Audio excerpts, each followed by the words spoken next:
Alrighty. Hey, Santo, Julian, Master Braytek, Kelvin. Hope everyone's doing good.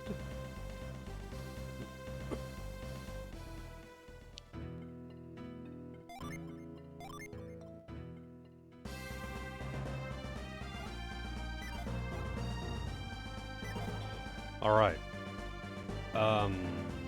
I didn't do too much off stream. I collected a couple of random gins that were just like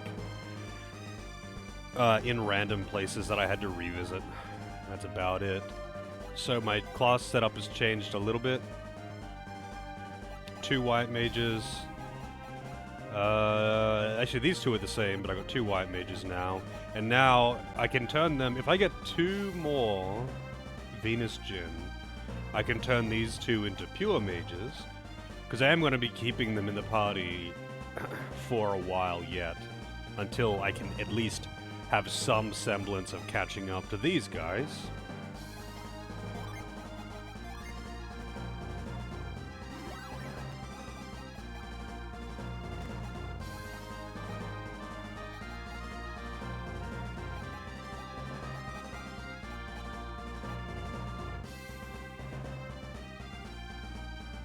I wonder what she would get with fire and wind. Anyway.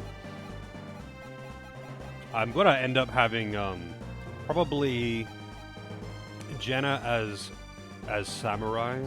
Actually, no, I might have like Jenna as berserker and Felix as ninja and Isaac as samurai or something. 3 physical attackers and a white mage. I don't know if you can actually do that combination though, if there's enough Jin to go around. I don't know what the split is. Because, like, you can't just have 4 berserkers. Because there isn't enough fire Jin available. But, you know, we'll figure something out.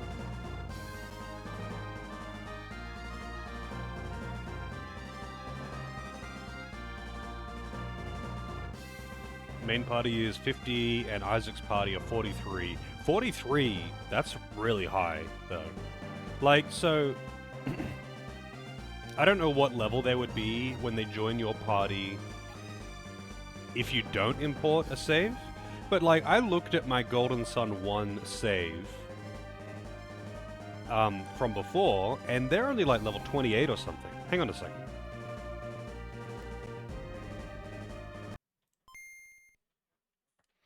I mean, let's take a look.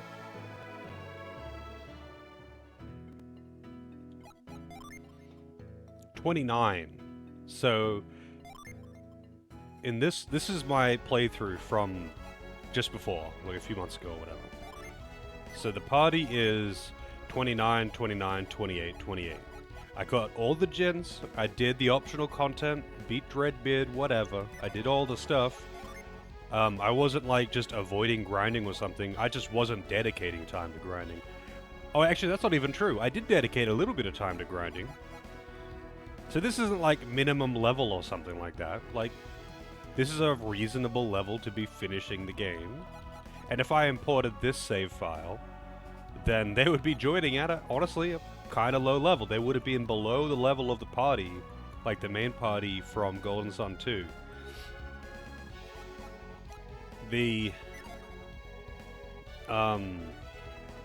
So this imported save file, they joined at level 54. But if they joined yours at 43, unless that's like after you've used them a bit, that's pretty fucking high level, man. That's pretty high level. You would have had to have dedicated quite a bit of time to actually just straight up leveling. In Golden Sun 1, I mean. In this one, in Golden Sun 2, there is a ton of optional content. Like, there's a whole bunch of optional dungeons. Some of them are just tiny, and some of them are pretty big.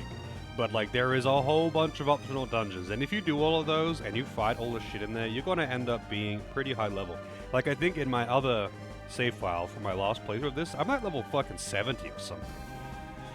Like, granted, that must have been through dedicated grinding or something like that.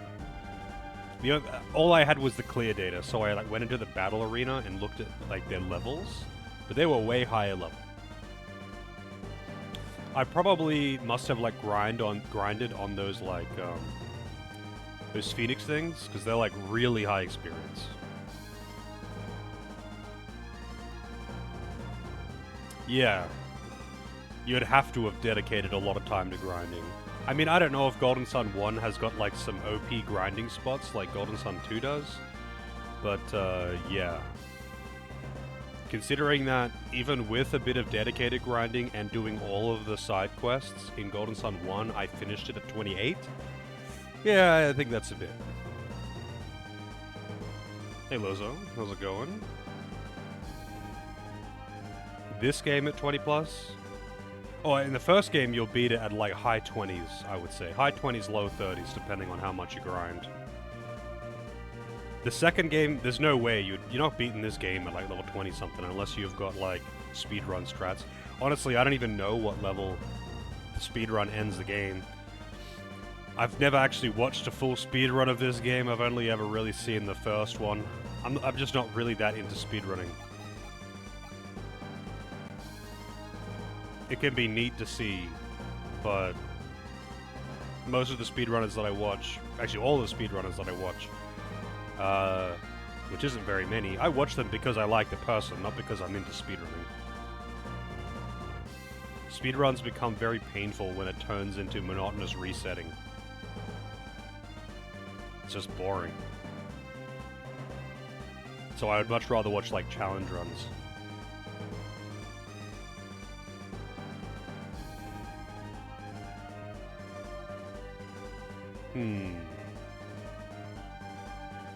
Yeah, I couldn't say. Hey Vince. SMT5. I watched a speedrun of SMT5. It seemed, alright. There was... this is a long time ago, though, when SMT5 wasn't, super old or something. Not that it's super old now, but it was when it was pretty fresh. So it was a pretty early run, and there was a lot of just, like, grinding the, like, teleporting around for Magatama spawns. Mitamas, sorry, not Magatamas. The Mitama spawns, because they're guaranteed in certain locations. So there was just, like, a whole bunch of teleporting around to farm those.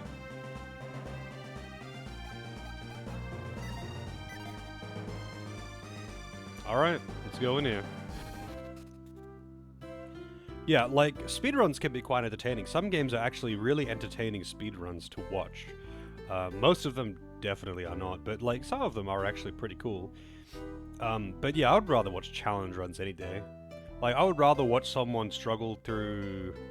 Like, I used to like watching Dark Souls 1 speedruns, but I would rather watch someone do, like, a challenge run of only beating it with a jank weapon or only doing it at soul level 1, you know?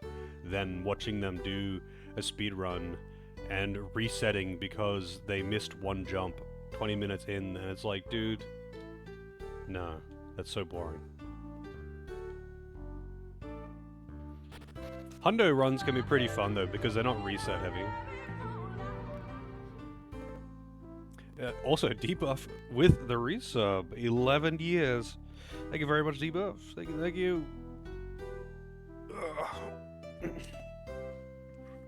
Hope you're doing good.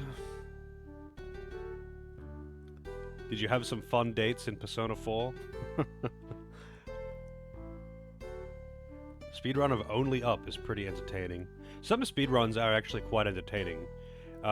Like, there's a lot of tech and skill that goes into it, that's for sure. Some of them, not so much. Some of them are very boring.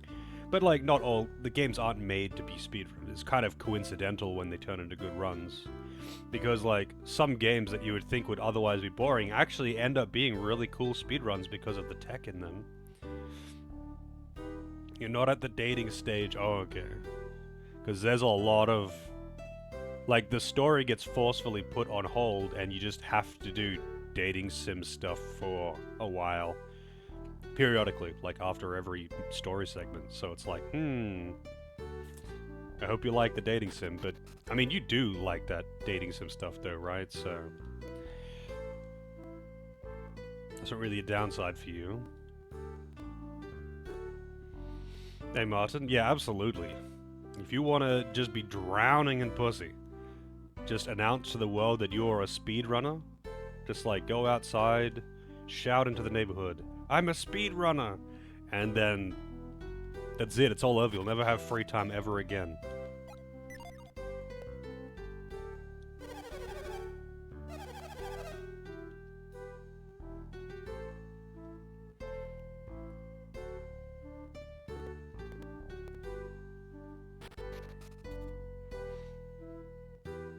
Yeah, I mean, like, for me, RPG speedruns can be interesting because it depends on the game, but they can be interesting because it forces people to do, like, odd builds and use tricks that you otherwise wouldn't, but when they're super glitchy and they just skip half the game anyway, then it's pretty boring. I like to see the jank builds that they have to make to be able to survive things at low level, but if they just, like, use an exploit to be super overpowered, then it's pretty boring. Usually the most fun ones to me, mostly just, like, I like watching speedruns of really difficult games, because it's just like a huge skill check. It's essentially a challenge run, but they also tend to just be super reset heavy, so as soon as someone starts getting a good time, I'm just like, nah, I'm good, I'm out, see ya. Because it's just boring to watch someone reset every 20 minutes, or less even.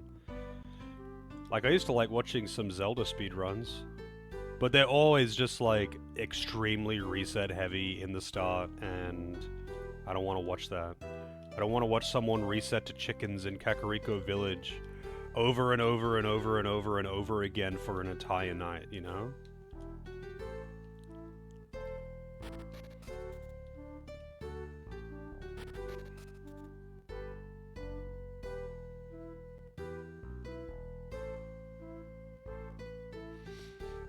Challenge runs can be pretty entertaining to watch, though, like, because they can be really fucking hard, and it requires more conventional game skill rather than, like, glitch knowledge and stuff. Like, watching someone do Soul Level 1, Elden Ring, All Remembrances or something is kind of fucked. There's a reason why I haven't tried doing Soul Level 1 Elden Ring. I haven't finished the Soul Level 1 of all the other ones. Just some of them. But there's a reason why I haven't even bothered to try an Elden Ring. No way, dude. Not All Remembrances anyway. I am not doing Soul Level 1 Millennia. She's annoying enough as is.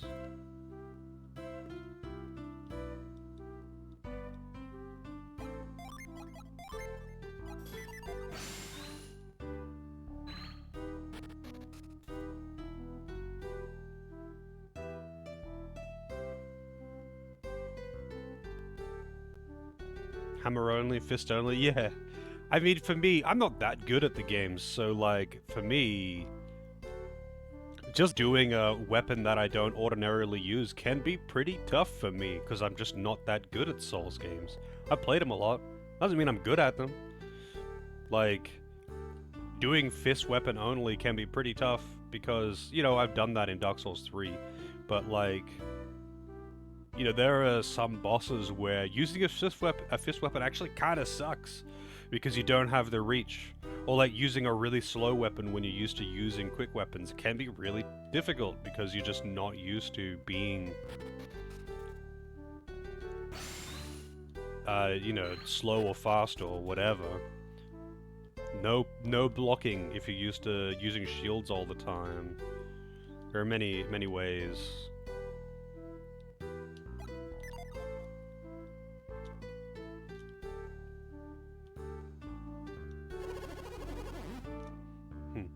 I wonder how I get up onto the... I feel like after I've maybe after I've like... Not really. After I've broken the wall or whatever, maybe I'll have another path available to me. Unless I can get in here. Wow.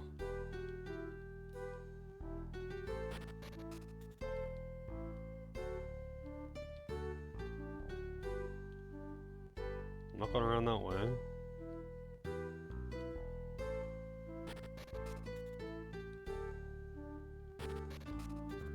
Pretty sure these guys just need the magma ball, right?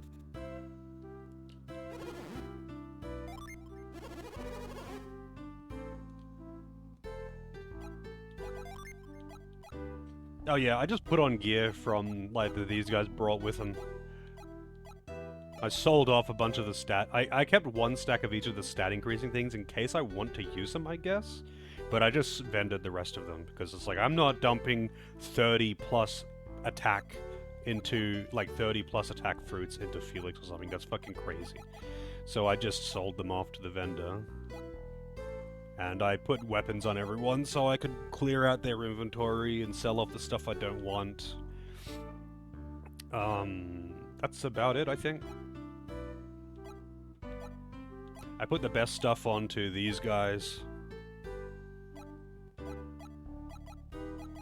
So I might be a bit OP, I guess.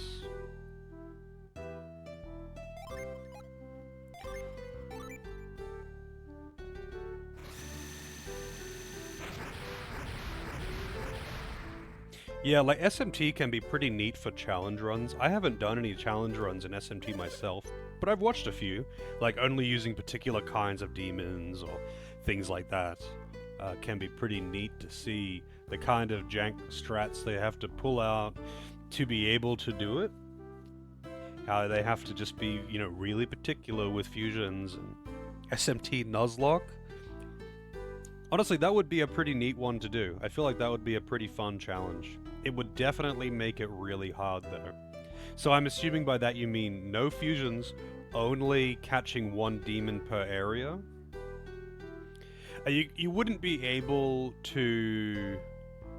You wouldn't be able to just be like, only the first demon you encounter in each area, because it's so likely that the recruitment would just fail, and they would leave or something. But you could be like... I don't know, you have to just keep trying to recruit the thing on the left until you recruit something in each area or something like that. The only thing is, though, like just about any JRPG, you could just grind if you're stuck in SMT. Granted, like, composition matters a lot more than level, but you can always just grind. Especially in, like, SMT 3, where it's just so forgiving.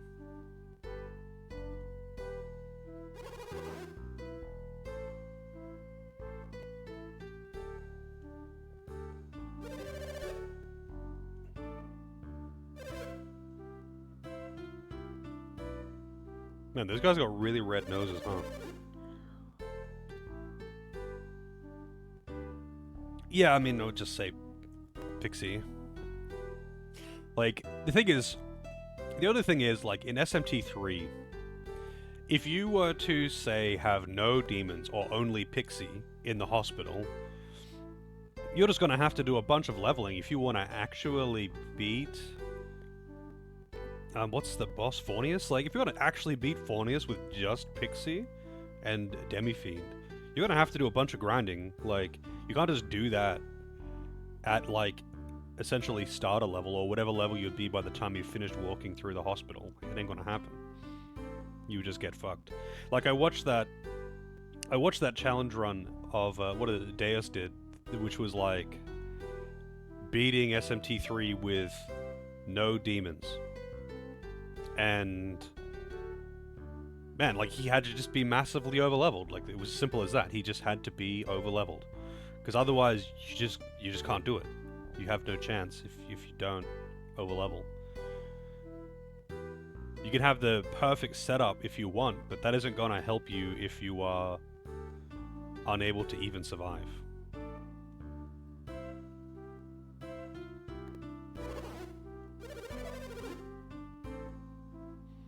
SMT4, no apps. That would be pretty rough. You would have a very, very limited moveset. You'd only have 4 ability slots on everyone, right?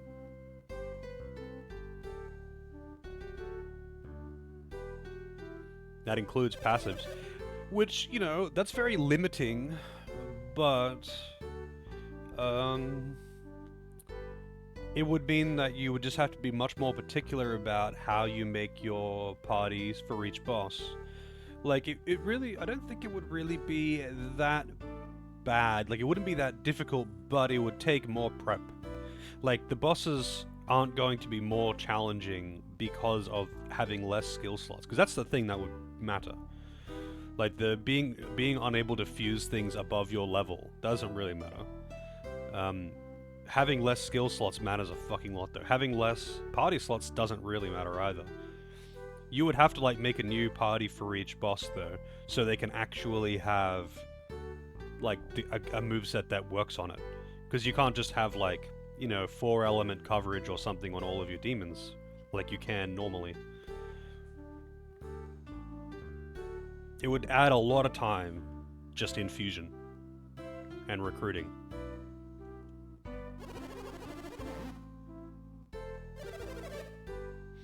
Man, why would they need to blow the wall up? Why can't they just fucking climb over it? It's not even that high. It's 1 story tall.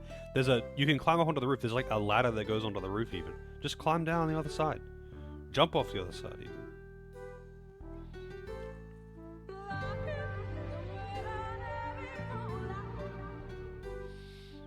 Hey Kaze, how you doing tonight? It said K's. It didn't say Kaze or K's and one. How's it going, Driftwood? Thank you for the resub. Thank you. And I'm doing pretty good. I hope you're doing well.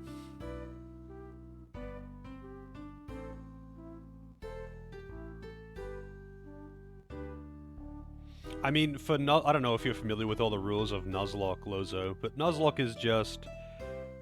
If a Pokemon dies, it's gone, and you can only attempt to catch the first Pokemon you encounter in each area. That is all. If it dies, or runs away, you can't catch it. That's it, though. Like, I don't think there's any really other rules. I think you're not allowed to actually stick around and grind. You can only fight all the trainers and whatever is between them, kind of thing. You know, I don't think you're allowed to stick around and just straight up grind, but I don't know if that's like an official rule. It's one of those things that never really had like a super official rule set, other than the whole the concept of the first Pokemon you catch thing. Ironmon has way more, like, strict rules, I guess, as a category. You benchmarkers that. How's it going, Celine? I didn't even mess around with the old one, to be honest. I've seen heaps of screenshots. The new textures look kind of weird, to be honest. Like, I'm in one G-Pose Discord that's permanently muted that I haven't looked at in fucking a year. But I'm in, like, 3 Rogadin Discords. Because, like, I was in one, the Elemental one. And being in that, people just invited me to other ones. And when the benchmark was, like, you know, new, everyone was taking pictures of their character in the benchmark or whatever. And it looks really weird, to be honest. The new textures on Rogadins, anyway. I don't know about the other races. It doesn't look like it for humans, but for Rogadins, at the very least, the textures look super stretched and kind of blurry. It's like they used an AI upscaler or something, and it just looks weird. I hope they look better than that when it comes out, because that would be pretty disappointing.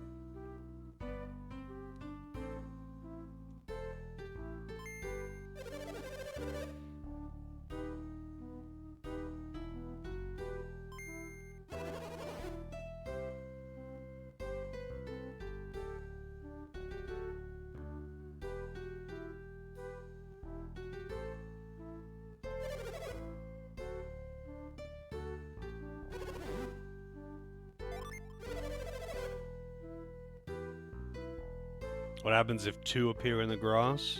Yeah, I don't know. I haven't looked into it. Like, back when I was watching people do Nuzlocke stuff, that, like, random encounter duel battles weren't a thing. So, like... Yeah, I don't know, man. I don't know. I think random encounter duel battles are really specific to only certain gens in particular areas, though, right? Like, I know in some of the later gens how there's, like, grass, and then there's, like, thick grass or taller than normal grass.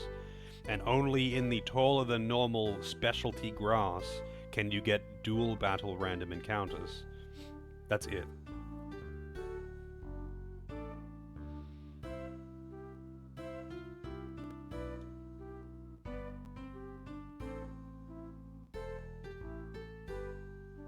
Oh, really? What do they have to remove? I haven't played Sword Shield. I would like to. I'd like to play the most recent Pokemon games, just because I haven't played them. I've played up to and including Gen 7, but I haven't played the ones on Switch. EXP share? I don't really see that as a bad thing, though. I think that's actually really good. I guess on a Nuzlocke it would maybe make it a little easier or something, which they don't want.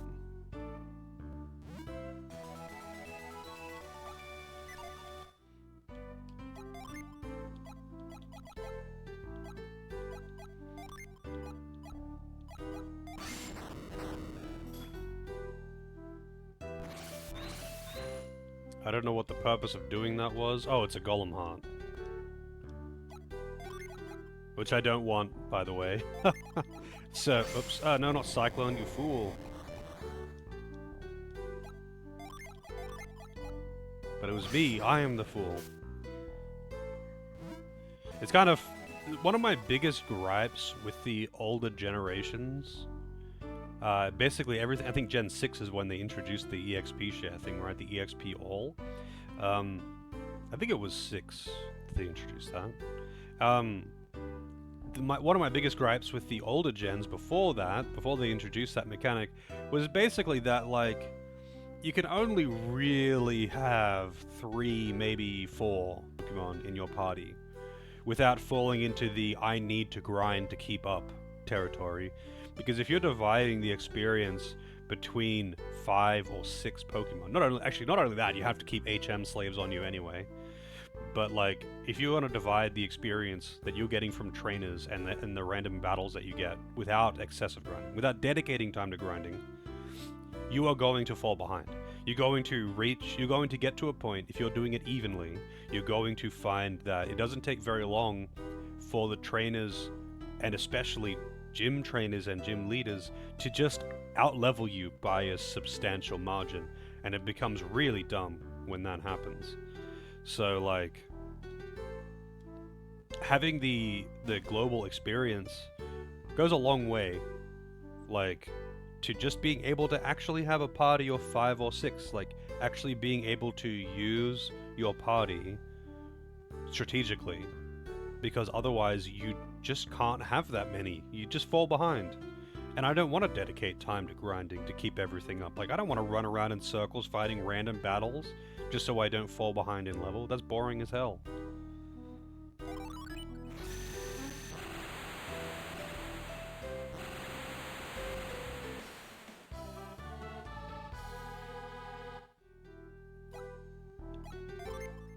Alright, lol.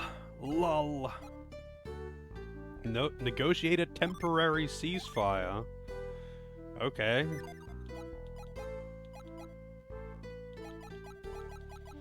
Alright, I need 2 Venus Gens, man. I mean, granted, I could swap it for one of these.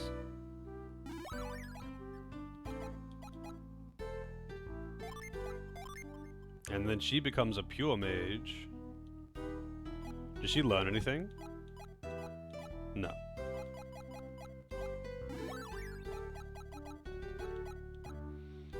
If I get one more Gen, doesn't matter what kind it is.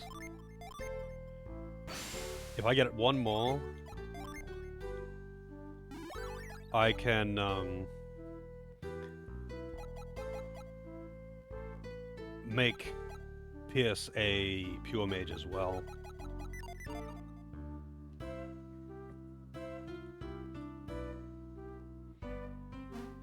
Alright, so I got a cannon on my boat. I don't know what the purpose of that is, to be honest.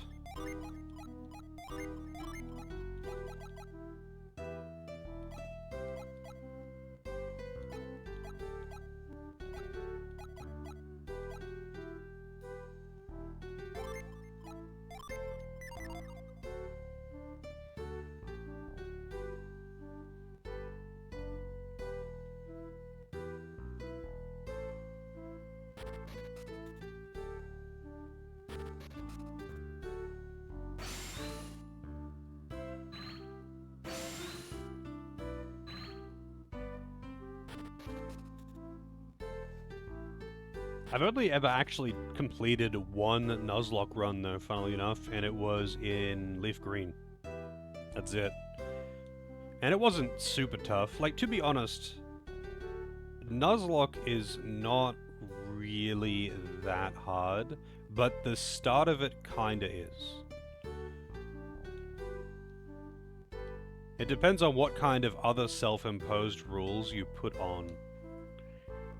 Because, like, if you're gonna have things like you're not allowed to out-level gym leader's highest level Pokemon or something like that, then yeah, it's gonna be pretty tough. Because you have to intentionally not use things to get to that point. The real thing is mostly just like, if you get bad luck in what you can catch and then you encounter a gym that you don't have any solution for, that can be kind of tough. But because starters are so good, it's just not really that big of a deal, to be honest.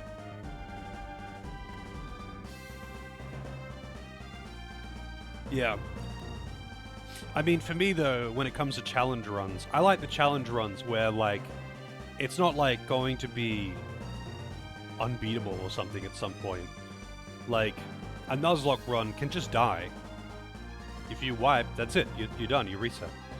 And I like the, you know, this boss is going to be incredibly hard. I might die 500 times trying to beat it, but I will eventually beat it. That's the kind of challenge I like. Well, to watch anyway. I don't want to fucking die 500 times to a boss. If I'm dying more than 50 times, it's probably a bit much for my patience.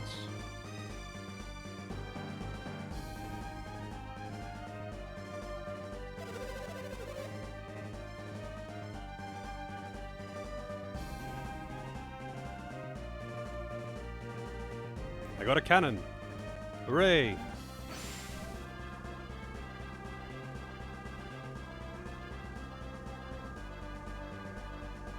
So there's a cave up here, and I want to check it out, because I don't know what's in it.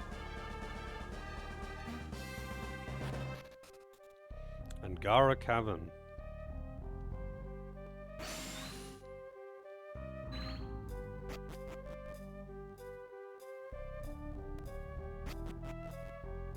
That being said, though, Nuzlocke and Ironmon are both very entertaining to watch.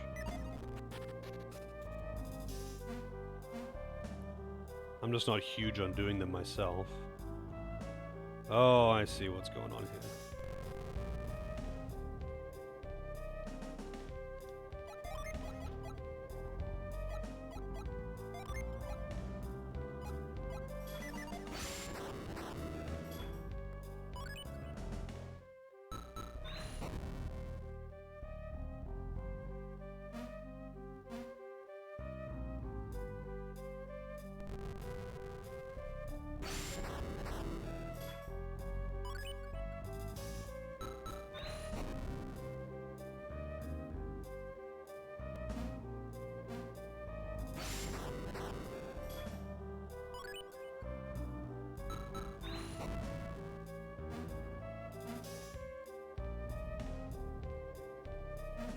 Alright, what's the tablet?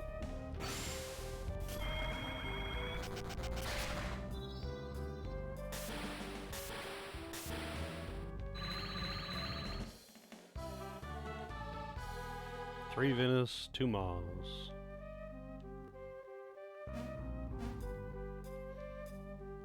Oh yeah, challenges like that are good fun to watch. Using only rock ground, man. That'd be tough. But that being said, rock ground is actually really, like, not rock ground, but ground is one of the better types. It's got, like, huge coverage and some very hard-hitting moves. Using only ice. Using only grass would be shit. Just because grass is so fucking bad. But, you know.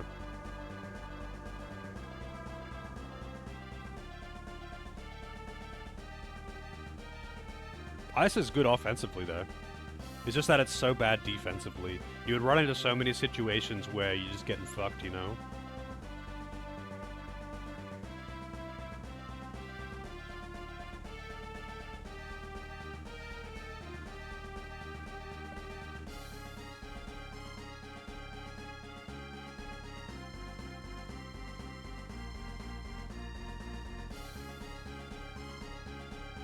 Oh yeah. I mean, if you're doing challenge runs though, the challenge is whatever you set it to be. You can draw these lines in the sand wherever you want. It's kind of funny to me when people are like trying to like figure what they are and are not allowed to do in challenge runs and whatnot of their own design. Oh, what am I doing? This is the wrong island. I'm not going to this one. I'm going further north.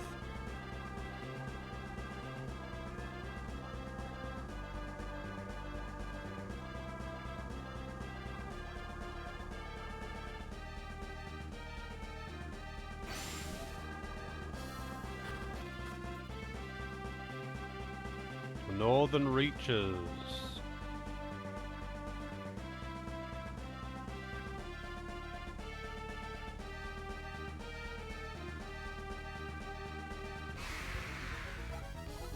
What do we got?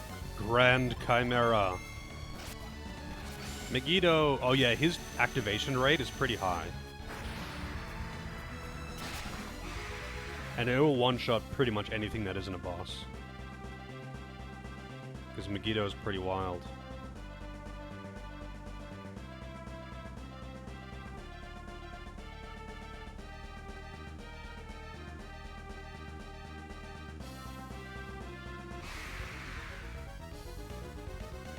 Could the Nobody Trainer beat the Elite Four? What, like Little Timmy with his Rattata? Probably not. Probably not. You actually get resist on Pure Mage, interesting.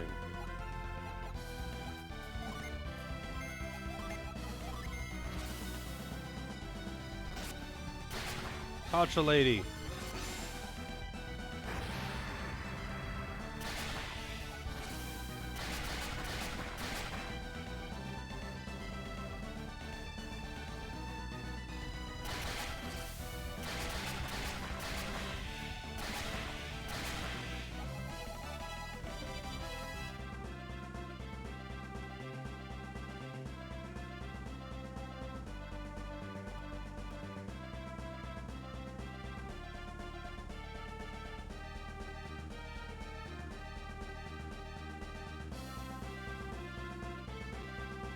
Yeah, I would say you probably can't beat the game with, like, 2 Rattatas. But, I mean, maybe if they're level 100, you know? Like, a level 100 Rattata might be able to beat the Elite Four. The problem is that, like, even at level 100, Rattata is statistically trash. And it's a normal type with a bad learn set. So, like, yeah, you'd kind of just get fucked up. Hey, Yelico, how's it going? Music is quite good, yeah.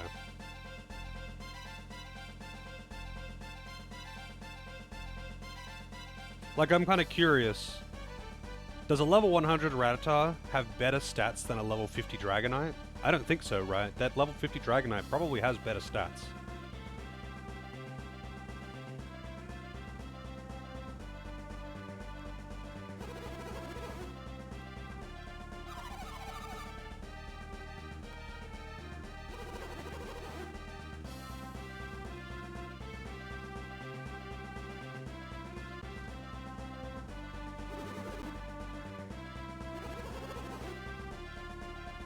Fire the cannon!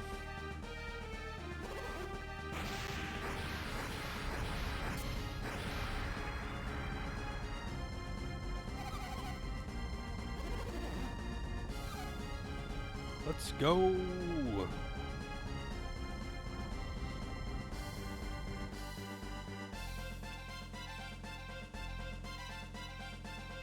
It's kind of funny because Onyx really sucks, but I think statistically Onyx is alright. It's just that, like, the fact that it's a rock ground type. It is rock ground, right? It's not just pure rock or pure ground. I'm pretty sure it's a rock ground. So it's got quad weakness to, like, 3 things. Hang on a second, let's see. Onyx. Let's see, Onyx. It is... yeah, it's rock ground. It's got 385 stats, actually. It kind of sucks. It's got really high defense, though. It's just that it's got really high defense and everything else is terrible. But it has a quad weakness, so it's got 6 weaknesses, 2 of which are a quad weakness. But it's resistant to normal, flying, poison, rock, and fire. Like, Onyx is pretty fucking bad.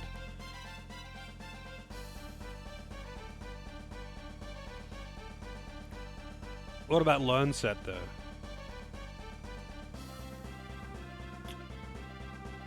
Yeah, it ain't great. Probably can learn some good shit from TMs, though. What about Geodude? Just Geodude. I'm assuming you're not letting Geodude evolve, right? So Geodude is 300 stats. Again, high defense. It's got okay attack, you know, for its total. It's abysmally slow. And its special defense is very, very bad. Again, it is a rock ground, right? So, yep, it's rock ground. So it's the same as Onyx. It's got 2 quad weaknesses, both of which are common. Water and grass, quad weakness. It would be, with those 2 alone, you would just have to be massively, massively over-leveled to even try. Like, you would just have to grind so much, or you have 0 chance. This place doesn't seem to appear on the map. Wow. Good thing we got a flying boat.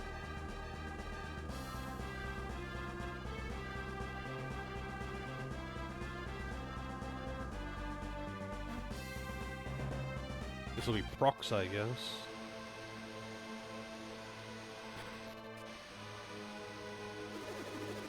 Why are these people blue?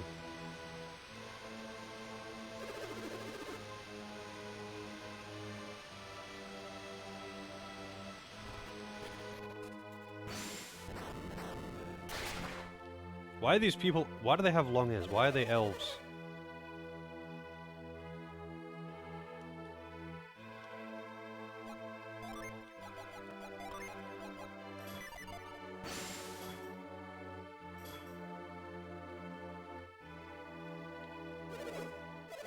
$200 coins? Fuck off, dude.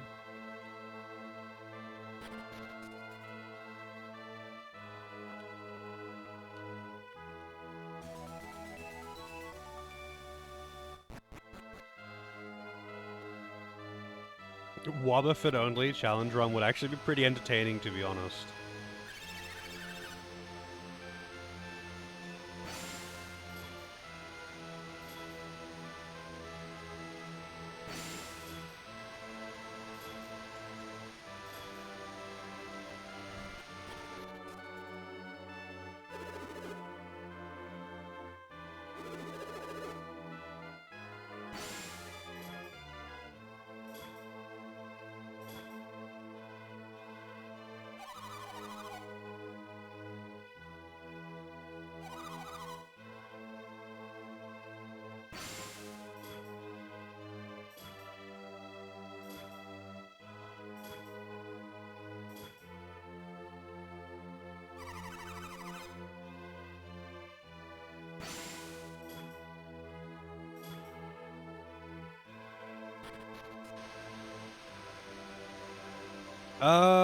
Yeah, usually the first trainer only has like a Pidgey or a Rattata or something like that, you know, the equivalent of each gen.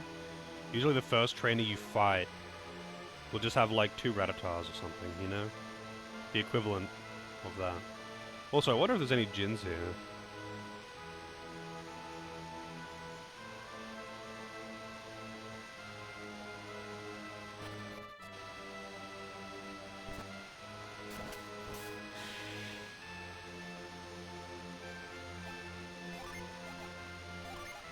Man, that Jin was just chilling. And then I slammed him into a fucking wall.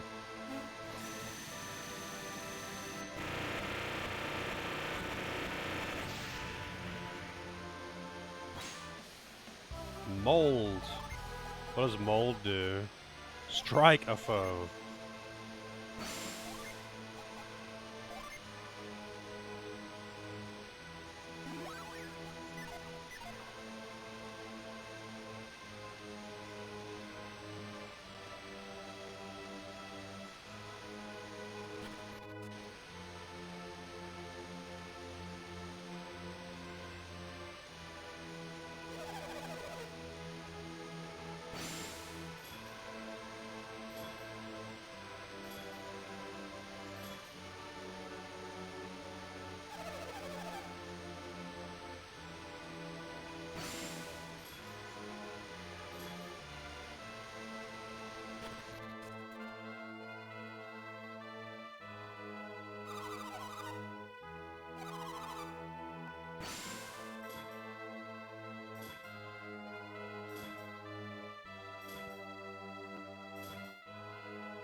Wonder where they're getting all their food. Something tells me they're not growing anything here.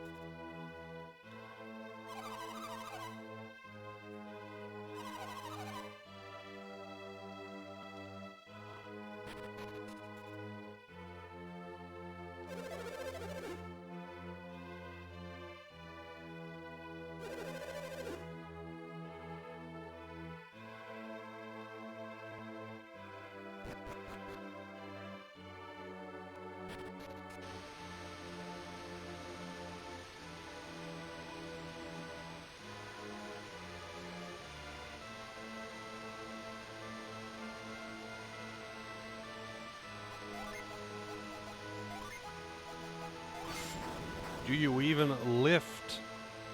Hey Delvin, how's it going? It's not Tuesday yet.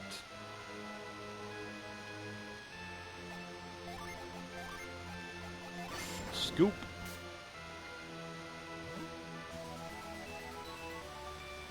I considered getting the Dark Matter sword, the cursed thing, and like giving it to Isaac. But, well, I haven't yet. It's a small chance of being forged, I think, so it would take a lot of resetting, so I just didn't bother. I instead got the headpiece for Jenna.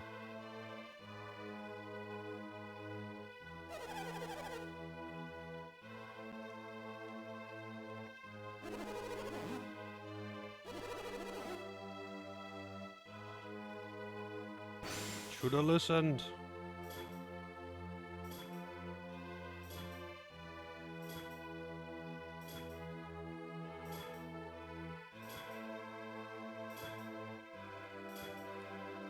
Man, beating the game with only Weedle.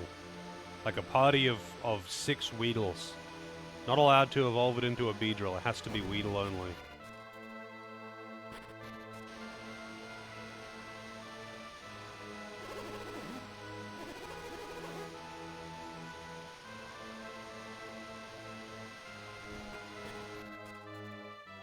Magikarp. Does Magikarp even learn attacks? What do we got?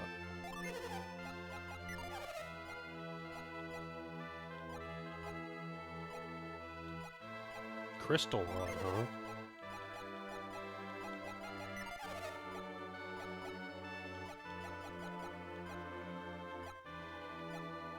Mysterious Robe. Wow, 36k.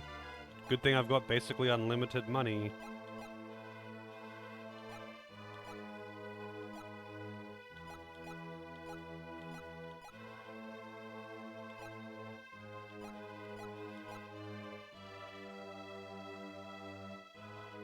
Oh, it learns Flail and Tackle. Okay. I thought I only knew Splash until it evolved.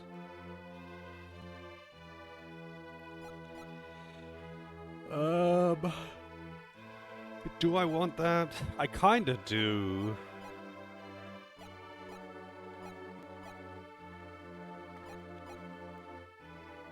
PP regen or water power.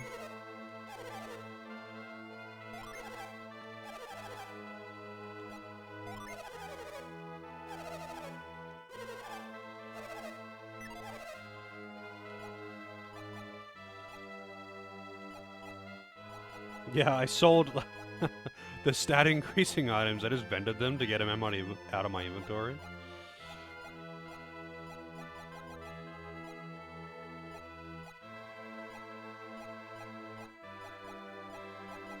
I gotta know, like, this code that I used is so stupidly overkill, man.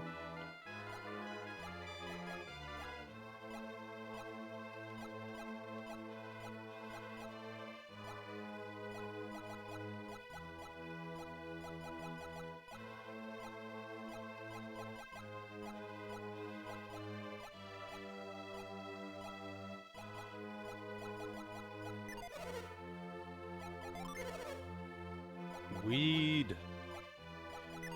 Wait, really? This doesn't sell like normal equipment, huh? Weird. You can buy mist potions here, though. 9,000 a piece, though.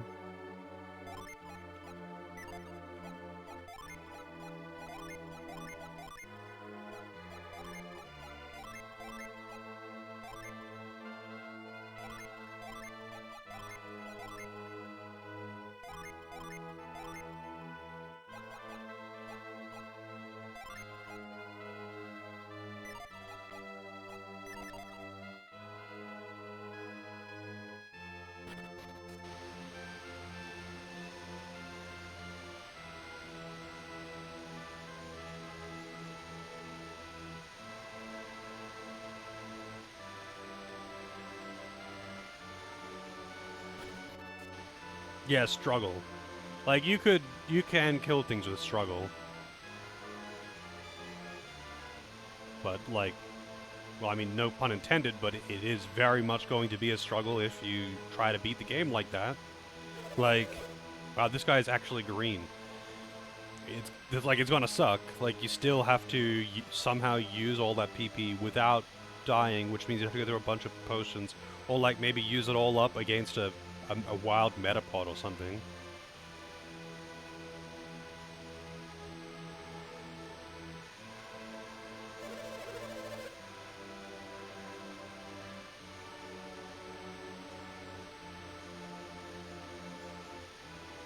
Oh, because it's got Poison Sting.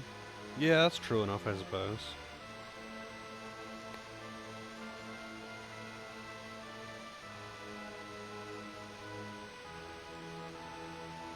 Well, in the challenging question, Santo, it would be beating the game with only the first stage evolutions, right?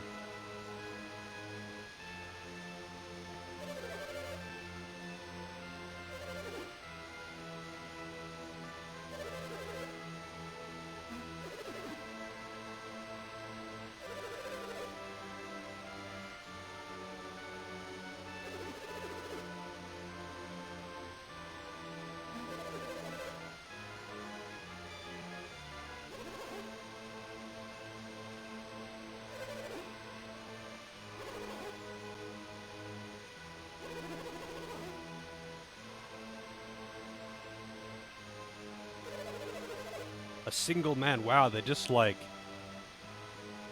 piling on the insults, calling him out as being maidenless.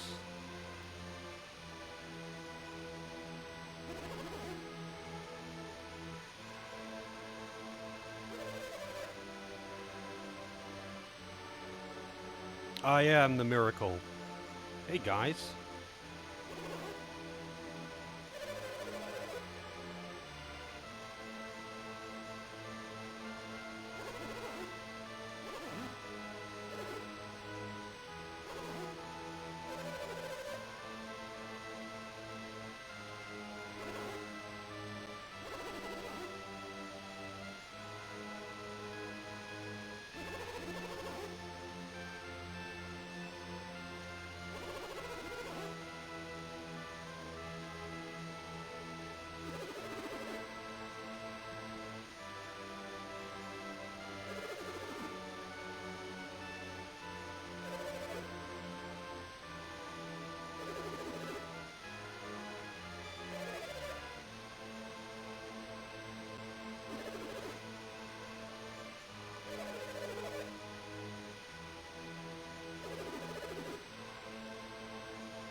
Yeah, Isaac isn't mute anymore because he's not the protagonist in this game.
Here it is. The tower. The final dungeon. Also, best BGM in the game.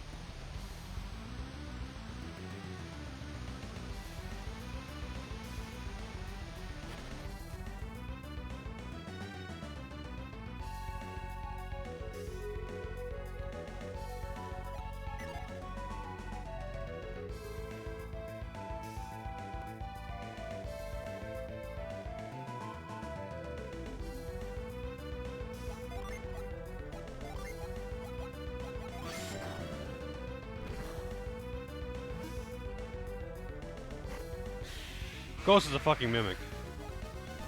But watch this.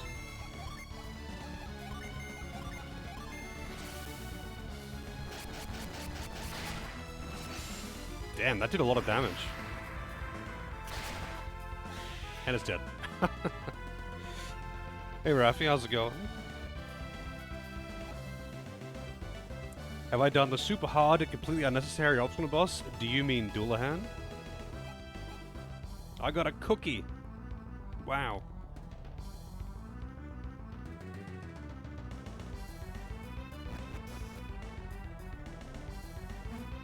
I forget where in here you get teleport.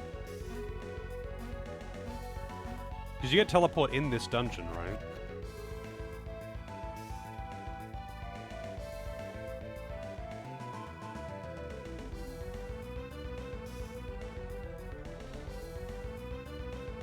I have not done Doulahan, no. I mean, I did in my last playthrough. I fought all the optional bosses, and I'm going to do that in this one too. But I'm going to get teleport, and then I'm just going to go and do all the optional stuff. Be gone! Yeah, I don't have the star. Wait, so what do I have to do now then to get those... to get the star? I don't remember now.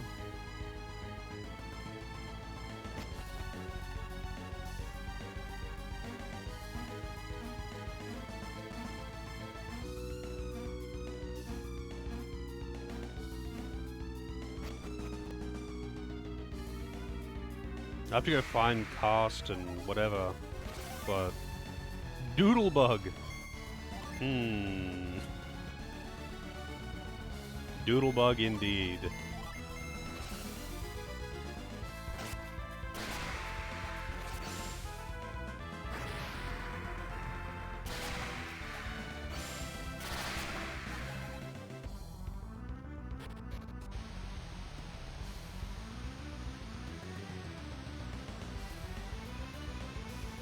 Death Knights in Warcraft 2. There's Death Knights in Warcraft 2? An apple, wow.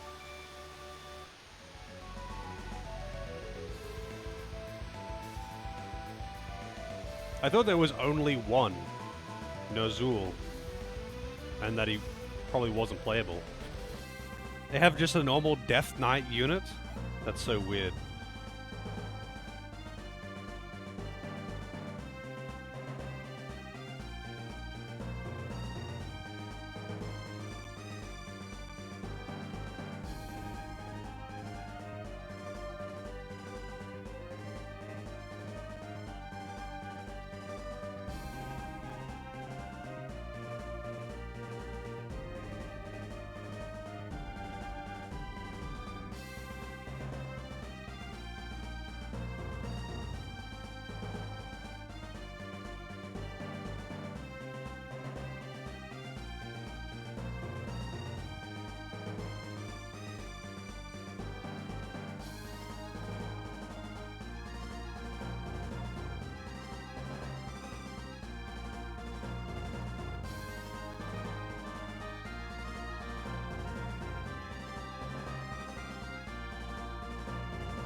No, I'm just checking something on a guide.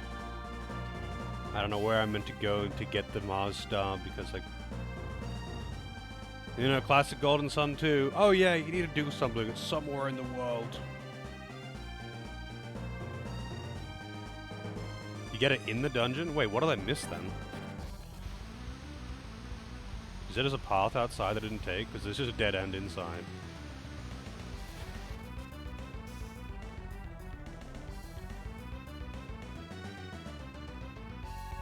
Oh, I can go in this door.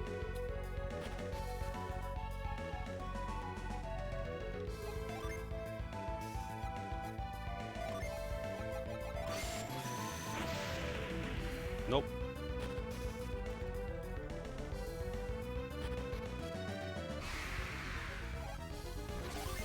A raptor.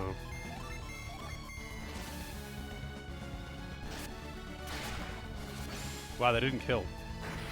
It doesn't do nearly as much damage as Megiddo. It's so stupid just how strong... Oh yeah, the heavy blade. I forgot about that. It's so stupid just how strong Soul Blade is. Especially with like increased activation chance.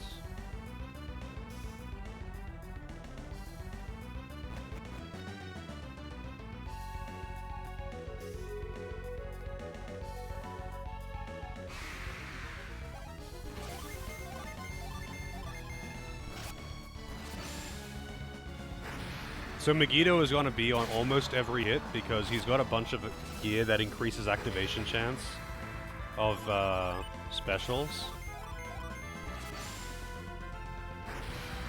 I didn't realize that's what those meant.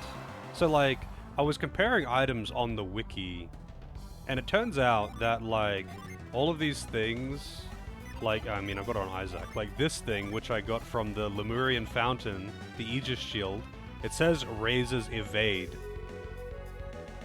It doesn't raise evade, it raises activation chance of crits. So dumb.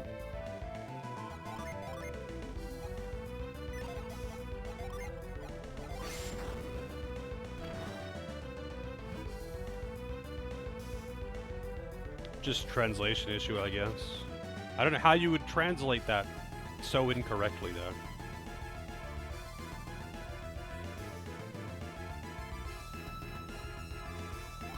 A shaft? Wait, what? A shaft device is poking through the floor. I mean, I could try pound, but that ain't gonna be right. Maybe blast?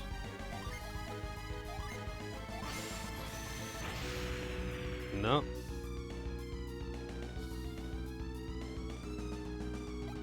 Guess I'm just trying everything until it works. Thanks, Golden Sun 2. I'm sure it won't be Blaze, but I'll try anyway. Yeah, Blaze and manipulates flame, it doesn't create flame. Fireball! I wish it was that easy.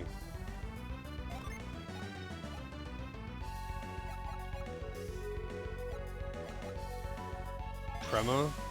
Melt. Hey, Versace.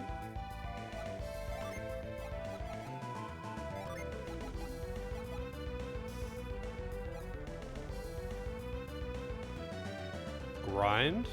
Is it actually grind? How's it going, Griever?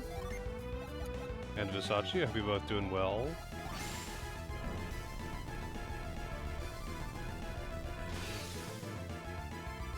Nice game. Just try everything until it works. Will Amazon's lawsuit hand you money? I'm gonna go with probably not.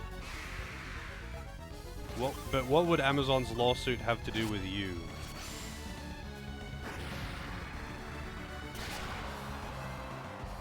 Yeah, there's a lot of just throw shit, just try everything until it works in Golden Sun 2. It is kind of unfortunate because like the first game just did not have that, and it's like combat-wise, Golden Sun 2 is definitely better. But like, goddamn. There is some pretty dumb shit in Golden Sun 2.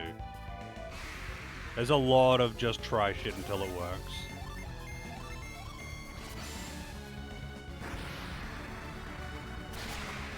I'm doing pretty good.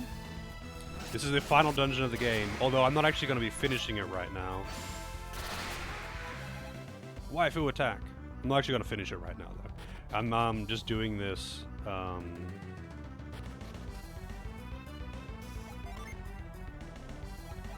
until I get the teleport spell, and then I'm gonna go do optional stuff.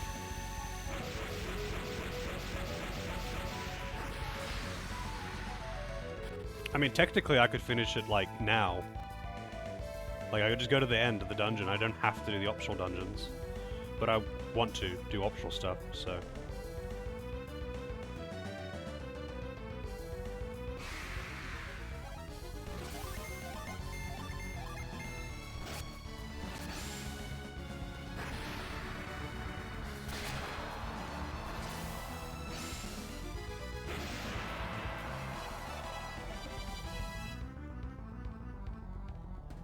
Yeah, I mean, I can't stream extra late tonight or something. I gotta actually end on time, because I got shit to do. Monday and Wednesday, I've got stuff to do after stream.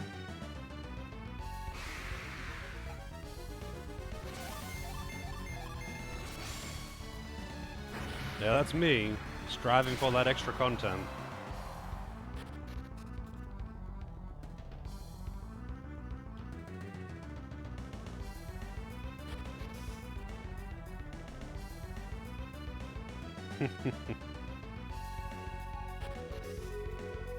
The BGM here is just so good.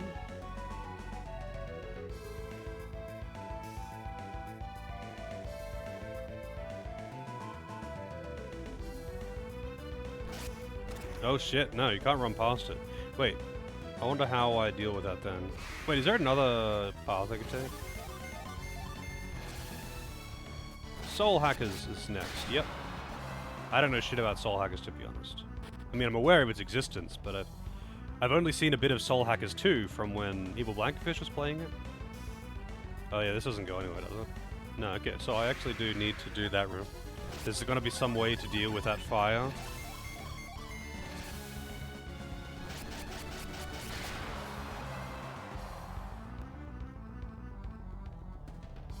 I just wish the BGM didn't reset between battles.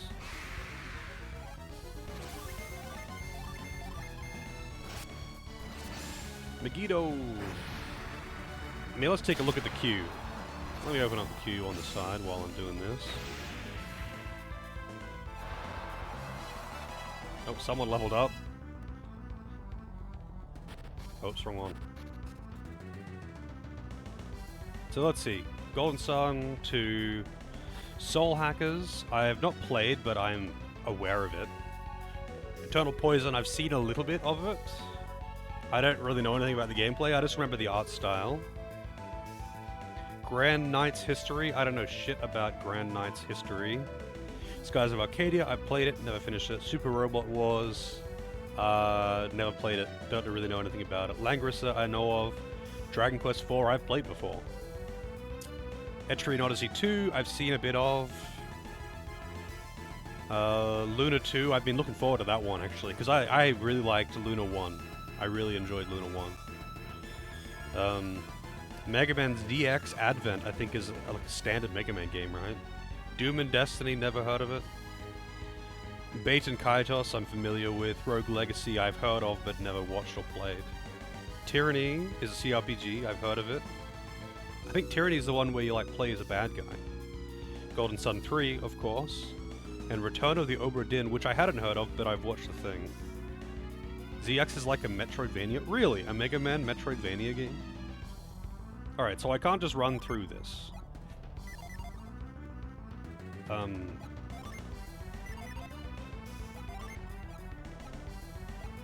mean, I'm assuming I need to do something, like put a block into it.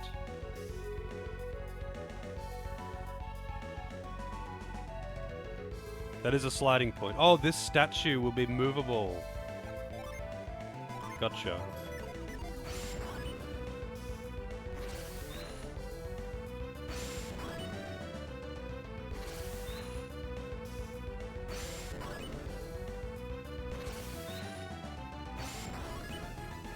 This is gonna be super awkward, but...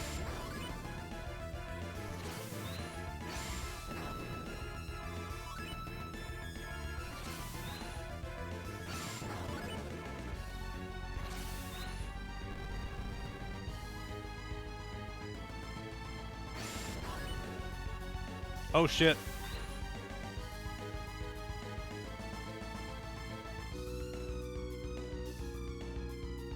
You never finished it?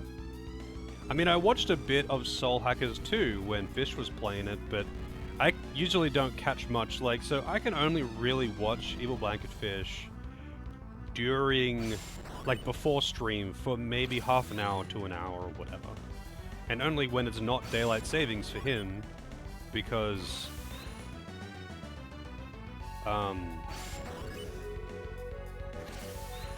when it is daylight savings, he starts after I've started, so I just miss it all. ZX is a Mega Man game, Mega Man ZX.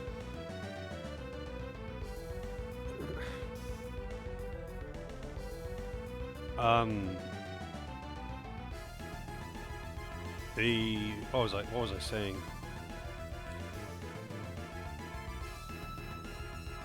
Oh, but yeah, Tyranny is the one you play as the bad guy. You're trying to like overthrow. You're like playing as a minion of a bad guy, trying to overthrow the big bad or something.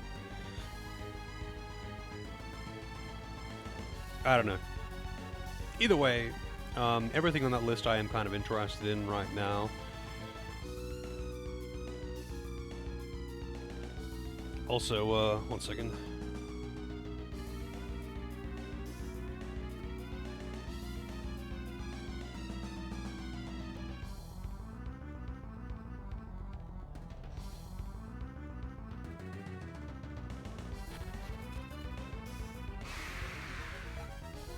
Also, are there any djinns in this area?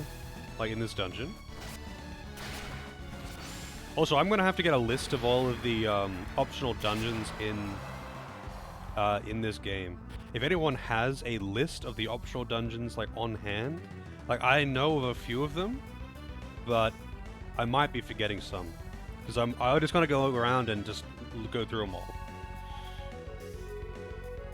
Because there's the Animus Sanctuary, there's the Treasure Island, there's the optional area in the first desert. Because I think there's 2 areas that you can revisit with teleport to get to a sub-dungeon within them. And then there's the Treasure Island, there's the Turtle Dungeon, and there's the Animus Dungeon.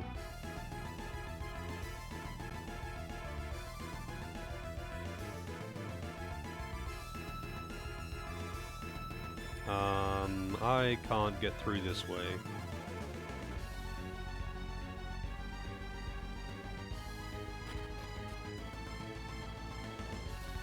Sea of Time, yeah, that's one of the optional dungeons. You gotta do the trading side quest to get there, but you need teleport to actually do the dungeon.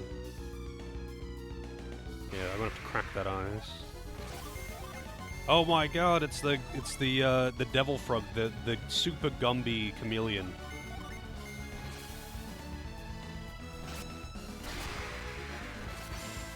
I wish you could, like, you know how you can, like, skip summon animations and whatnot? I wish you could do that for Megiddo, because it's a really long animation. For, what it is, I mean. For just a weapon activation, it's a long animation.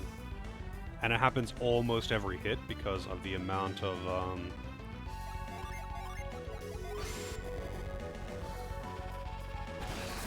Whoa! Because of the amount of activation chance he's got.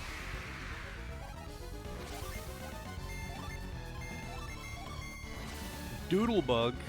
I can't take that seriously, I'm sorry. I don't know if it's a thing in America, but doodle is a penis.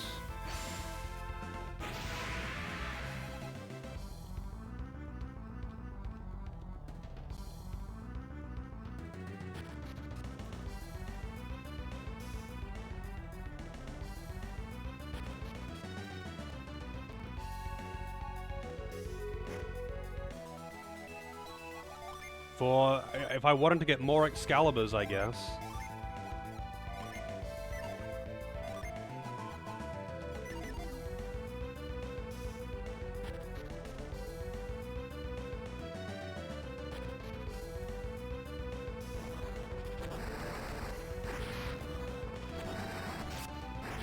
Damn.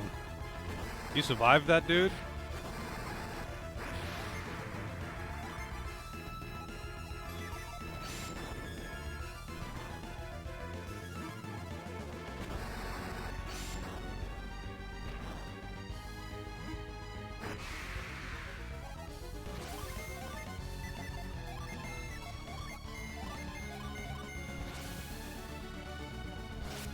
I have no idea.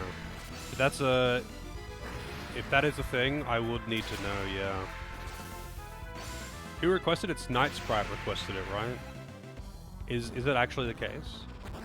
If someone could confirm that?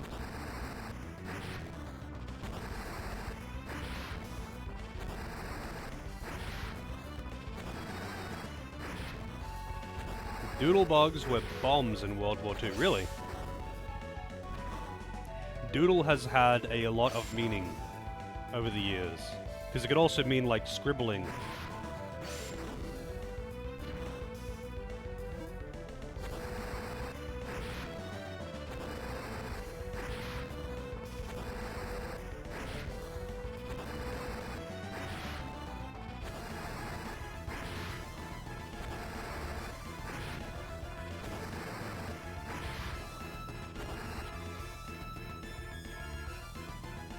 Yeah, they'll just drop, like, coloring books.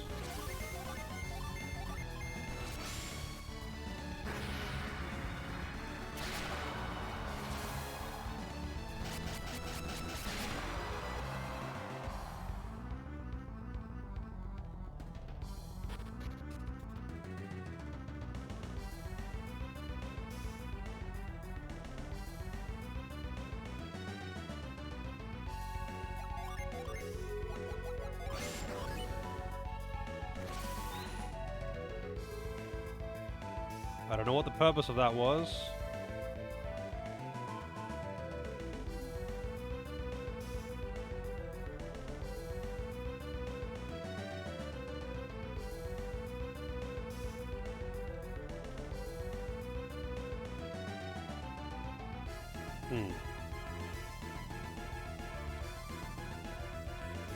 That was what the purpose was.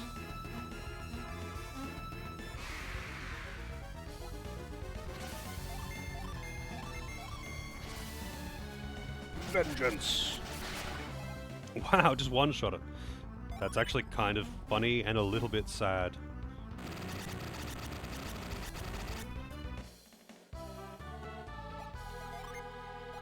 Balm.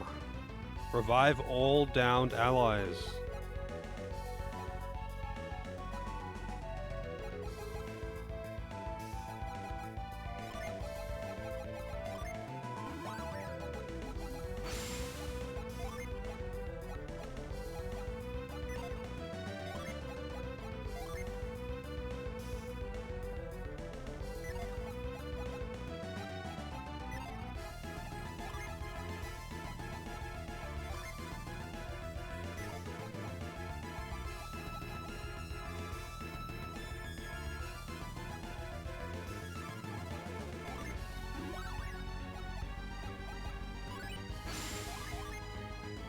Chaos Lord.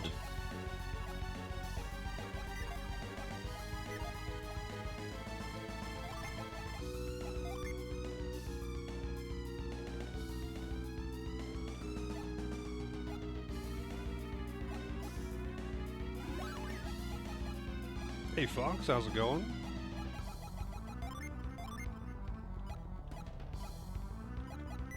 Wait, he actually needs to have at least one Earth one?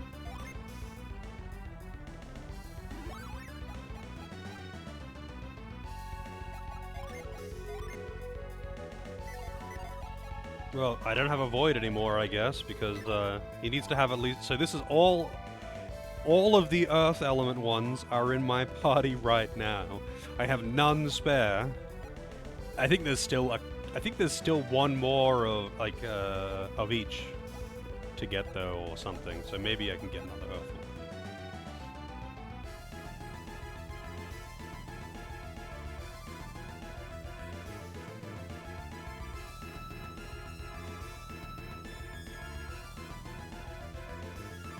They are in the optional dungeons too.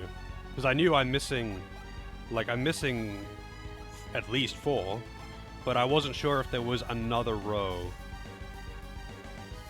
I think it's just I'm missing 4 though. I don't think there is another row.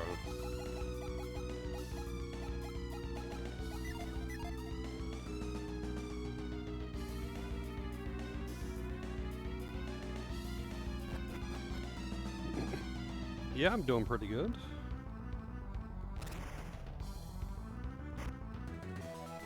Teleport, Lapis. So yeah, we got teleport. Bestows teleport. You know what? You can have it, Felix. Apple boost attack, whatever. I'm just gonna use it just to get rid of it. I've got a stack of each of the things, and I'm just intentionally not using them. I sold the other ones, but I can't just put it into the stack. It doesn't fit. I'm sorry.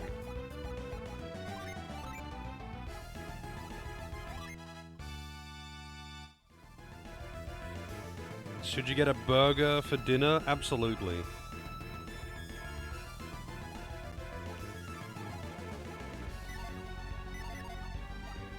Alright, now that I got teleport, I can do everything, right? I might as well get the Mars star. I'll get the gin in this area.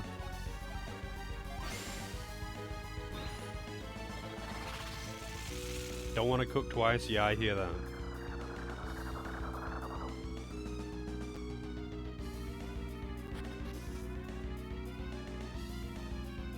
So...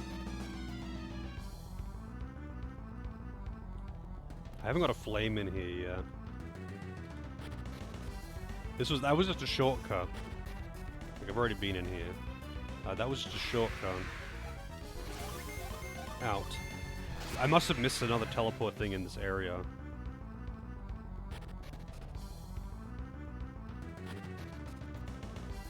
Maybe it was actually in the middle? I'm not sure. Was there a teleport thing? I don't think there was, right?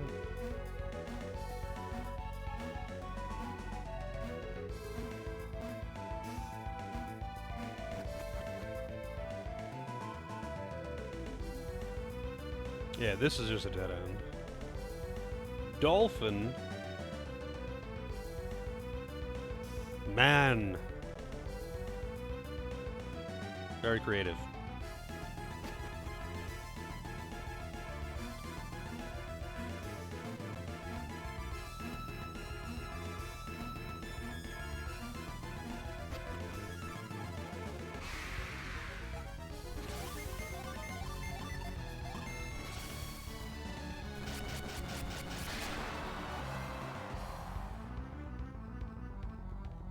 I wonder what the damage cap in this game is. Also, yeah, I don't have those activated to be able to create flames from them yet. So I guess I am going back the way I came. Oh shit, Firebird! It's dead.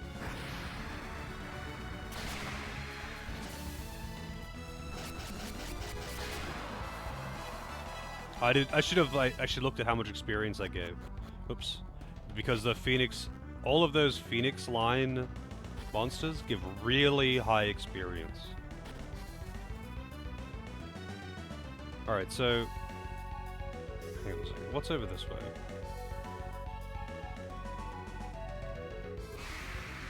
In the way of teleport. It really does trigger almost every single hit. So I think he's got gloves, helmet, chest piece, all increasing his activation rate. Hang on, let's see. So the helmet, gloves, and chest piece do. I don't think... Actually, no, the Ninja Sandals must do, because it says evade. So yeah, all of his equipment increases his activation rate.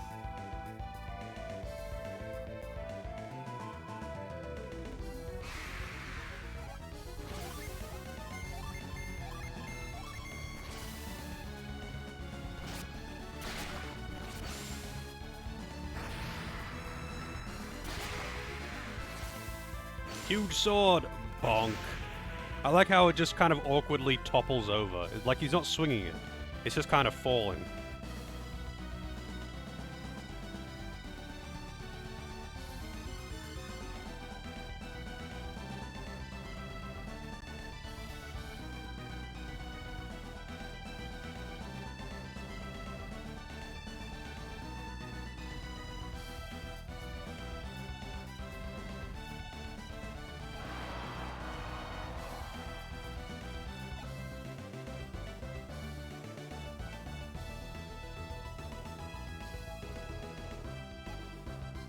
6,363.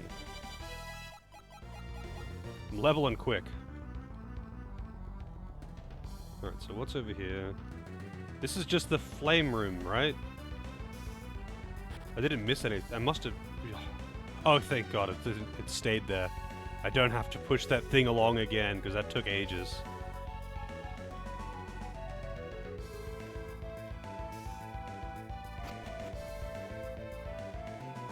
So I can't go this way.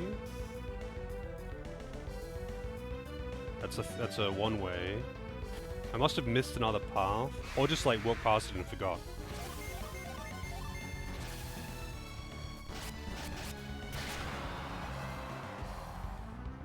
Jenna's really bringing the booba now, huh?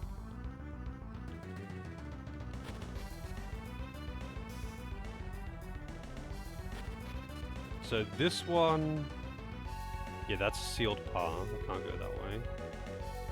If I could get over there... Wait, is that really only a one-way?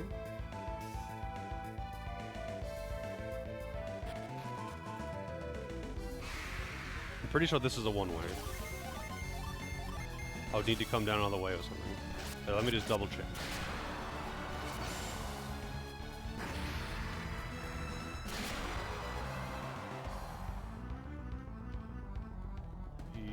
Yeah, the only way that you could go in, get in that way would be... You'd have to come from the other side. But... Actually, no. No, that's not right at all. I didn't notice this one here. I was like, I can't stop here or here. But yeah, this one up here, I didn't even see that. Because I'm blind. A good thing I double-checked it then.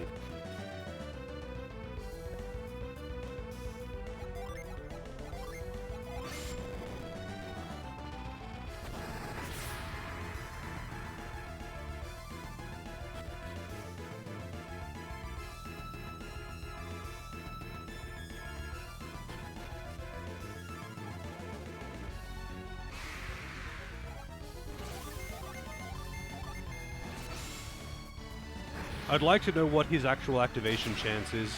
I don't think I've seen him not activate it. Like, I don't think it's 100% though. I think it's more like maybe 80.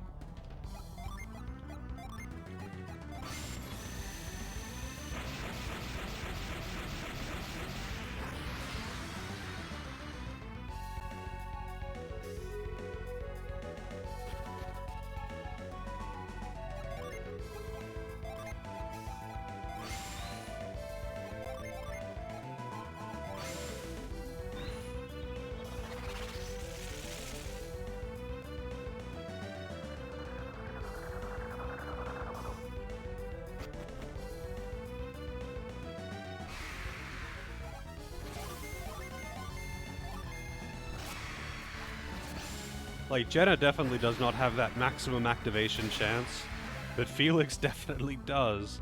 If I could get a chest piece for her that increased activation, that'd be good. Oh, actually, no, I think she does. I think this one, yeah, this one does. So she's got 3 items. She's got the sandals, the circlet, and the chest piece. She doesn't have the gloves. So she's got pretty high activation chance, but not like maxed out activation chance. Man, this is a long walk, huh?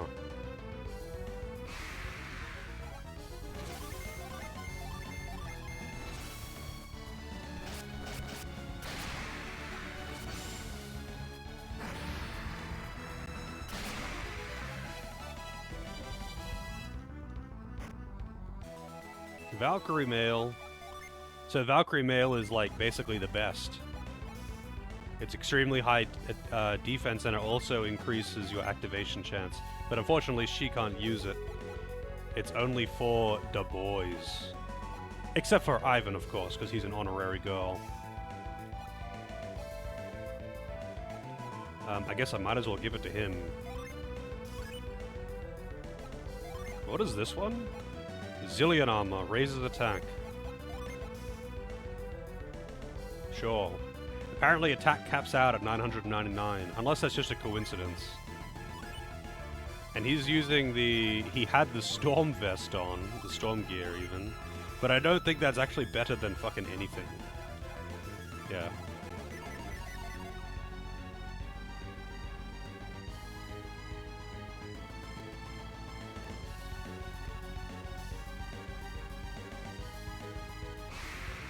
It's pretty good from the first game, though. Like, in the first game, the storm gear is pretty good. I don't think it's actually, like, the best or anything, though. It's just pretty good.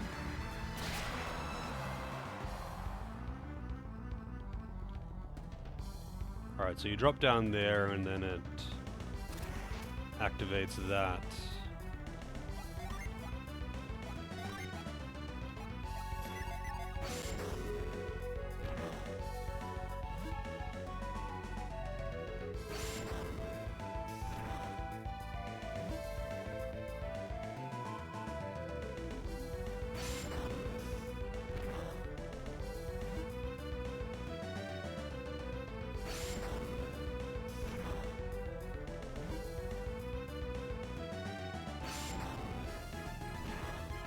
Gotta go fast!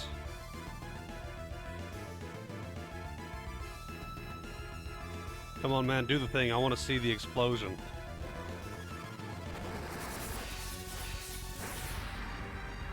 Nice.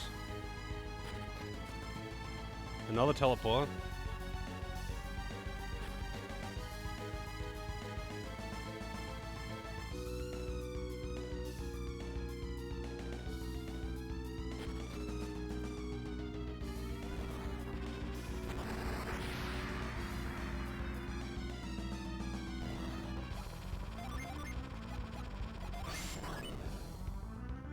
I wonder what's down that hole.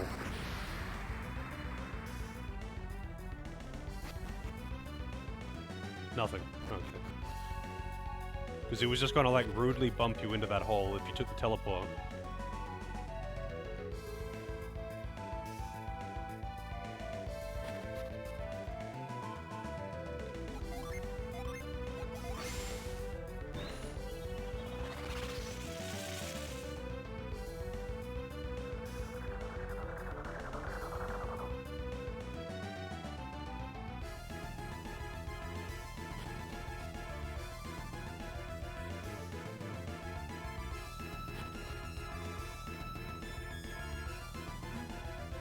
Okay, I guess you can't stop on it. I thought he would, like, land on it but not move until I push the direction. I guess not. Megiddo!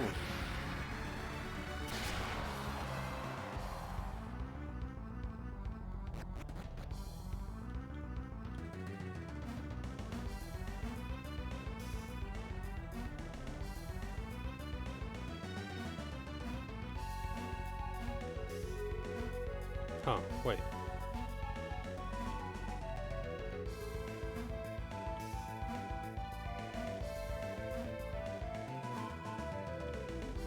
Oh, really? You can't jump off that, huh? I don't know why, I just thought you would be able to. Actually, I suppose if you could, then I would have jumped from it on the first time. Because that one was also a one-tile gap. Actually, no, it wasn't. It wasn't.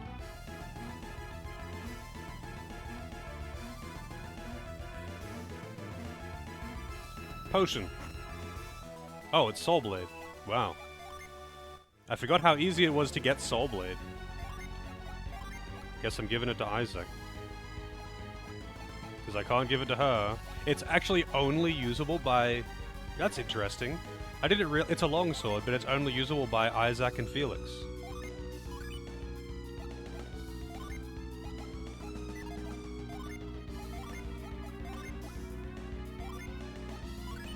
So, I'm using one Excalibur. I have 3, and I'm using one of them. Because I'm using a different one on PS. So the Excalibur is stronger than what he's using. He's using the huge sword, which is not as strong, but it reduces the enemy's defense. So, I'm using that on him instead, because he's just not really a physical attacker. But I could give him another Excalibur if I wanted to, I guess.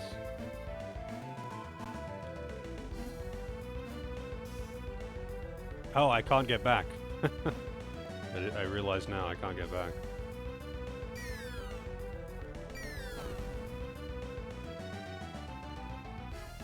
Looks like Yuffie with green and yellow. Wait, what? I think I'd have to see like a sprite form of Yuffie. But I gotta say, it doesn't. I don't see Yuffie in Felix. Side on, I kinda can though because of the hair. She also has a bowl cut thing.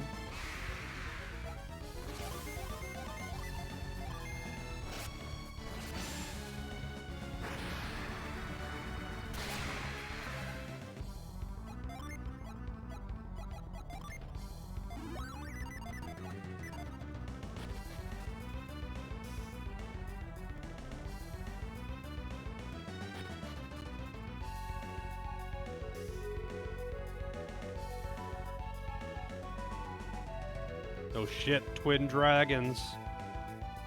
They're gonna wake up and try to fuck my day up. The objective word being, try. But I guess we'll see. Ow.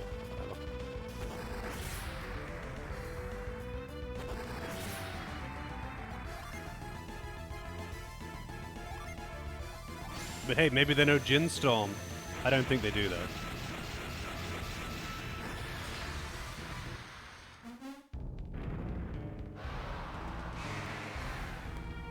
Flame Dragon and Flame Dragon. Wow, not even like two different Flame Dragons. It's just Flame Dragon and his brother, Flame Dragon.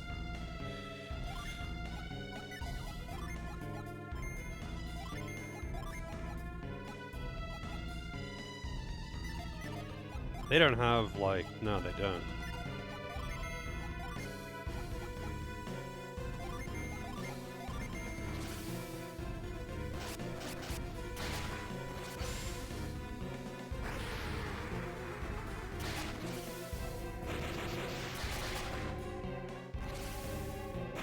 Yeah, they really don't bring the deeps, huh?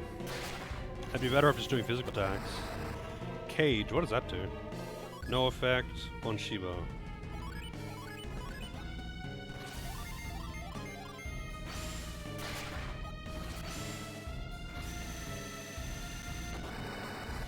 Oh, I actually am skipping part of the animation from Megiddo, huh? By holding B. There's a longer animation. I wonder if there's a longer animation for, Vengeance as well, then.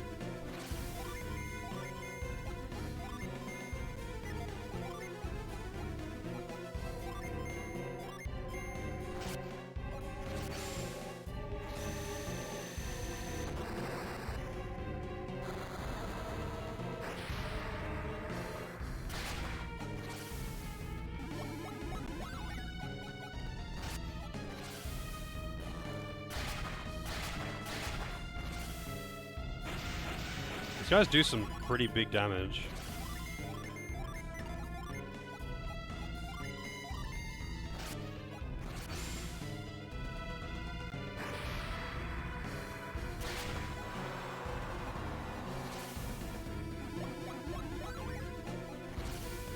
Supernova! Man, Shiba's getting kind of fucked over here.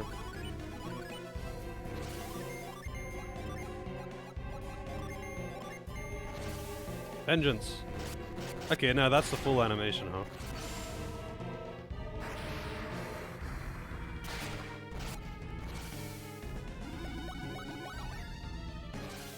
Yeah, Shiba is not that good of a healer, I gotta say. Her heals are basically doing the minimum amount.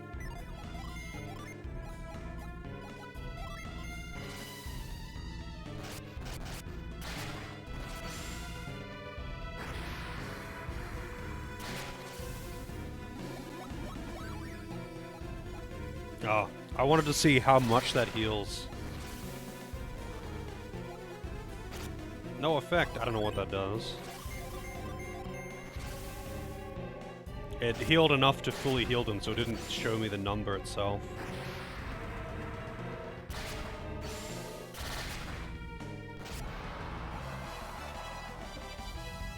Psy Crystal.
Alright, and then it's like tragic, they're dying.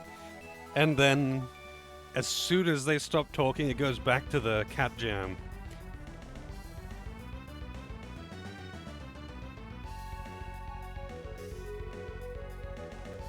Give the star to me.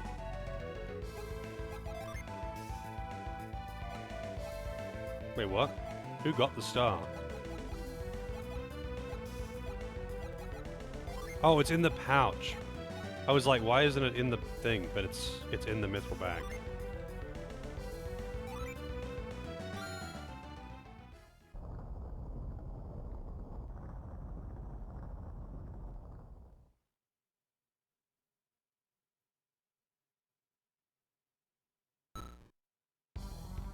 Alright. So I've got the mithril star. Wait.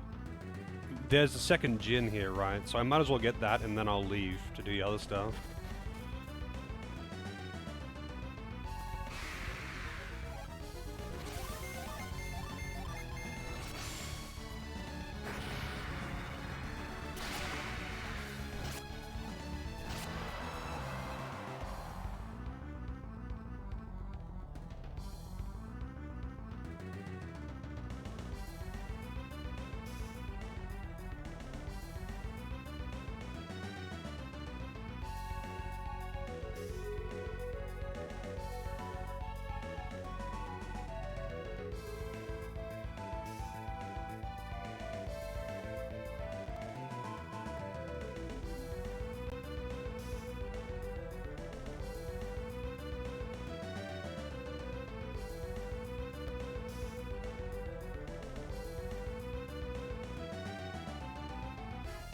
Let's see, master list of gins.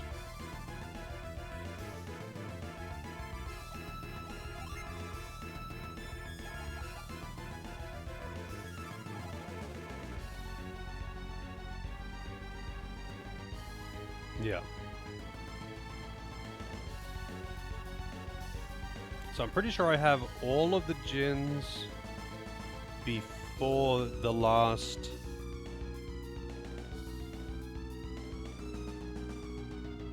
five here. Wait, no, I have to have at least one of them. Oh, wait, it's because one of them is a leftover. Alright, so there's four more. There's four more. One's in Mars Lighthouse, one on Treasure Island, one in the Yampi Desert Cave, and one in the Islet Cave. All of which require teleport, I believe. Except for, I guess, I mean, technically this one requires teleport as well. Technically. Because you can't reach this part of the dungeon without it. Hey Phoenix, enjoy your luck. You know I appreciate it.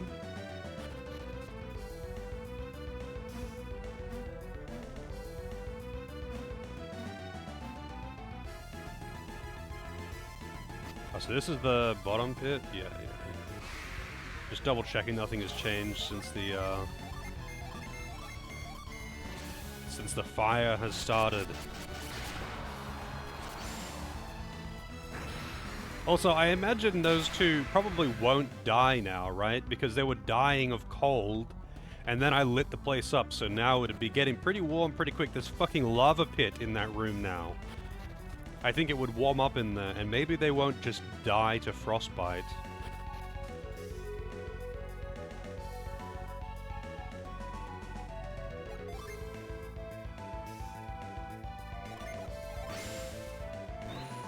Probably would have been faster to just use escape, actually, but I'll walk out just in case there's something else along the way.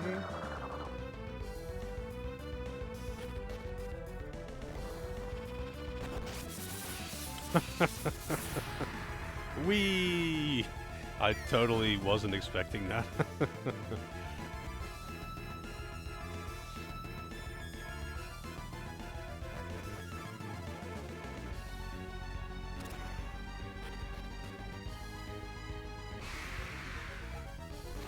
Doodlebug.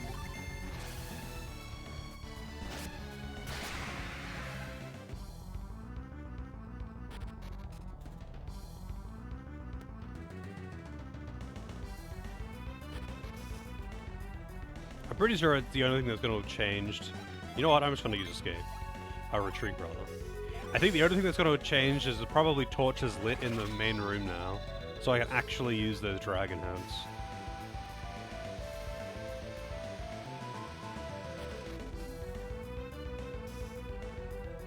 Yep.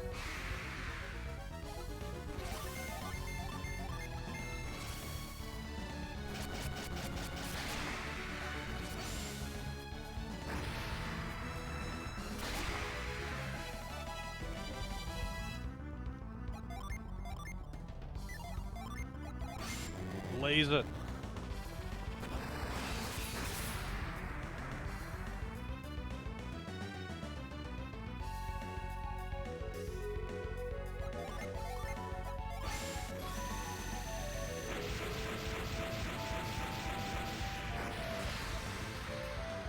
No flame, though. I mean, that door is open now, though. Wait, is there a door on the other side? Is this symmetrical?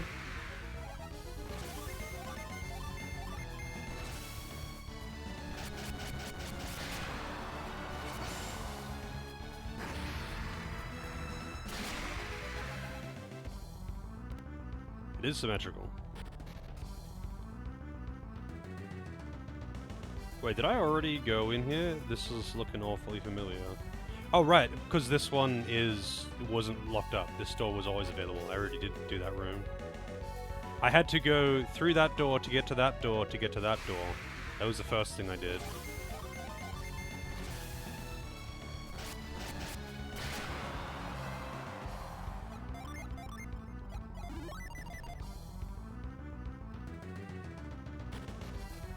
This was the only one that I couldn't do.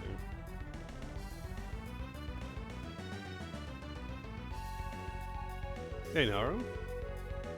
It is a pretty good jam. There's a remastered version of this song, too.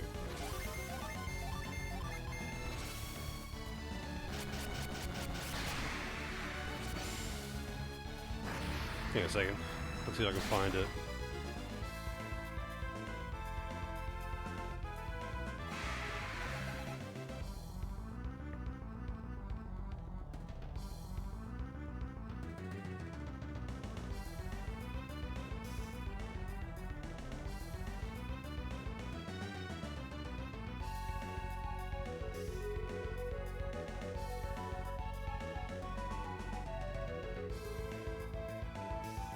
What was the name of the guy that did the remasters of the Golden Sun tracks? There's like one guy that did it, right? He didn't do all of them, he just did a few of them.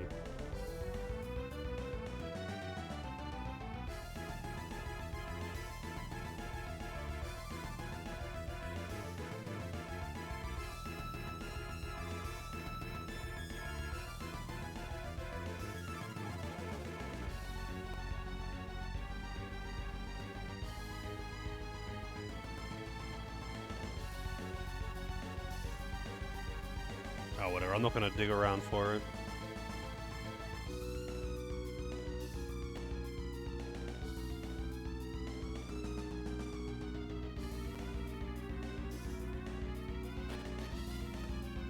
Oh, hey, buddy.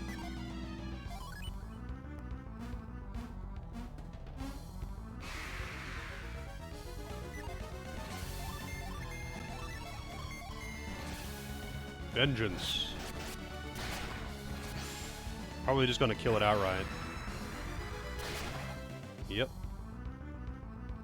Soul Blade is insane.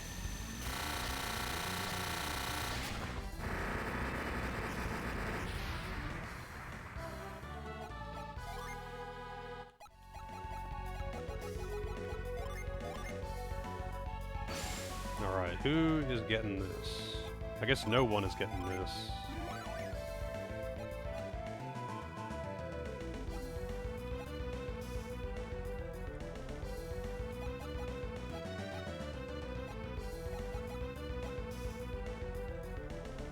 Actually, hang on a second, let me check something real quick.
Alright, so I've got the gin. I guess I'm done here. Even though I'm not sure. Oh, it doesn't matter, actually. I'm gonna forget what I was doing anyway. It doesn't matter if I figure out what I was doing now, because I'm gonna forget by the time I get back regardless, man. Alright, so we're off to... I guess we'll go to Yampi Desert first.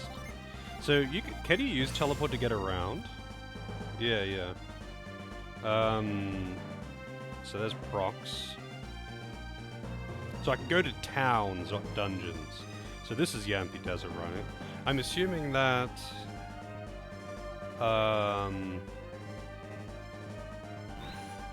my boat maybe comes with me when I teleport? Like, it might show up on the nearest beach or something? Yeah, it does. But that's fine, because I'm going into Yampi anyway.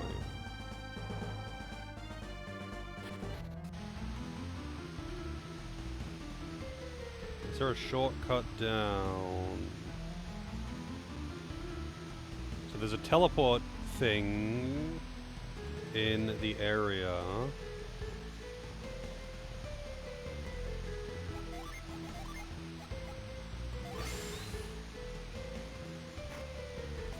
Wow, lucky medal. It's kind of funny that they keep giving you lucky medals. Well, actually, I don't want to fucking fight these things. They keep giving you lucky medals long after you reach Lemuria. And the thing with the lucky medal gear is that, like, okay, some of it is going to be useful regardless, right? But most of it isn't. Most of it is good if you get it when you're at Lemuria, and then it quickly becomes outdated. And they just keep giving you... They just keep fucking giving you the, lucky medals. Can I use sand here? Actually, I'm curious. I can, which lets me go against the flow. Interesting. They totally could have made like a hidden room that you could reach with sand only here. On this flow, I mean, but I guess they didn't.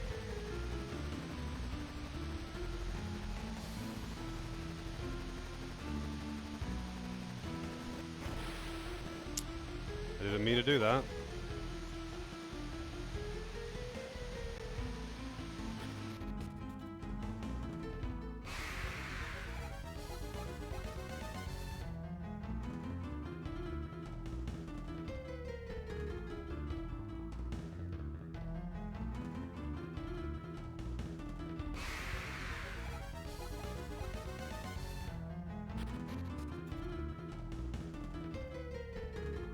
Alright. Yampi Desert. Alright, I know it's in the first... I should have actually entered from the other side, to be honest. This is the closest town. So I think it's like... It might be down here. There's a teleport thing somewhere in the area. I just don't remember where. This was how you get the gin, I think. Oh, no. No, actually, that's how you get through. That's how you actually originally get through.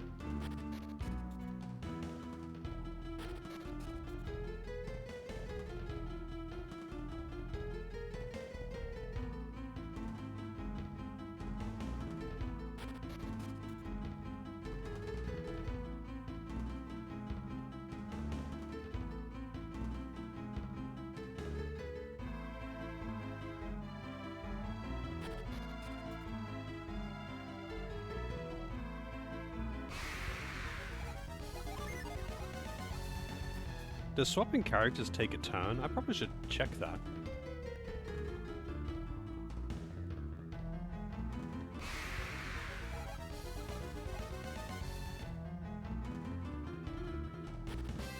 Oh, whoops.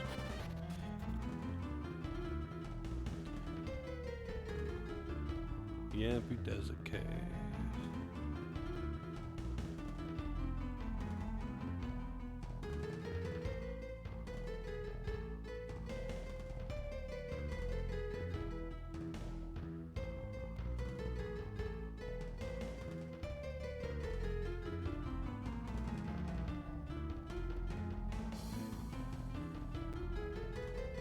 It is on the Alhafra sign?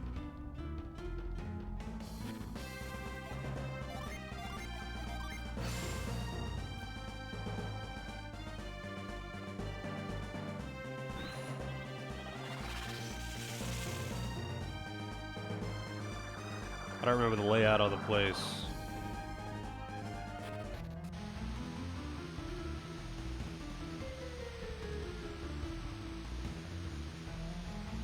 That's the exit.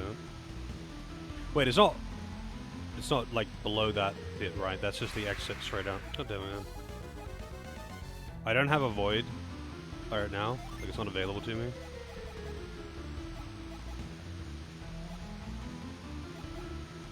I need at least, I think, 1 Venus Gin or 2 Venus Gins spare, and I don't have that.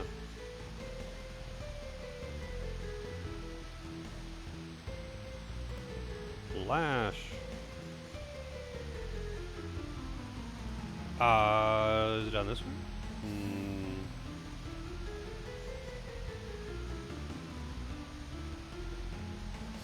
I could totally actually climb up these too.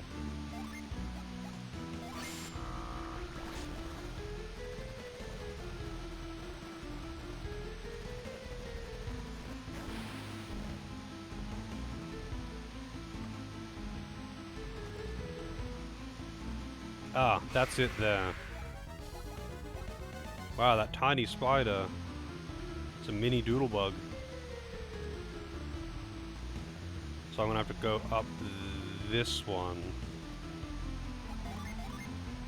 I mean, granted, I could climb that ladder too. But I might as well just ride the waterfall, the sandfall. Oh, you can only get up here with... I thought I had seen the thing, the entrance, but no, I guess I hadn't. Because you can only get up here with sand. Because I never came back here with sand, I think. Water of life, wow, amazing. Level 36. Yeah, like... Water of life is useful early in the game. It's kind of funny because you don't get any water of life at all for a while, and then it's like they start giving them to you not long before you actually start naturally getting revive spells on classes, and then at that point you don't fucking need them anymore anyway. Like, what you need is a couple of them early game, but you don't get any of them fucking early game at all. Like, I think in Golden Sun 1, you get like 1 or 2 of them pretty early, but you better be stingy with them because you're not buying more.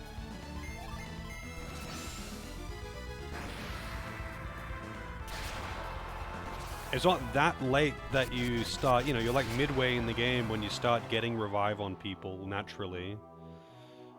But, yeah. I think you get a gin that can revive people reasonably early though, right?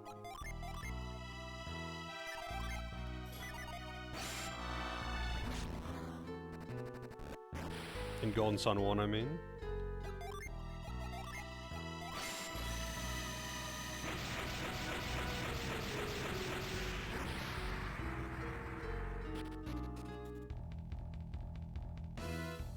Granted, though, it doesn't really matter that the game is stingy with revives, because Golden Sun just doesn't really abuse instant death mechanics as a Gotham, but it's still pretty annoying. Like, if you have someone die in a boss fight because, like, all of the things target them at once, then it can be pretty fucking annoying. Because, like, then you just can't do anything about it. They're just gonna miss out on a bunch of experience, and there's nothing you can do.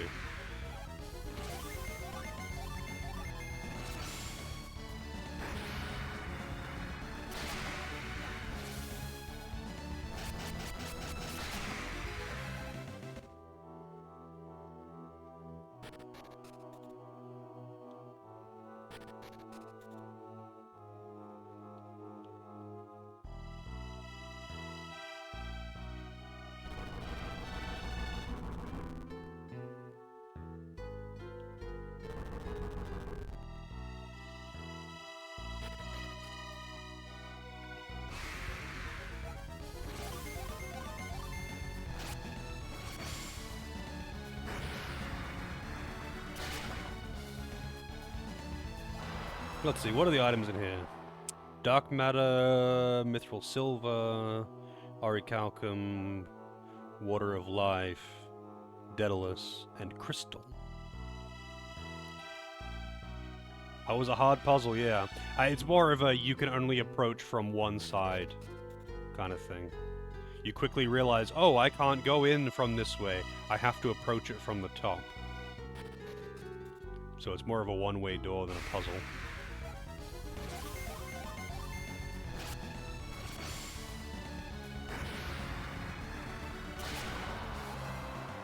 But unfortunately, I actually don't like it when they do one-ways like that don't stay open. So it's actually a one-way, like you can only use it to leave, and then once you've left, you can't go through it again. Rather than being like a proper... Also, what was down here? Like a shortcut. Oh yeah, that's right, it was that. Like a proper shortcut. Which I'm all about.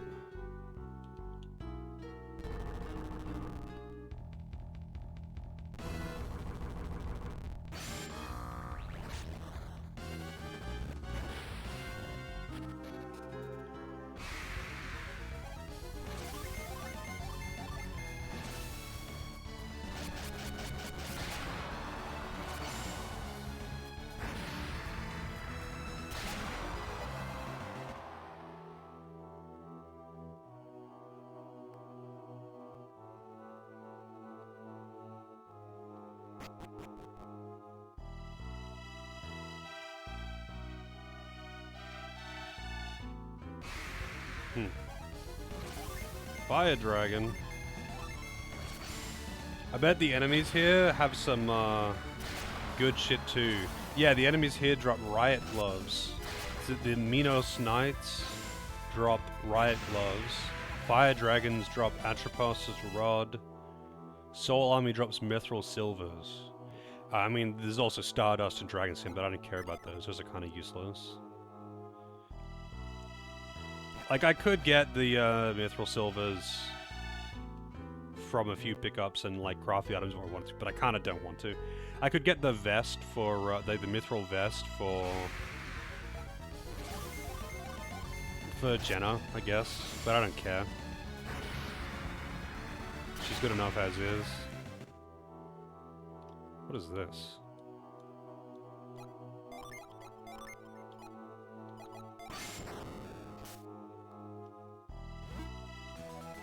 Oh, mithril. Nice.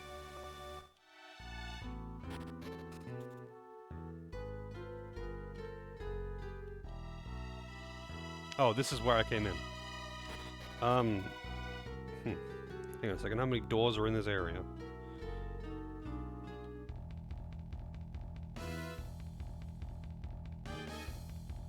So I did a big loop.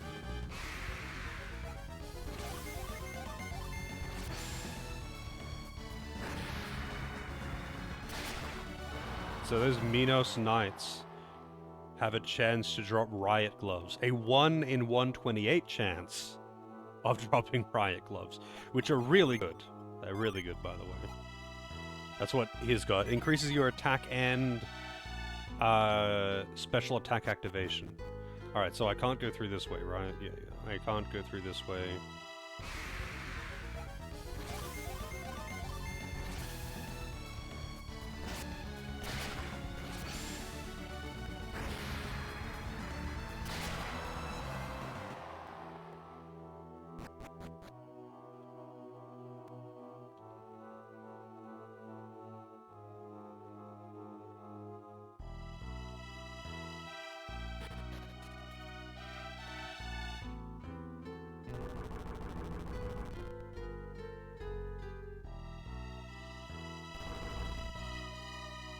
Alright, what paths have I missed here? The Soul Army. They can drop Mithril Silvers. 1 in 128 chance. I think if you kill enemies in Golden Sun with a Djinn attack that they are weak to, it increases the odds of them dropping an item.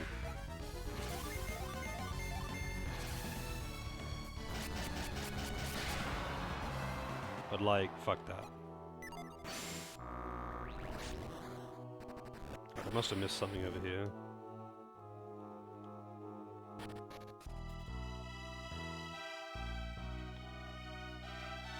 What was down here? This was a shortcut that I couldn't open as well. So that means that there is a another door back here somewhere.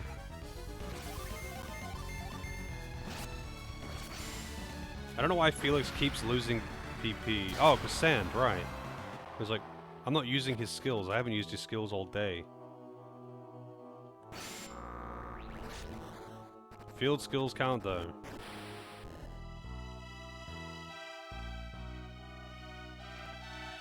That was the entrance.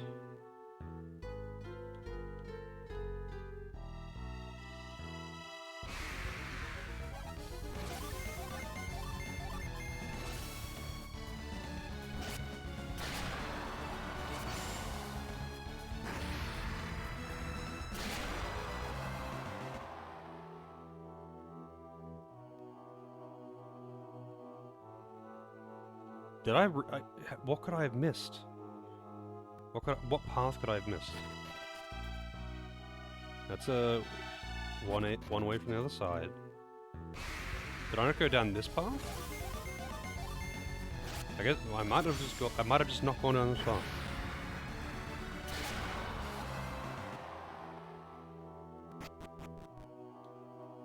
Oh, yeah, I just didn't go down here. Oh wait, you can't reach that. Burst is only right in front of you.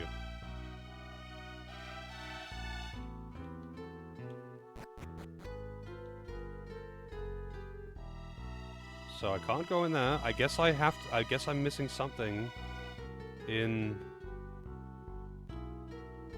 Wait, there wasn't anything back here, right? Hang on a second. Let me teleport out real quick.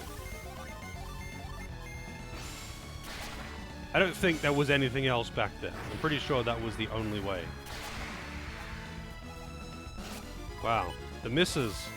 It survived because of misses.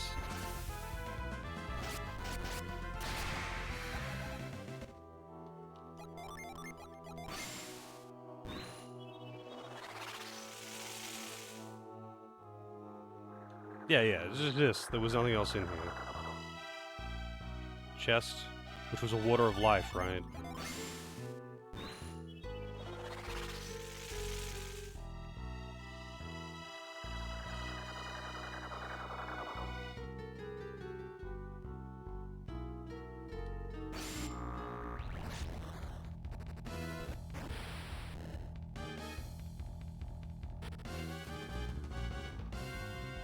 Alright, so here is a shortcut area that I can't go through. I can't do anything here.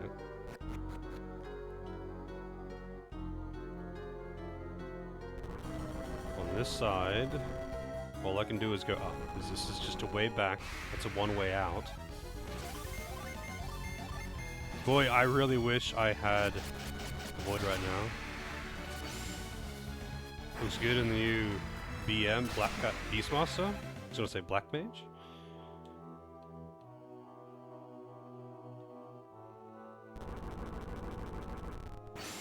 I need to see some screenshots. Oh, benchmark, right.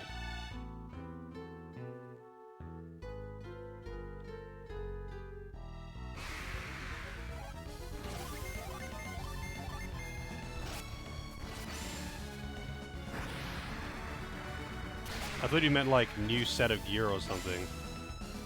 I don't know what the benchmark is capable of.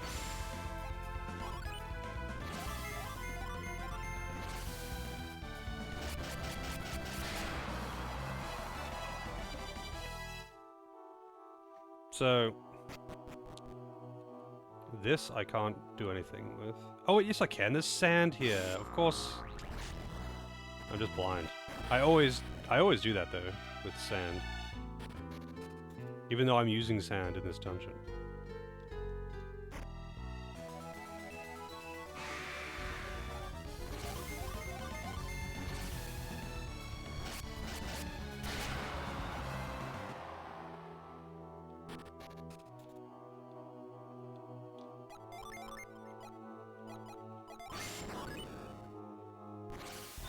Oh, but I can't go back that way after moving that. I just realized as I was doing it. So I'm gonna have to go through there later. Alright, how am I gonna do this?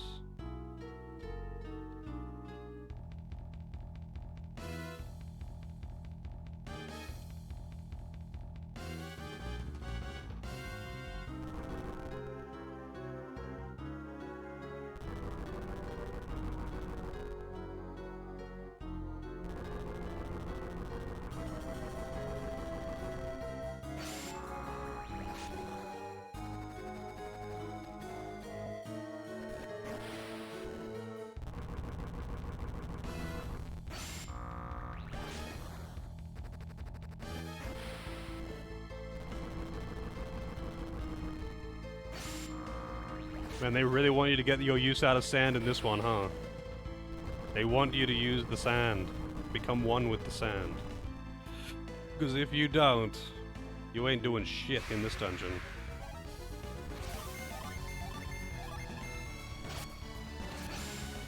Megiddo!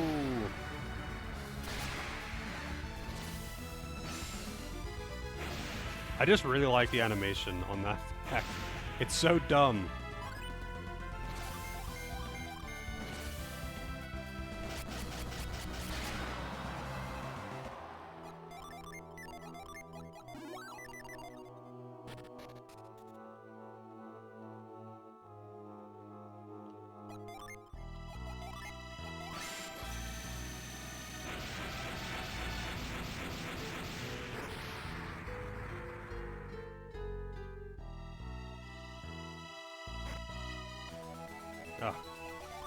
I just hope they improve on the new textures, because they look not bad, but pretty meh on Rogadin specifically, and well, as someone who plays a Rogadin, it would be nice if it doesn't look like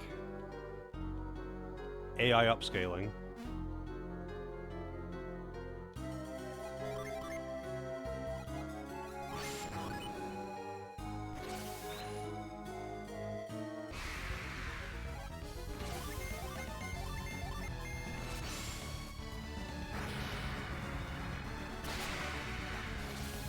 Yeah, I think that's like the level 3 water summon or something, right, Kelvin?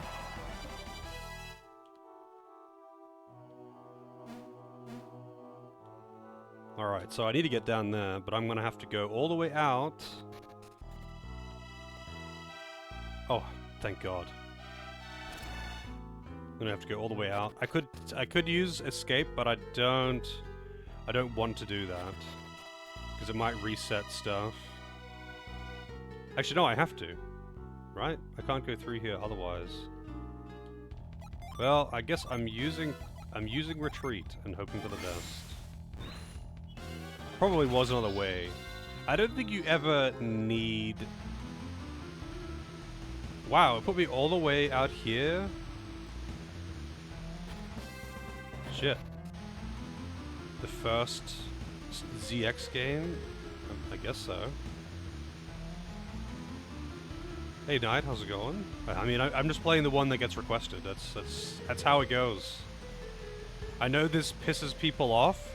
It's like, oh my God, you're playing this game before playing the OG, and it's like, well, that's the one that got requested.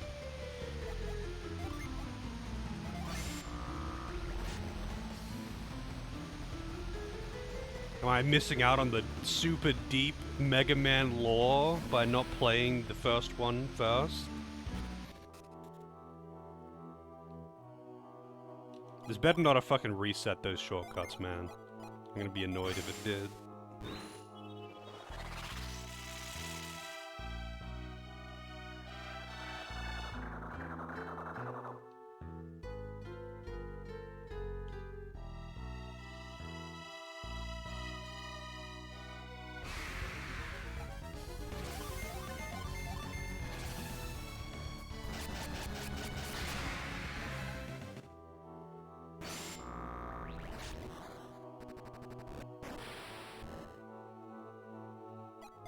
Yep. It reset this. So I'm getting the feeling that I'm gonna have to do all that again.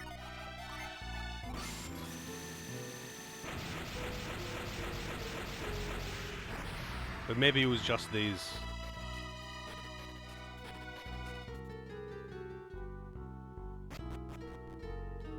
Yep. It reset everything. I have to redo the whole dungeon.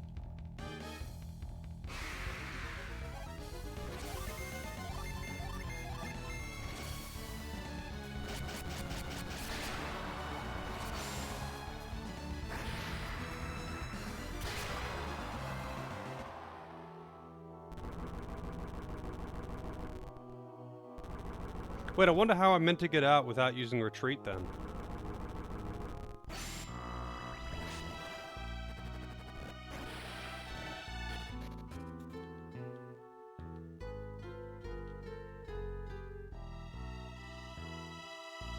Alright, let's take a look at these screenshots. It definitely does look higher res. What is the location of that second screenshot? Is that just one of the Dawn Trail zones? Generally speaking, the lighting looks better here.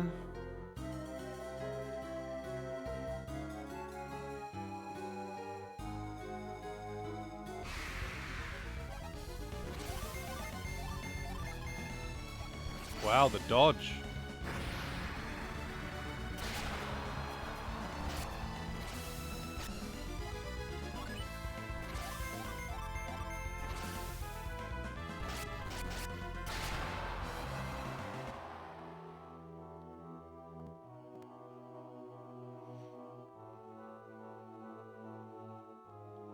The closest thing to me having any knowledge about Mega Man lore is listening to that one album by the Proto Men, or whatever that band is called.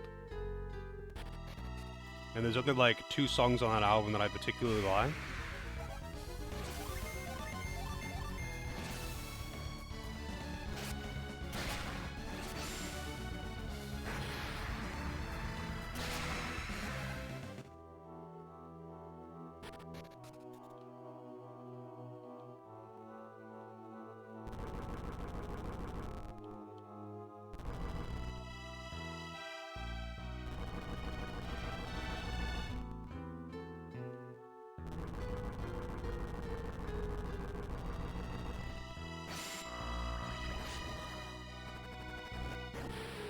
Oh, that's right, there is a Mega Man cartoon, isn't there?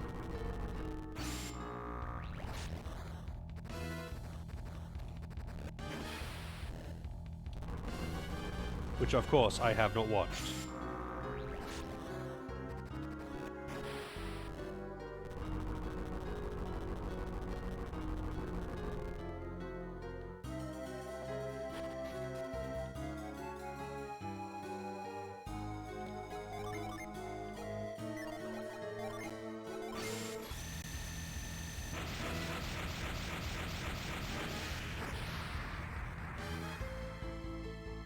I guess that's how I'm meant to get out without using retreat.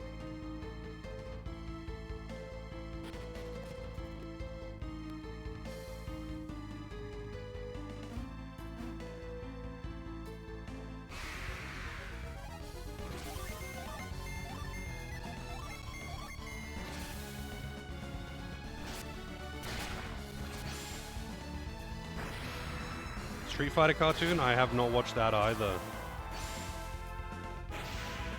The cart is also pretty hilarious, though. The original, like, box art for Mega Man.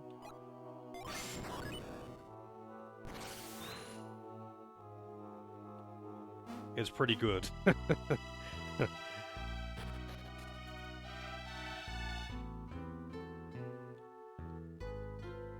I never watched Samurai Pizza Cats either.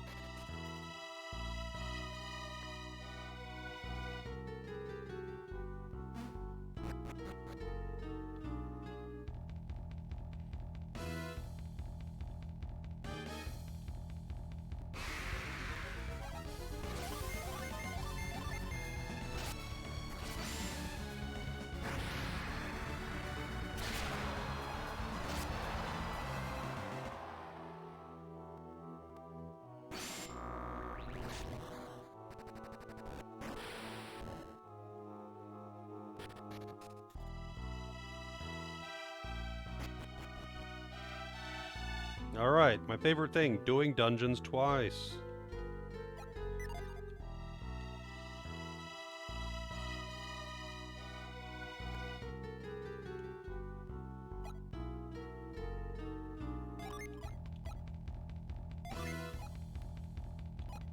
I'm assuming I have to use scoop on it.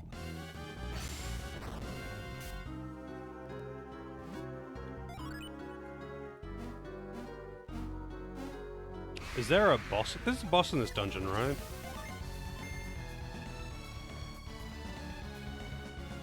I'm assuming it's going to be to the north, then.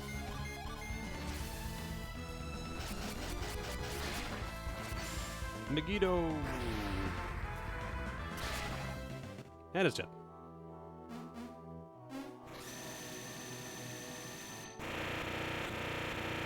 I mean, I never really watched TMNT either, though, to be honest. I kind of missed that one. It wasn't really as popular by the time I was old enough to care about what I was watching on TV. So, like, you know, my brother was into it, and his friends were into it, but me, not as much. Wait, what? That makes him Druid. Not... Do I need 2 of them on him?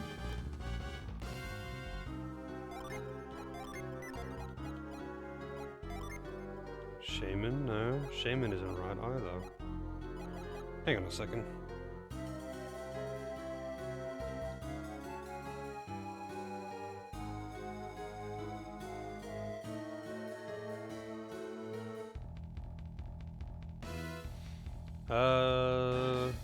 Swordsman Venus. Which is... I think I need...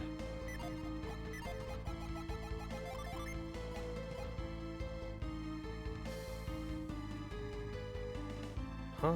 This should be correct. Oh, wait. No, there we go. Yeah, you need 1 earth. Well, actually, I guess he just needed... No, that's...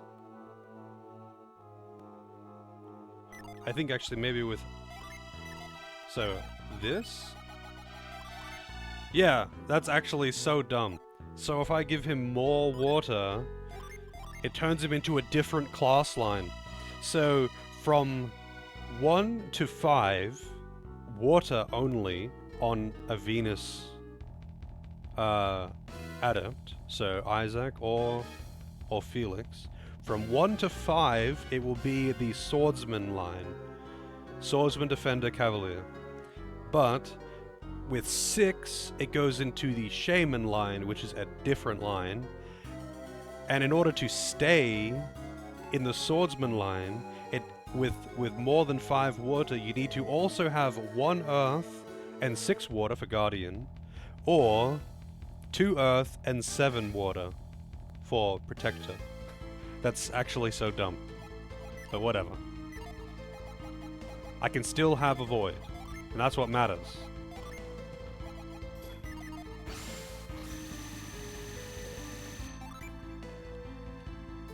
Street Sharks! I only know of Street Sharks because I think we had, or like a friend of mine had like an old VHS of it or something. That show is so fucking dumb, but that's why it's good.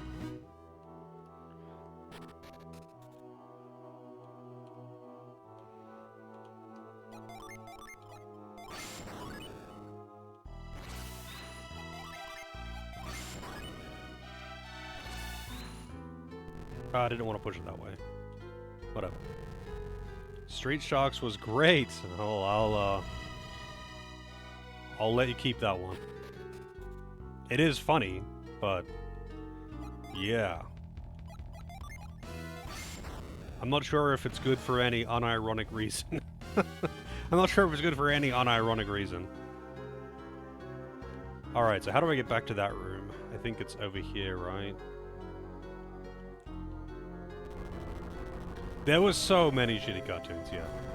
I mean, none of them stuck. They usually just had, like, 1 season or whatever, right? Yeah, Biker Mice from Mars. Oh, whoops, I got scoop on that button now.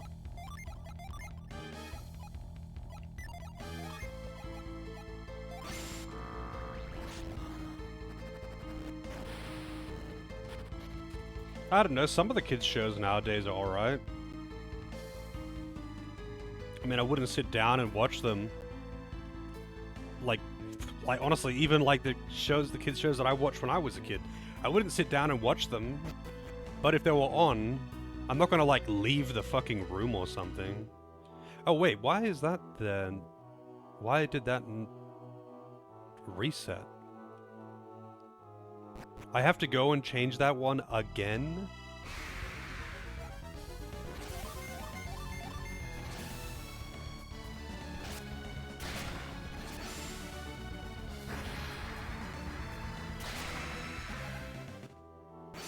There was also the Earthworm Jim cartoon, right? The only reason I even knew of Earthworm Jim is because I played the SNES Earthworm Jim game.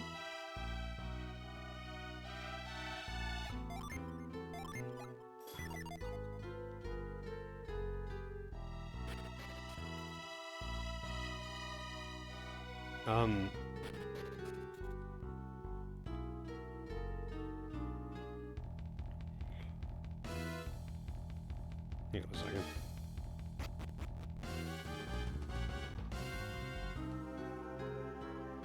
Yeah, I guess I have to go back. Do that again. I don't know why that's reset now.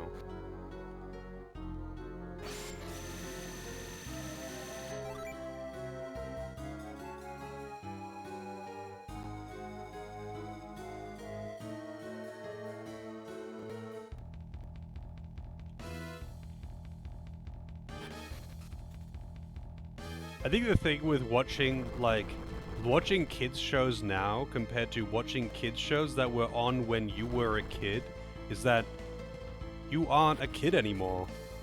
And I assure you that your parents thought that what you were watching when you were a kid was the dumbest shit ever. But it's not for them, it's for kids. It's for kids.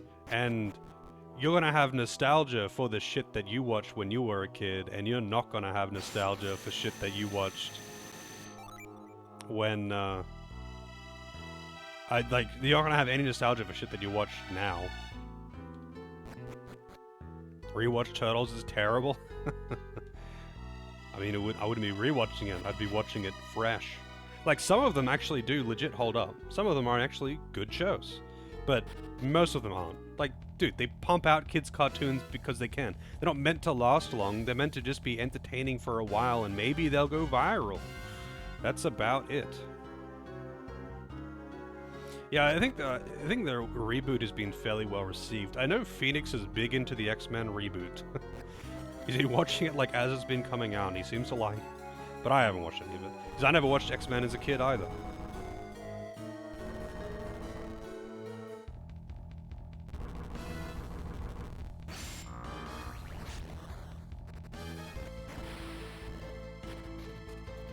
Yeah, that, one of the Batman animations anyway was pretty good, right? The Batman animes? No, it's not anime. It's only anime if it's made by a Japanese person in the country of Japan. Cartoons and animes are different. Not the same thing.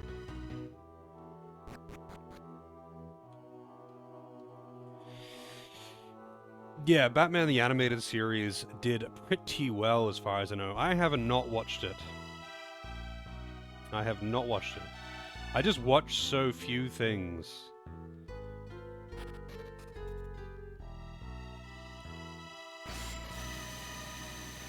Static Shock? I don't even know about that one.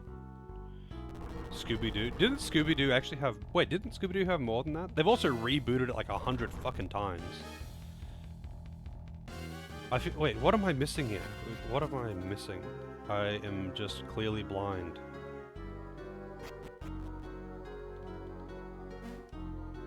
I mean, this works. I gotta change that path again, right? I'm just kind of like meandering around aimlessly.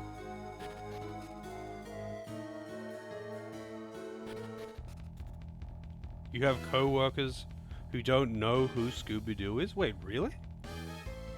That doesn't seem right. Because, like, I mean, I know Scooby-Doo isn't as relevant as he once was, but they keep fucking rebooting it. They just keep fucking rebooting Scooby-Doo. Okay, here we go.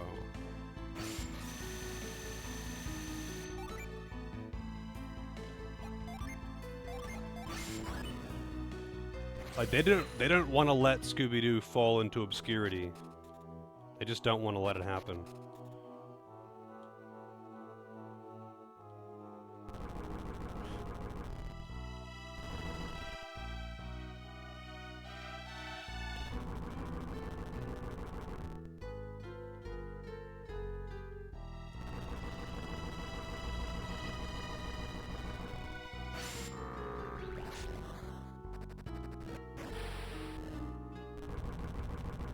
I watched a bit of Scooby-Doo when I was a kid. Not a lot, though.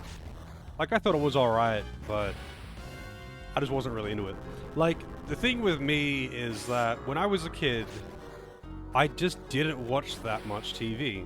I would watch Cheese TV in the morning, which was like the cartoon segment that was on after the aerobic shit. And I would watch that until I left for school. So I would watch whatever was on that. But like, after school, I wouldn't really watch TV, and on the weekends I wouldn't really watch TV except for watching The Simpsons in the evening. So I would like, usually if I'm on the TV, I'm probably playing video games when I'm a kid. Like, I don't really care about most of the shows that are on. I would just watch The Simpsons and then go back to playing video games. And otherwise, I spend a lot of time playing outside. Like, I did play some sports when I was a kid, and like, with friends would often just play outside anyway, you know? I was still part of that go ride bikes in the streets generation.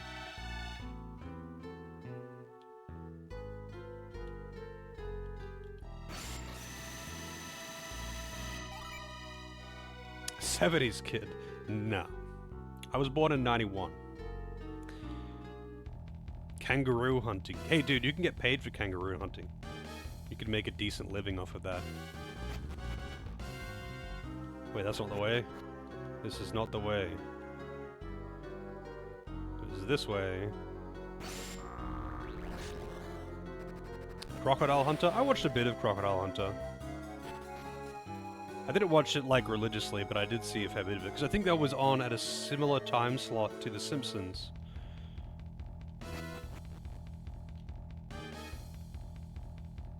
Wait, what am I doing? It's not this way either.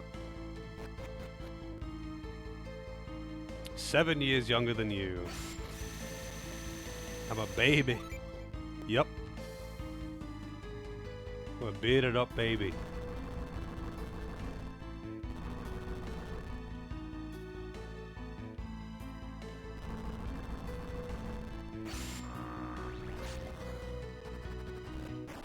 Oh yeah, I moved around a ton, although not for that reason. I moved around a ton when I was a kid.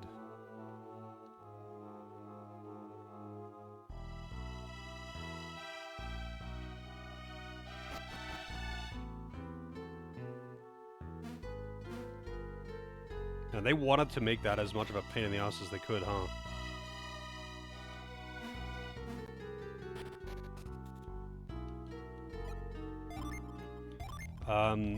The boss is gonna be just over here, and I don't want to redo. Not quite Azuma. I'm not even close to Azuma. Here we go.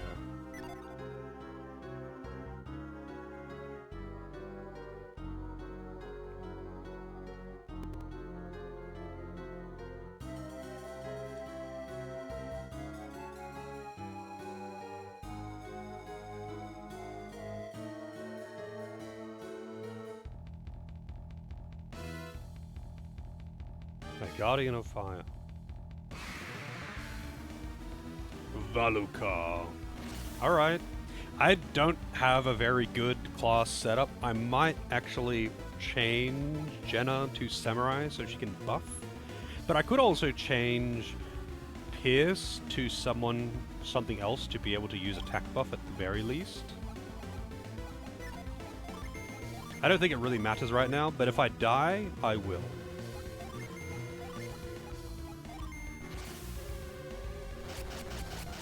Oh, nice. The full proc. All the hits landed. When all the hits land, it does more damage than Megiddo does. Stun Jip. That did not do very much. Oh, did it put... What the fuck? It put one of my Jins on each character on standby. All my Venus Jins. Well, not all of them. One each.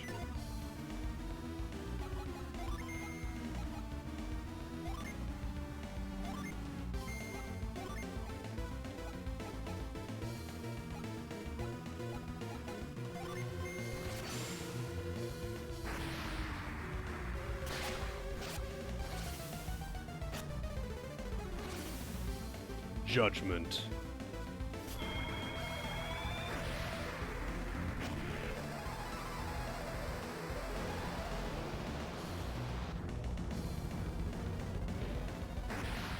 $1,381 damage.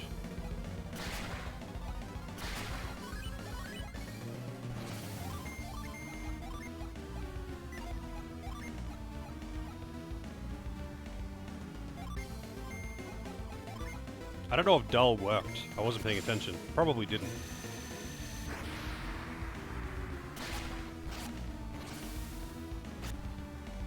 Nope. I'm assuming that is immune, to be honest. Jin stun, coal, mud, spritz, and zephyr.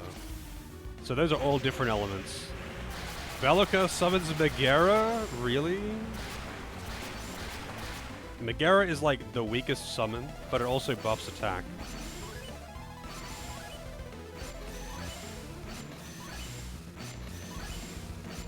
That's right, he puts my Jins on standby and then uses summons with my Jins, I think.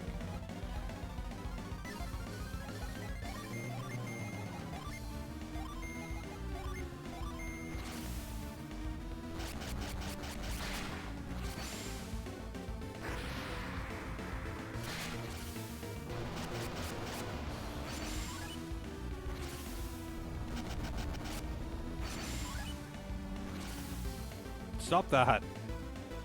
Char, flash, hail, and flint. I think that's 2 fire, 1 earth, 1 water.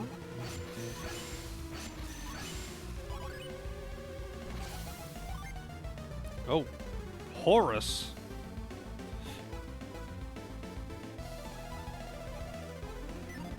You know what? You can do it. I just want to see it.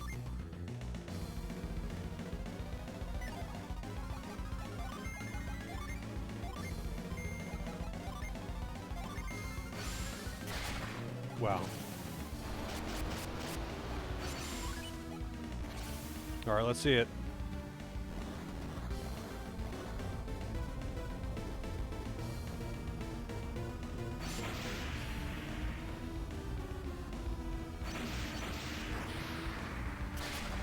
$1,980 damage. Dude, this guy's got a lot of fucking HP.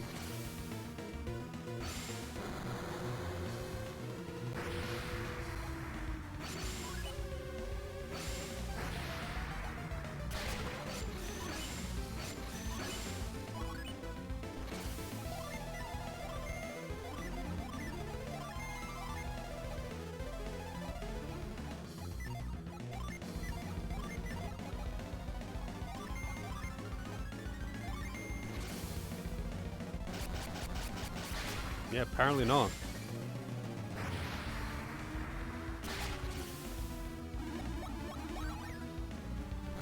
Yeah, I'm actually in the... I've already half done the final dungeon. Oh, there's the stun. I've already half done the final dungeon. I went in there to the point of getting teleport and the last Jin that's in that dungeon, because that's, like, the teleport is required to do the super dungeons, and the last Jin is required because you need all Jins to be able to do one of the dungeons.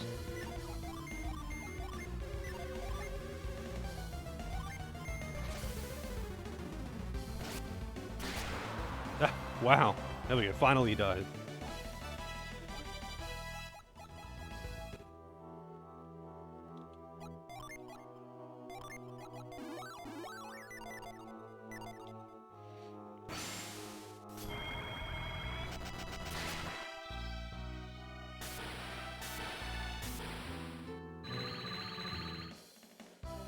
Daedalus, 4 Mars, 3 Venus. Alright, we're done here.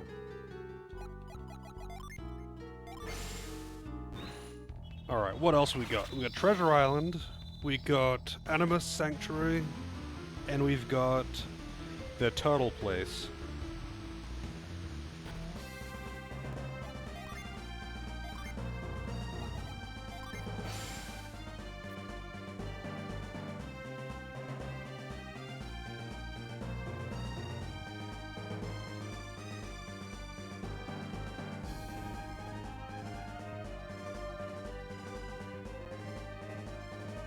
The Turtle Club, yep, it's in Apogee Islands, isn't it? Or was it Izumo? It's Apogee Islands, I think.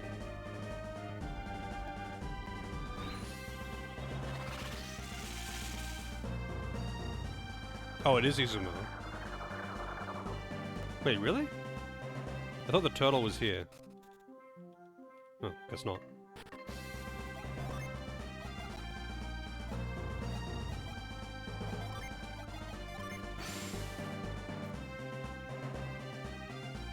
Wait, maybe Izumo is not the town that I am thinking of.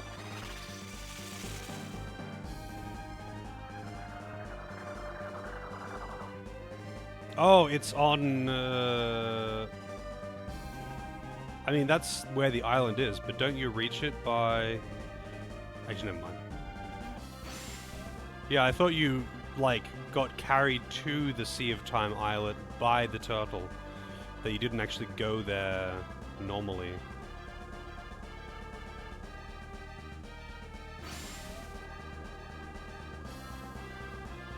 But no.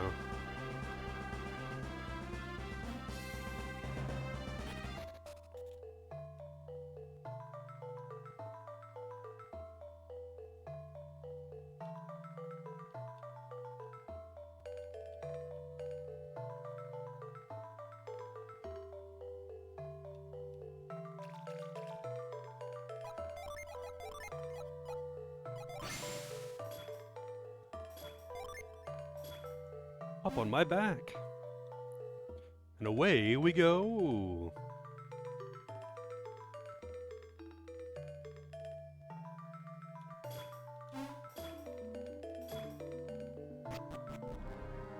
What happens if I die in here? Is that turtle just gonna wait there for the rest of his life?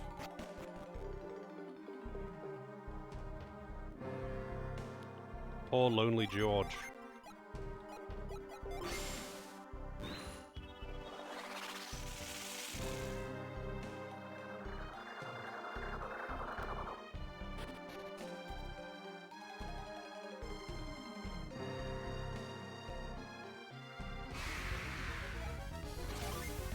Chimera worm. Damn it, Jenna. Tonight I dine on turtle soup. Alright, calm down, X-Death. How's it going, Doris?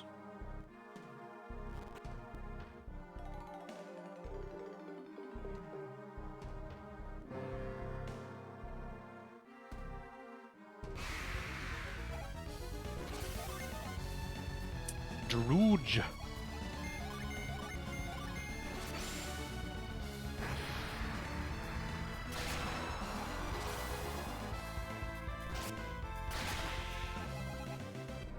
Oh, really? That's kind of funny. Because, X-Death also says something along those lines. Yeah. X-Death says something along the lines. Along the same lines. To Guido.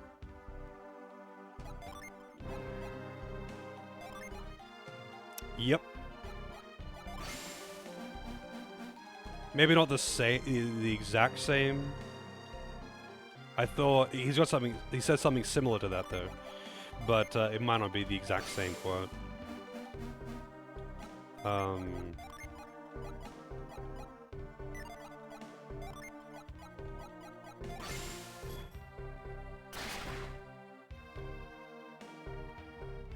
do I like? That's a Jin, right?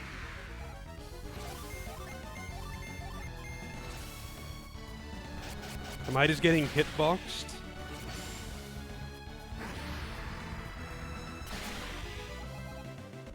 It is shake though, right? Tremor even?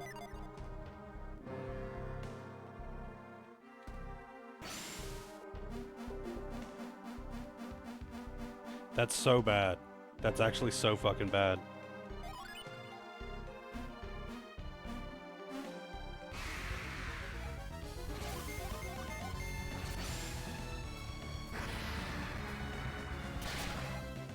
Wow, it had less than 1,000 HP?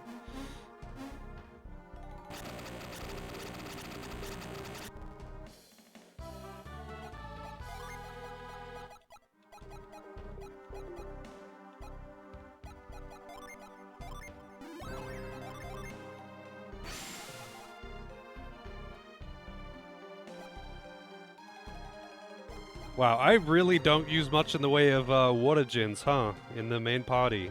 Pretty much nothing in the way of water gins.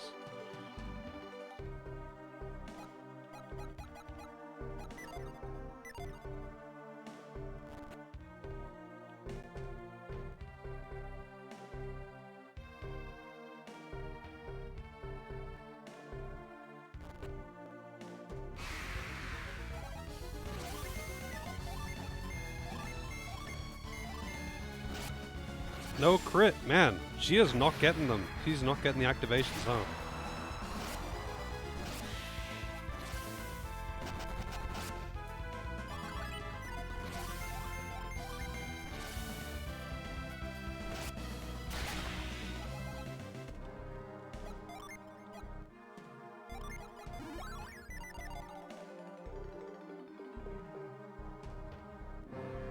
The longest hallway of my life. I didn't realize I was playing Final Fantasy X right now. Wonderbird! Yeah, so Wonderbirds are like the super mega experience things, right?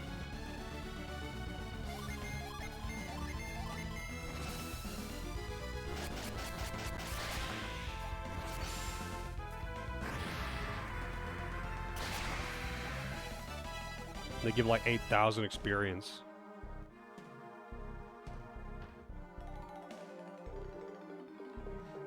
Yeah, I don't know if they actually try to run away like metal slimes do, though. They're just like uncommon enemies, like fairly uncommon enemies in the areas that they appear in. The Phoenix, like, line. Oh, do they try to run away? Okay. They're fairly fast as well. Gwendolyn's the boss at the end, yep. Fucking Gwendolyn. You killed the illusion of my sister that I made, which totally isn't creepy. That I made a giant image of my sister.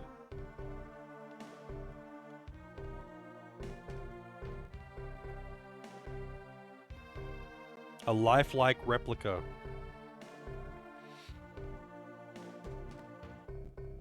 The Guardian of Wind. Oh, wait, so he's gonna be weak to Megiddo, right? Sentinel appeared. Alright, Sentinel. Don't do your worst, because I don't know what your worst is.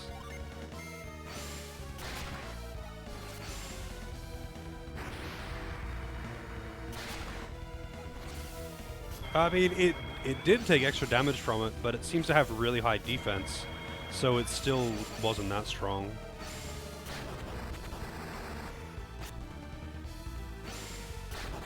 Armor across the same person twice. Wow, thanks. Oh no, returning my strength to normal. Shit, what will I do? Returning my unmodified strength to normal.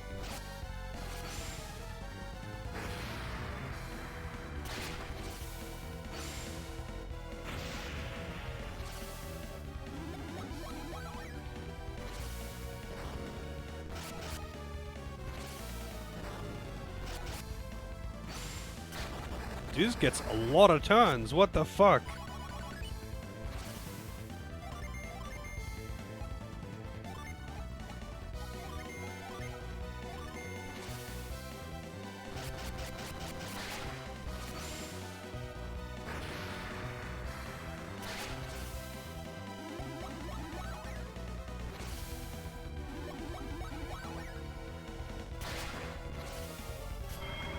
Don't raise you. Wow.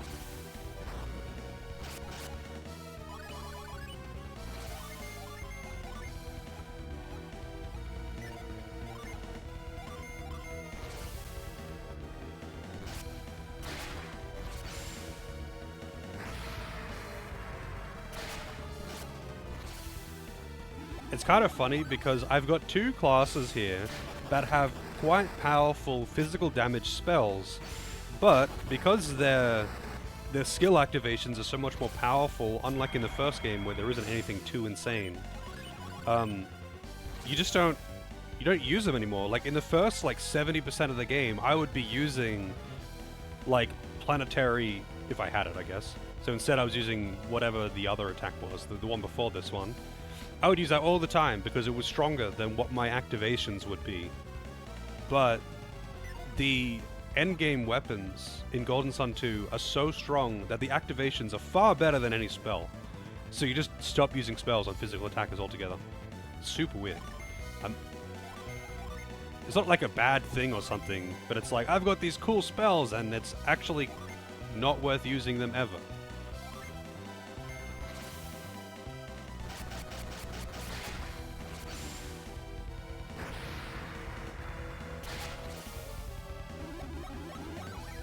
Like, actually, I'm curious. I'm gonna see how hard Planetary hits. Dude, stop focusing Felix.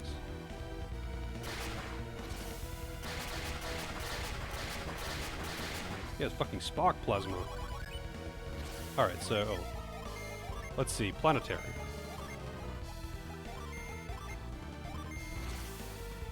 I wonder what level I get Pure Wish as well. It dissipated my synergy. It did literally nothing. Can you just not hit this guy with spells? I think this guy's a special case.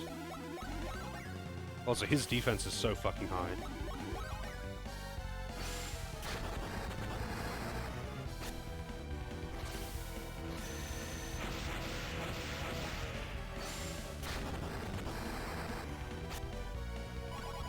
Jesus Christ, man.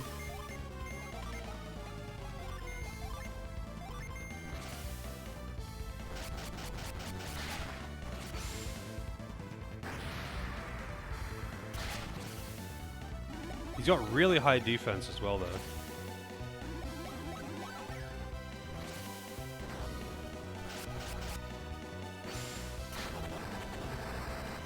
Defense drops by 0. Oh no, dude!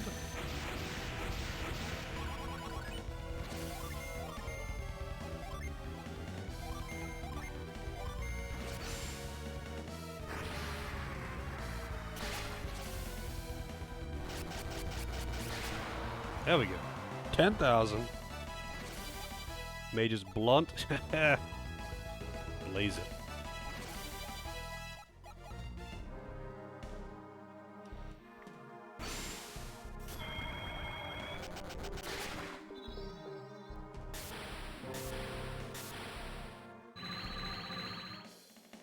Catastrophe. 5 Jupiter, 3 Mars.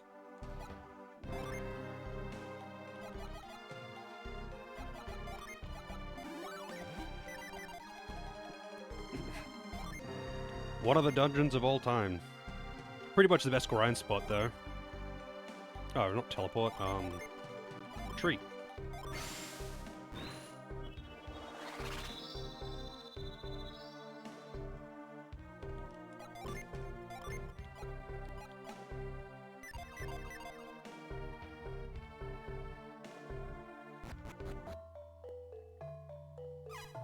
Yup.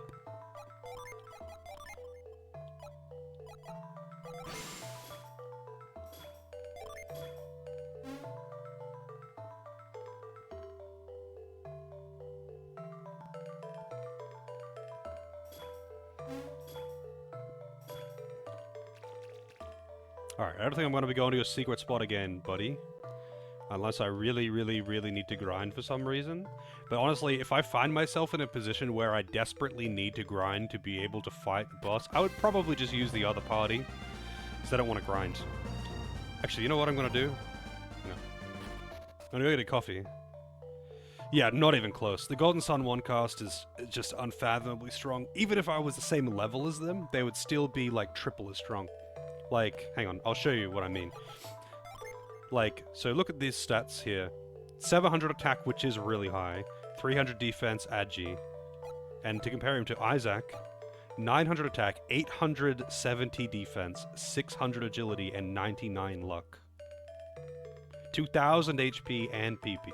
I didn't realize that this save file import was so ridiculous. And if I did, I wouldn't have used it, to be honest. I have nearly 900 HP on Felix, and he's on a high HP class as well. And Isaac is... I think he's on a tank class, so he probably would have high HP. But yeah, they've all got HP and PP cap. I'm assuming that's the cap, because otherwise... surely they would not have the exact same amount each. So this is like, so I imported a save file that had all the gens and side quests and all that complete.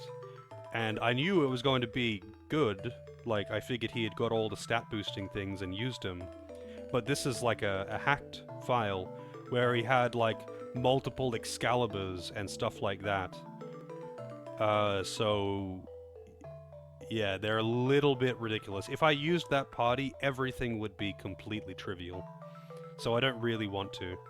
I do actually want to use Isaac and Mia in the final party though, so I've got half and half of the old and new team. But I'll probably only do that for the final boss, just so it's not just trivializing everything.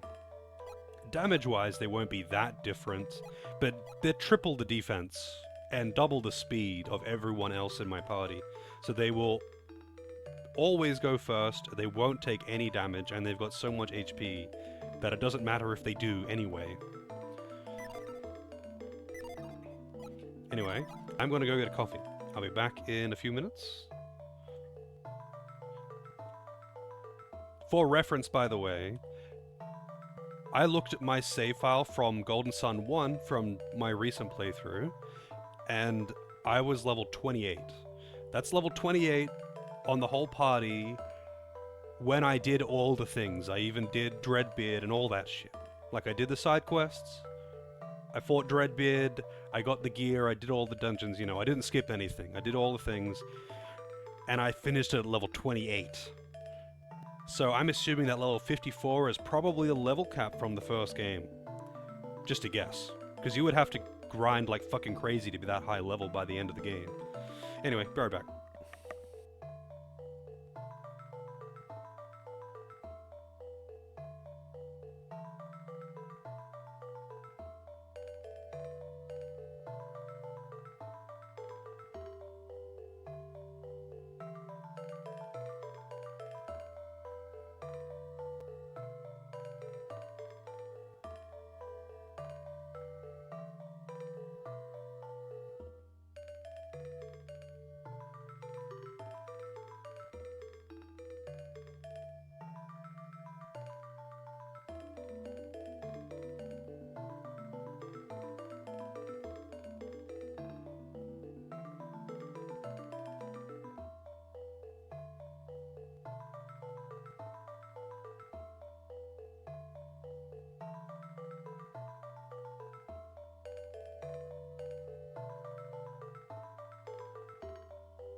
Alrighty.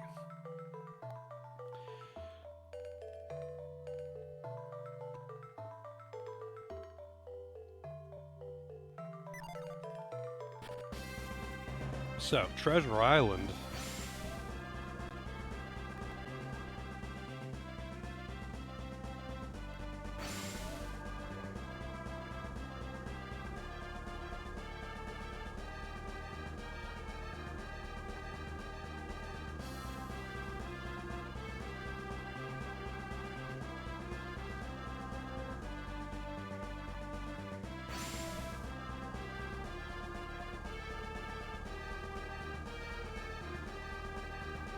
I don't know how to get in here. There'll be a spot that I can, I guess. I think you just need to grind or something to initially enter, but you need to teleport to do the rest of it.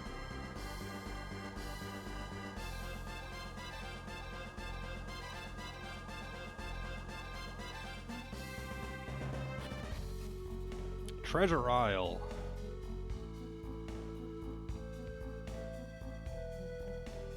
And these probably all have nothing in them.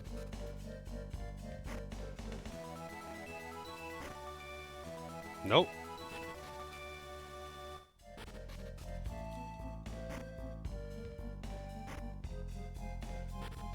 Okay. I guess just one of them had loot. One of the rooms, I mean.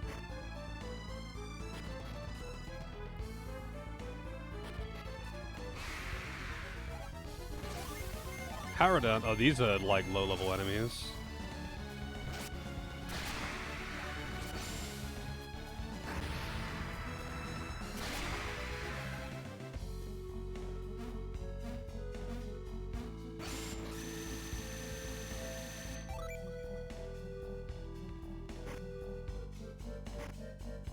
All empty. Whoops, all empty. You know what? I'm just going to assume they're all empty.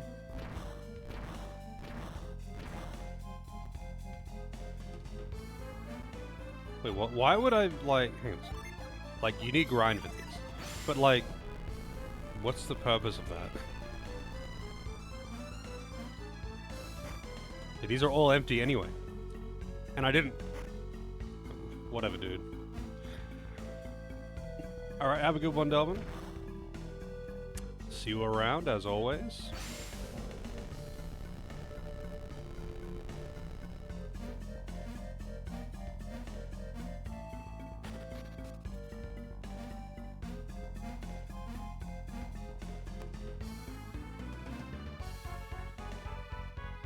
Oh, that one's not up.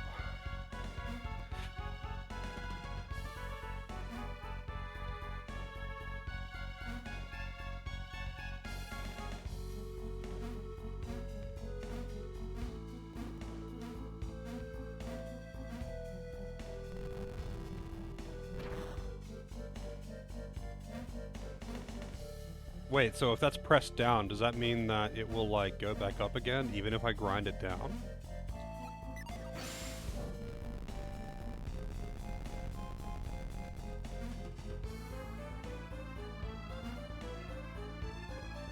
Oh, no, I see what I'm meant to do. I'm just meant to push it to the edge so after I go across I can...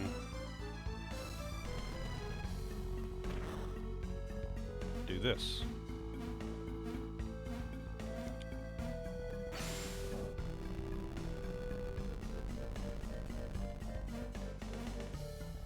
Oops.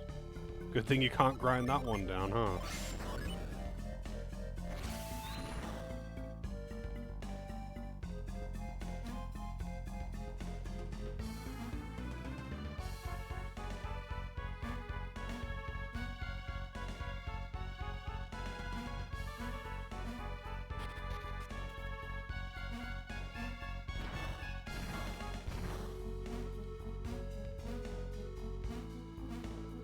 How do I want to go about doing this?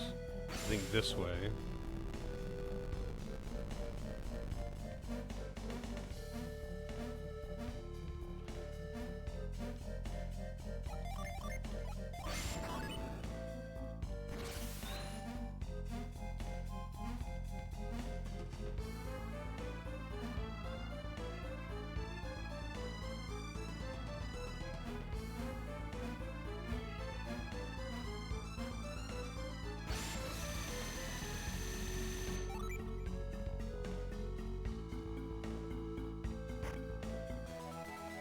Jester's Armlet.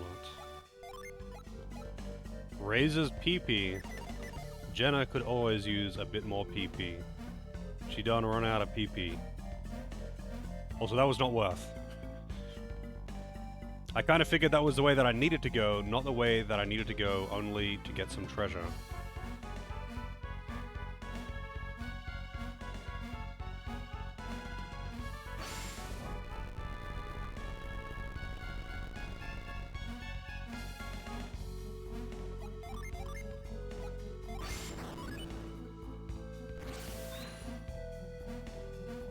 Also, I did not need to do that, but I guess that probably locks it in place.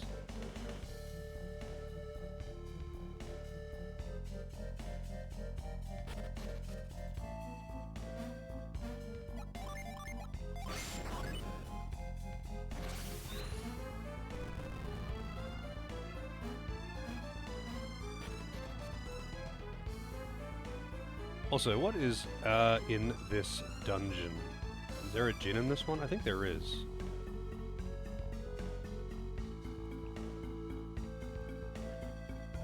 Yeah, there is. No.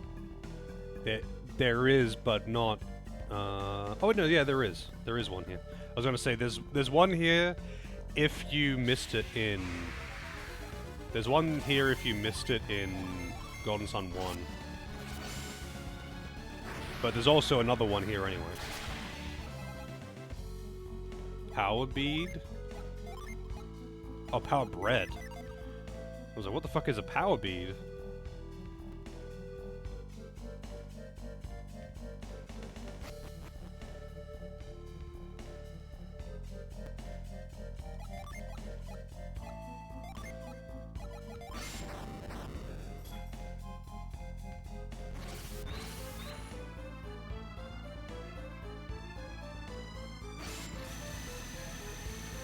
I still have not reached the point where I need teleport, right? So... Iris Robe. Let's see. Restores PP.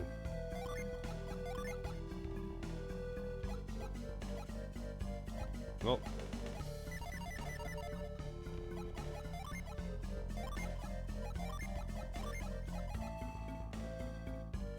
Probably better than what she's got. The one that she's got increases agi and I think wind power. Stores PP. Not that it matters for her. She can't fucking run out of PP.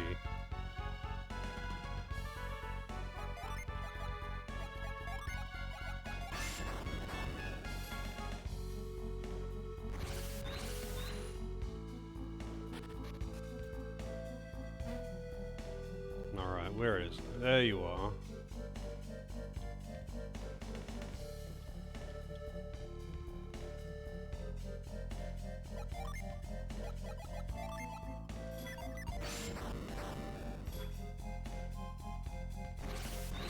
You're gonna have to only lift the appropriate ones.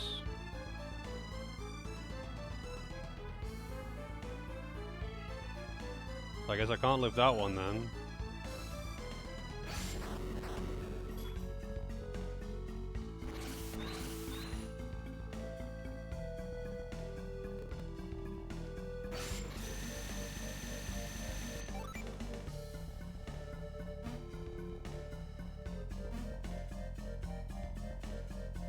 I guess technically this one would be available earlier.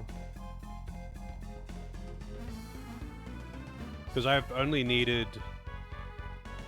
I would be able to get this immediately upon getting the party back together. I don't need teleport for this one.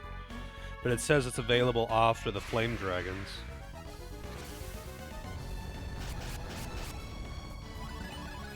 Wow, it ambushed me and didn't flee.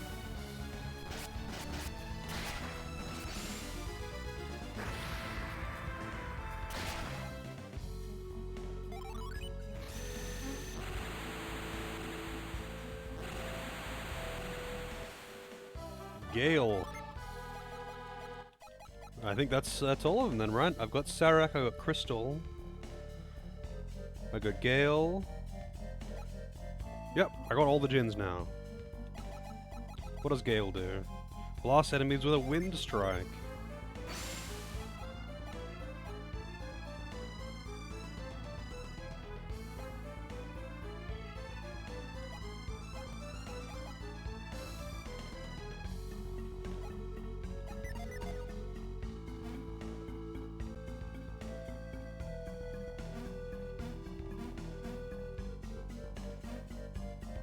Nothing else in this room by the looks. Probably a chest or something up here. Yeah, that's right, there's a chest over there.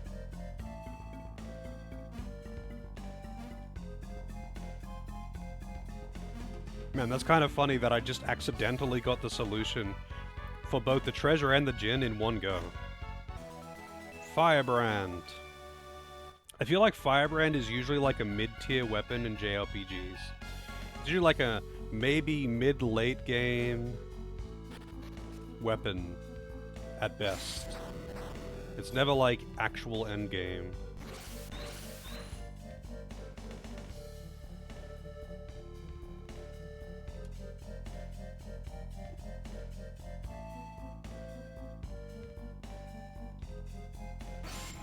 Alright, so I'm gonna need to loop around that way.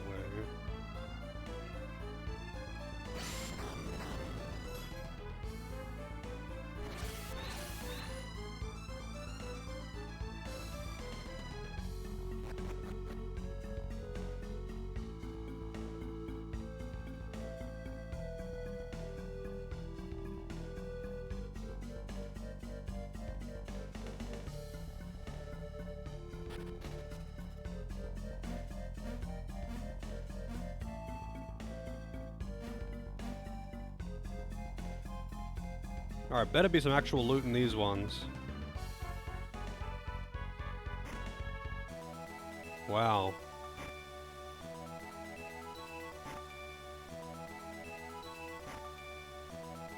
This is so mid-tier at best. Oh, a cookie. That's so mid-tier at best. Wait, so where have I missed a path to, get deeper into the dungeon?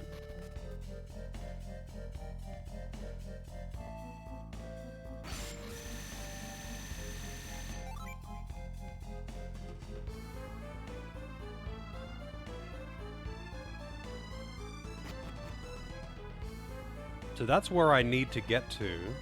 Past there, I guess. But how do I get there?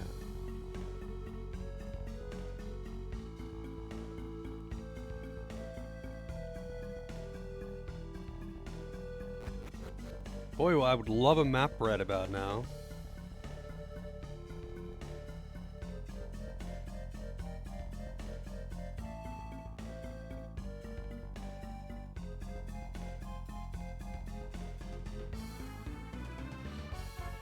I don't know. I'll check out this room a little bit further. Because I might have just missed something.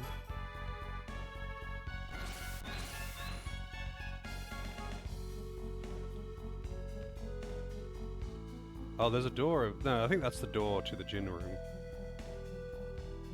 Yeah, I don't think there's another path here. And the gin room didn't have any extra doors in it, unless I missed it.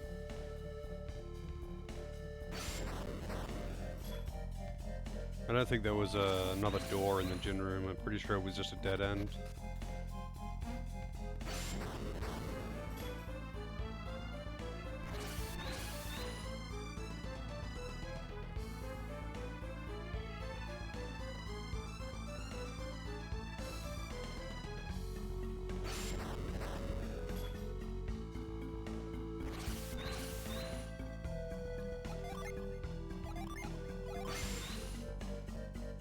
Yeah, nothing in here. So I've obviously missed something back the way I came.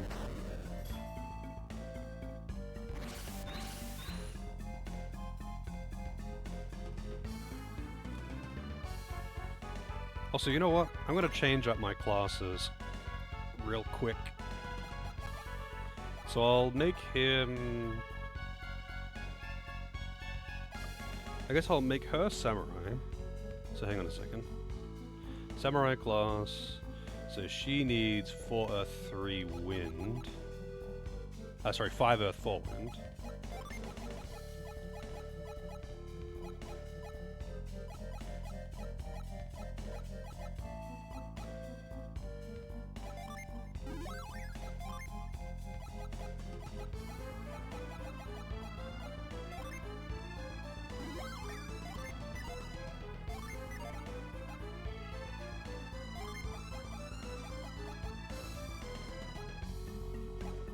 attack twice next round, huh? Alright, there's Samurai. Number 4 with a lightning strike.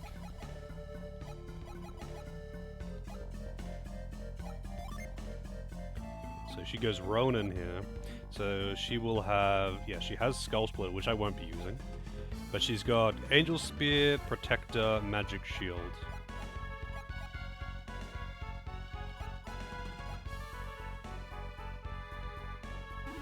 And is legitimately quite strong. I think Samurai is tied for... Oh yeah, I'm done with the gin list too. I can close it, yay!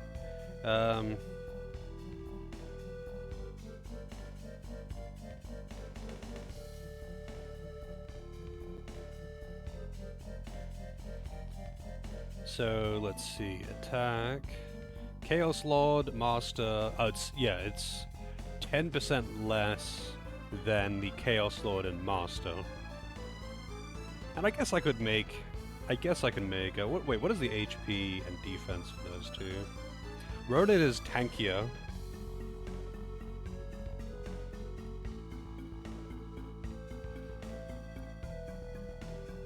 What is Slayer? Oh, it's just the generic Venus line. They've actually all got good HP. Ronin has the most, weirdly enough. What about defense? No, they're all pretty good for defense. Chaos Lord and Master both have 140. Paladin has the most.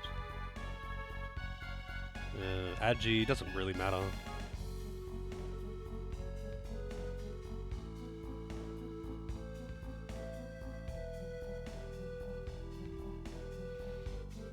And I guess I'll make Felix into Master. He won't lose any attack for this.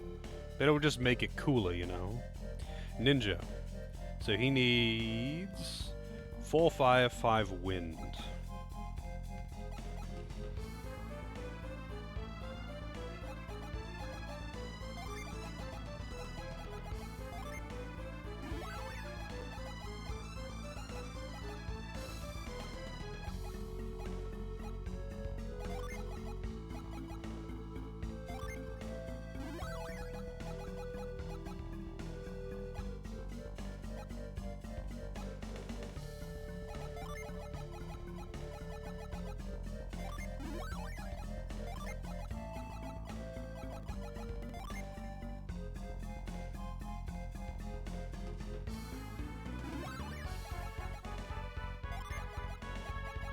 I know the different gins give different stats, and I should optimize which ones give the best stats, but I just can't be bothered doing that, alright?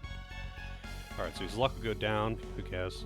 Agi goes way up, attack up to what it was, PP up, HP down a little bit. Alright, so do I want to change one of these, or can they stay the way they are? I think they can stay the way they are, although it would be nice to have an attack up buff.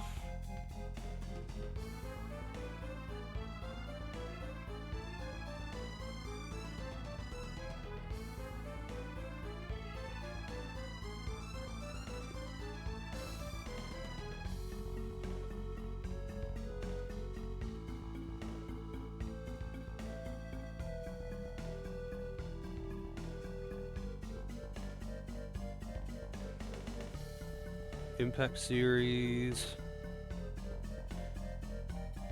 High impact. Yeah, what teaches high impact? Enchanter, Magician, Enchanter, Hermit, and Tamer. Wait, really? I'm sure there was something...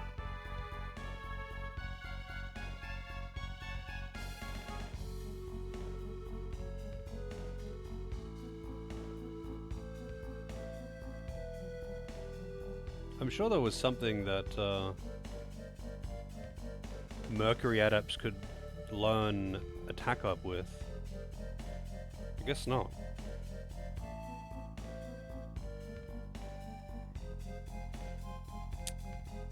Yeah, I could have sworn there was something that the Mercury adepts had access to that would be able to teach impact.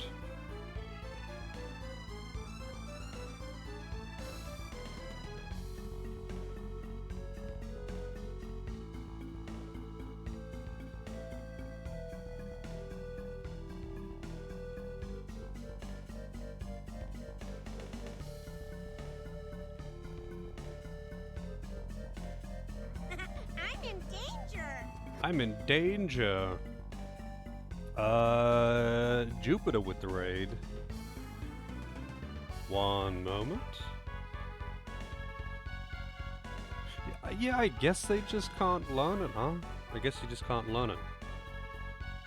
I mean, maybe he could if I did this. Hang on a second. Also, let me give you a shout out before I get too sidetracked. I'm guessing you were playing Golden Sun. You were playing Golden Sun. So that would make him a white mage again. Hang on, I want to see what happens if I give him all Jupiter all the way. I don't think this is going to be a good idea, but, you know. I'm just seeing what happens, you know. So he's a savant. A double raid from the same person. Let's see. He does get high impact. Because that makes him a savant.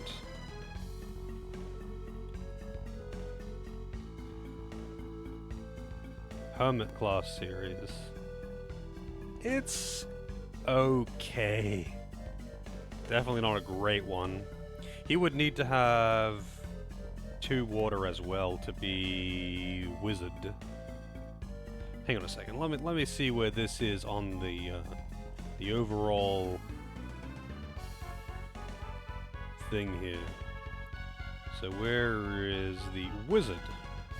I mean, it's alright. So it's got same HP as White Mage, same PP. What are these? Attack, defense, agi, right? Say it's actually statistically pretty much the same as White Mage.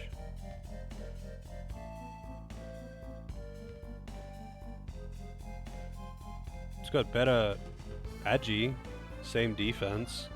What does it learn though? The rating? Okay. I'm in danger. I'm in danger, I guess.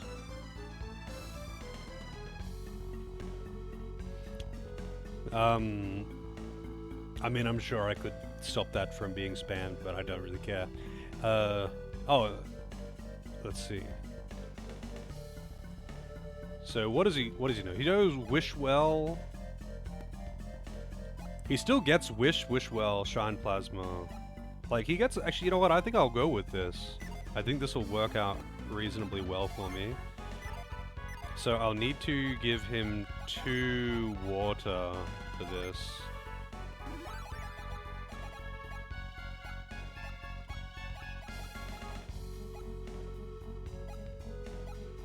Create a watery shield. I do actually want to have that one around.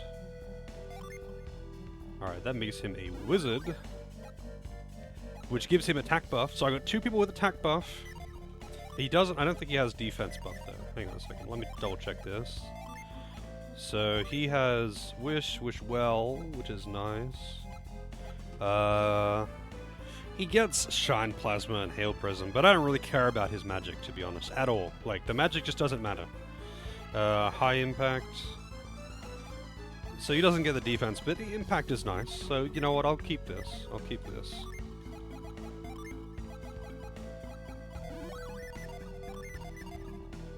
Alright, so I've missed a path somewhere back here. I don't know where it is, but I've missed a path somewhere back here.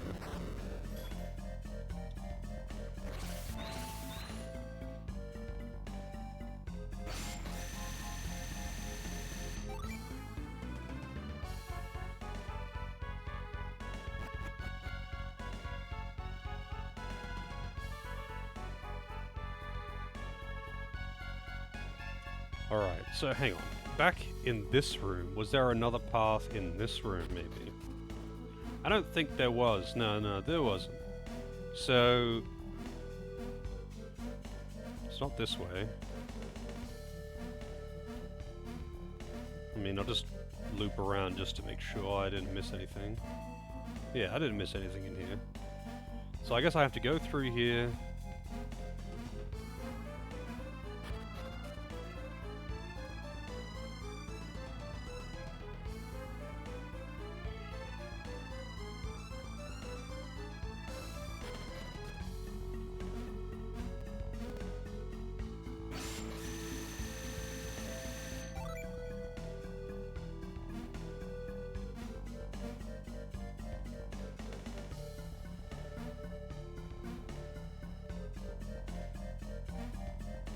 I can grind this back down, I guess. But, like, to the right is where I originally came from. Still think it's weird that to use grind, it has to be Felix, but it's still learned from an equipable item. I hope I didn't miss, like, it's something way back, because I've been through here.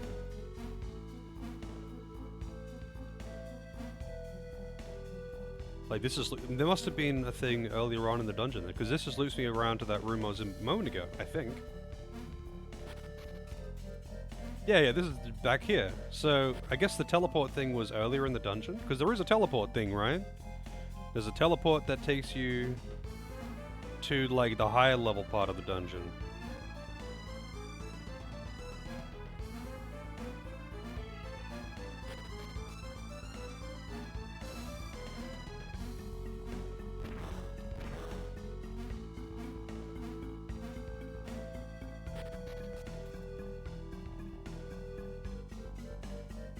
I've already checked these.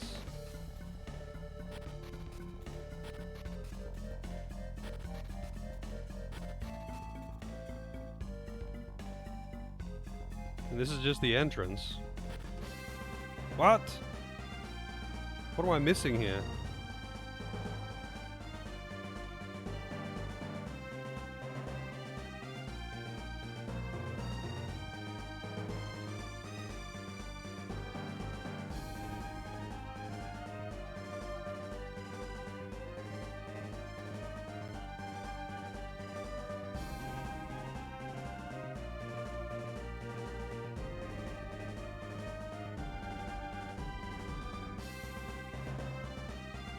Wait, no, it is in the gin room. What? Where the fuck is it? According to the wiki, it is in the gin room. What? Did I just like miss a ladder or something? Fucking hell, man! I'm probably gonna have to do like the whole thing again too. Yeah, that's all reset too. Fucking hell, man! I mean, doesn't really matter. This is a tiny area. I just don't want to waste time.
Yeah, I'm not sure what the deal with that one was, Helica, to be honest.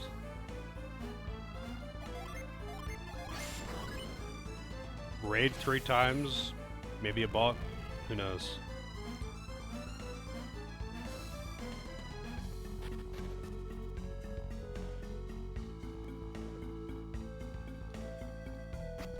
So was it this way? Yeah, this is the way.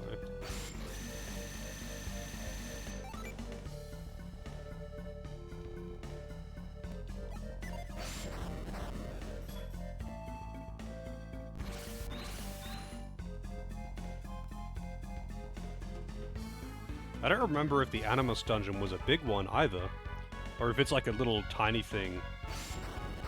As do you? I mean, I've seen it happen before, but I don't know, man. I could set the minimum raid to like 2 people or something to stop bots from doing that, but it's so very, very rare. I mean, it could also not be a bot. It could just be someone who's having some technical difficulties, and if that's the case, then I'm sorry, but it's very rare that bots do any kind of fuckery like that, so I usually just leave it as it is. Because, you know, some people I know might only have 1 viewer and they're done, and I'm not going to, like, say, oh, fuck you, you can't raid me, or something. Okay, that's where I need to go. How do I get a... Oh, that's how I get across there. I need to not lift the, lore boulder. Only affiliates get VODs. Do they? I thought everyone got VODs for 1 week, and affiliates got it for 2 weeks.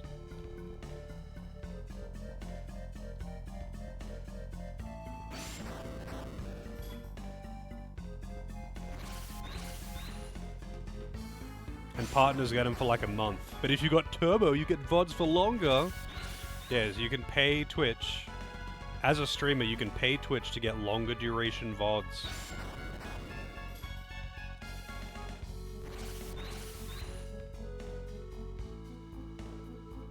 Shit. Wait, so I can't lift that one. How do I get to that? I have to get up there. Without lifting that one. Without lifting that one. And without lifting that one. Wait, can I even do that? I have to lift surely one of them. I'll just lift all of them and have a look at this.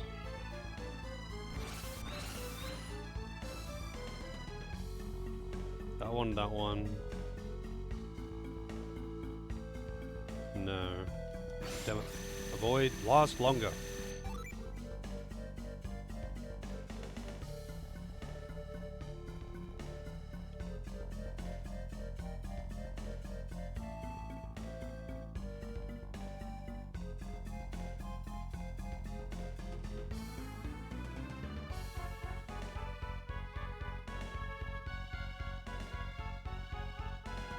I can't lift that one on the bottom right.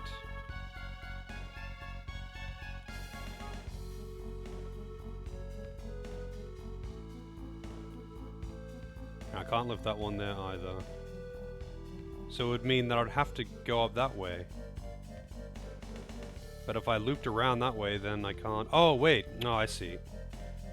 I'm blind. I was like, what? None of this is going to work. I kind of forgot that there is a back area here.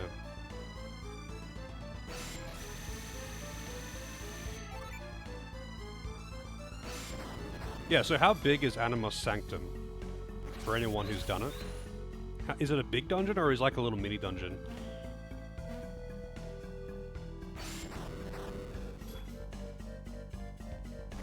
Big one? Like, how big is it compared to Treasure Island?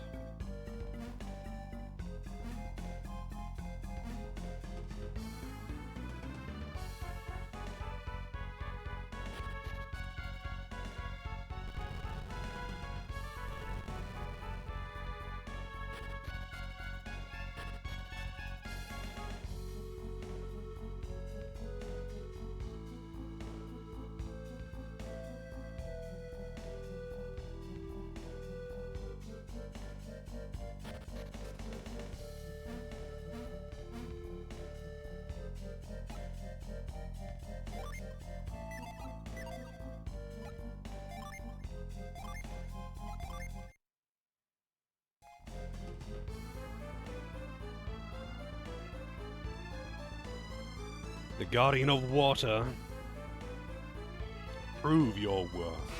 So what's the gimmick of this guy? Refresh Ball, Guardian Ball, Thunder Ball, Anger Ball. Yeah, but like I'm guessing these are support and Thunderball. I'm guessing these support, and he probably resummons them.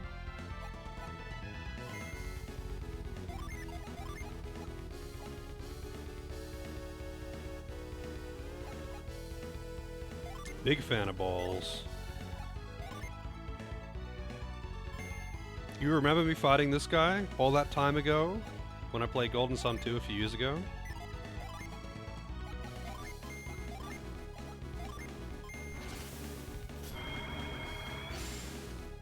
Protective Aura. I'm guessing I have to kill all the ads then. 83 damage. I don't even think it's really worth using my buffs, huh? They're not buffing me by that much. I'm probably just hitting like fucking attack cap. Mega cool. Man, that's pretty fucking cool. Okay, so that one's suicide bombs. Anger ball, suicide bombs.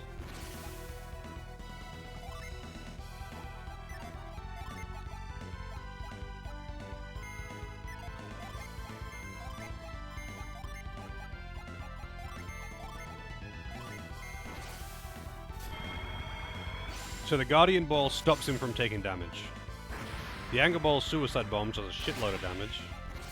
I'm guessing he's gonna resummon these. The Refresh Ball probably spams heal spells.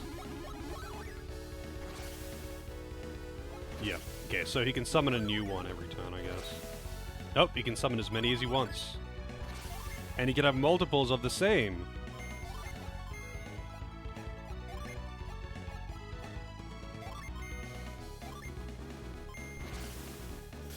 And while there's Guardian Balls up, you are not touching him.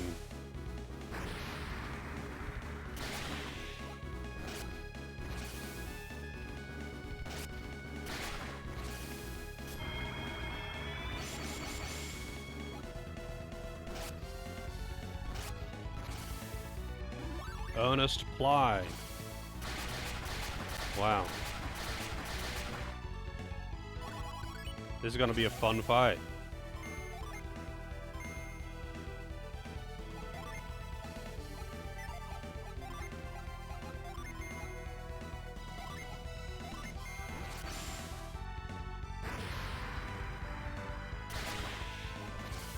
That one was not taking much damage, huh? I guess the Guardian Balls are tanky.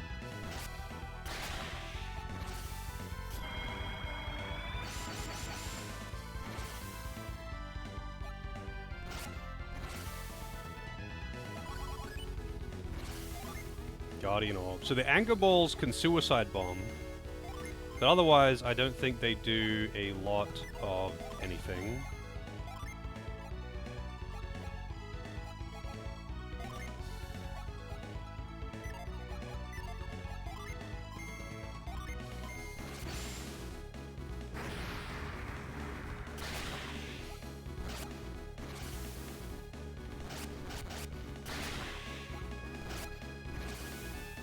Mind Ball. He's even got attacks that are balls. Yep. Anger Ball.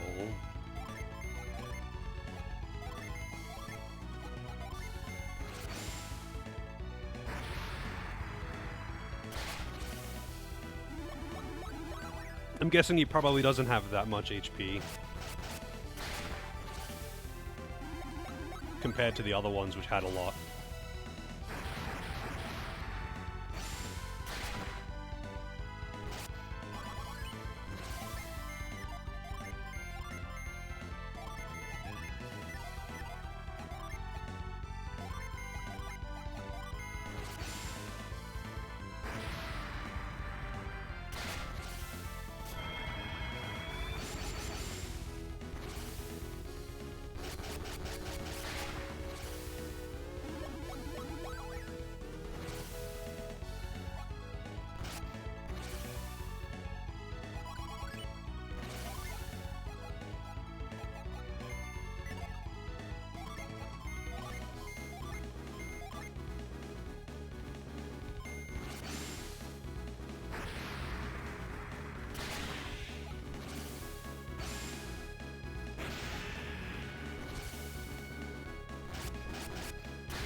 I didn't see how much damage that did to the boss just then.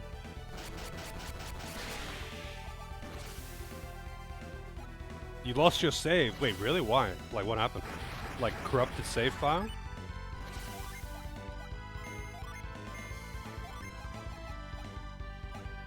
He only has 7,486 HP. How's it going, Kitsune? That's good. That's good. He's nearly dead then.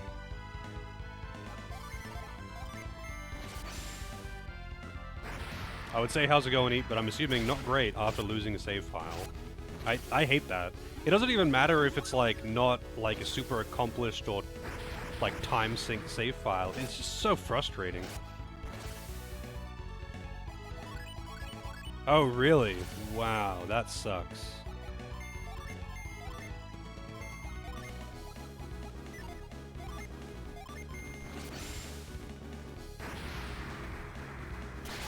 Yeah, I'm doing pretty good. Alright, boss dead.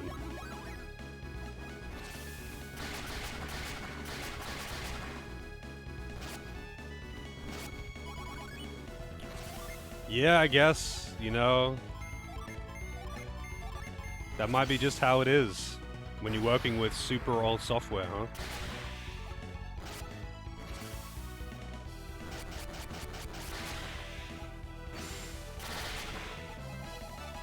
Alright, easy clap.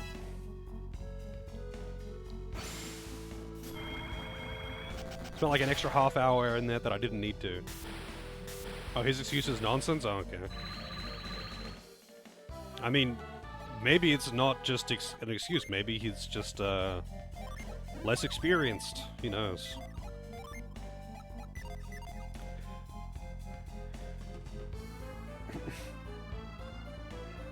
I doubt it's malicious intent.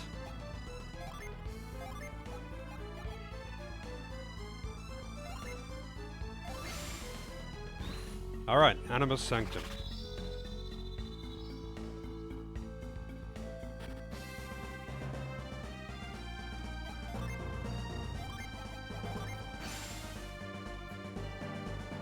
Animus Sanctum is Contigo, right? Is it Contigo?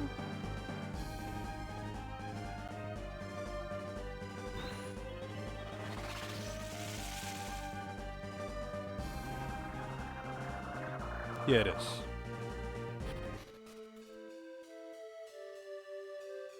Get out of the way, kids.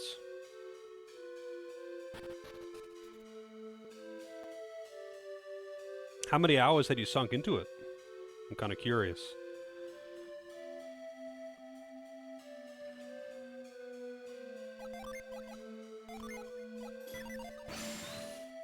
Only the middle door, huh?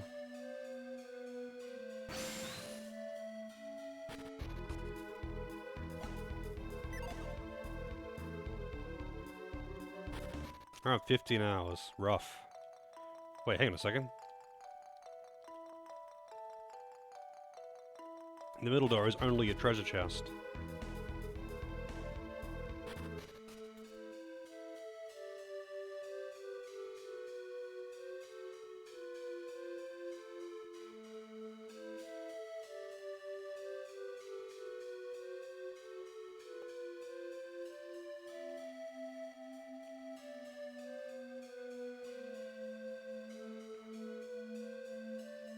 Oh, in the middle of town, right. You're right. I totally forgot about that. There's like a thingo back, a teleport symbol back, back in town. I was like, blank in here.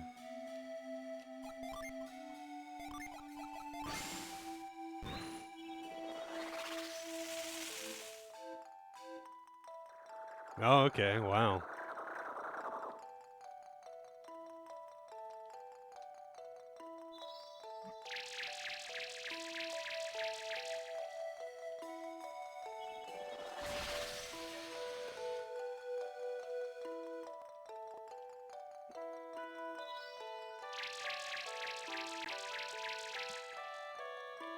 Didn't get the corn? What?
Charon, and that's freaking 8 Venus, 2 Jupiter.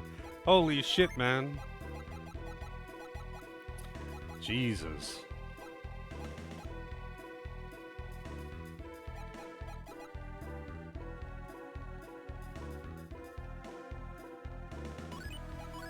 I wonder what she gets.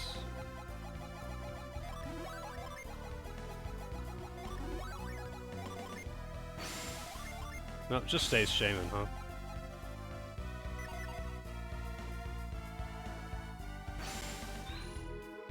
I didn't mean to press that button. Alright, we got a dungeon again. Actual dungeon. Not just a hallway.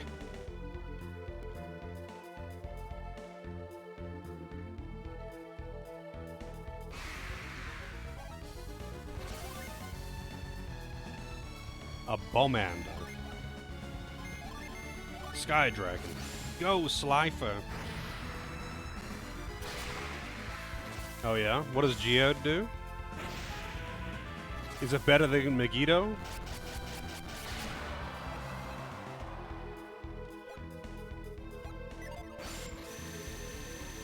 I'm curious if a Void's gonna work in here, actually. I don't know if I already had it up. Oh, yeah. Are you talking about these four? I don't know if you heard the explanation as to why those four are so strong. And the reason why I'm not using them.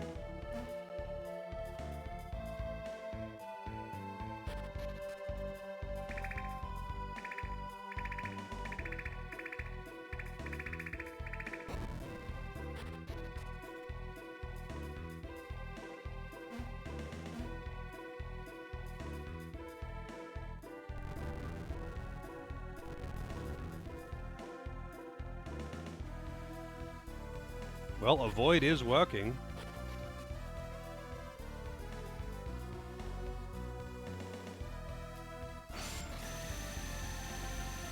Oh, I meant for eat. But yeah, so I'll explain again anyway.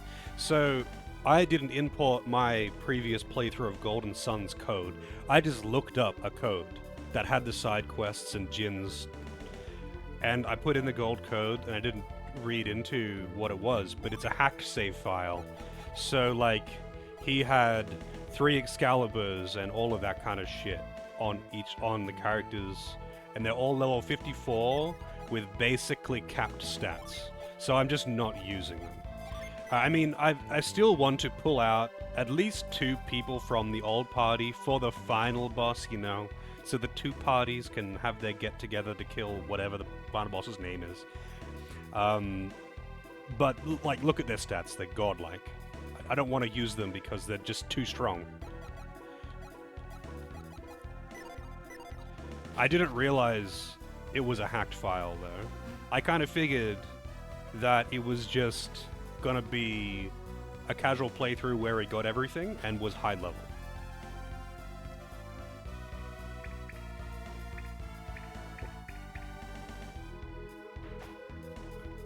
Okay.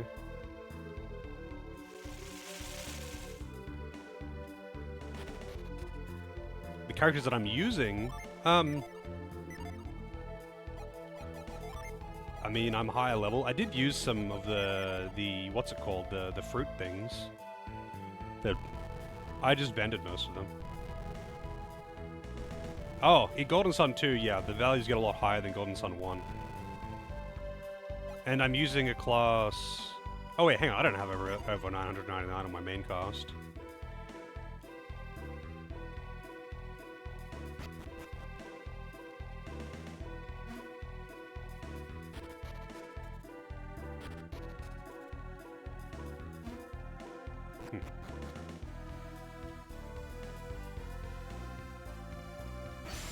God, I'm glad Avoid works right now.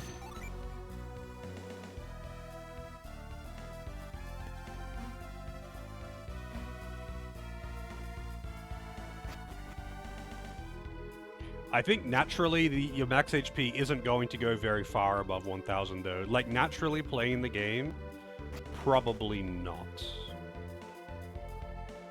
There's gonna be pitfalls here, or not. That's a weird looking room.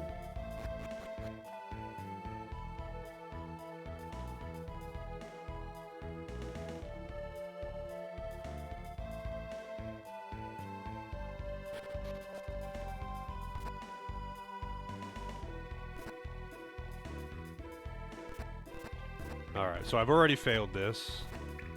Actually, you know what? Just gonna reset it. Kaboom!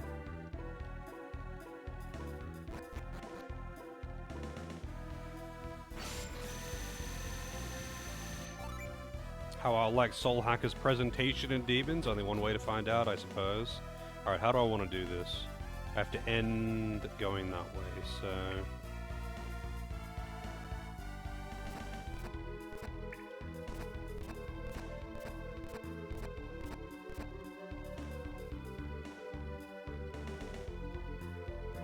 No, this... Oh no, this is fine.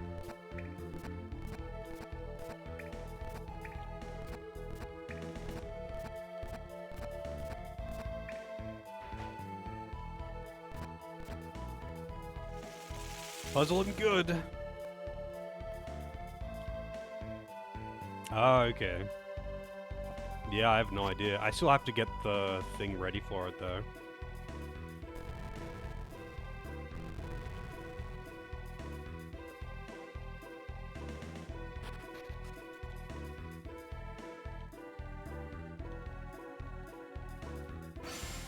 Whoops.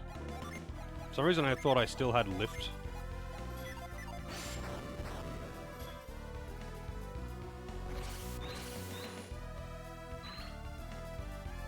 Alright, what's in this way?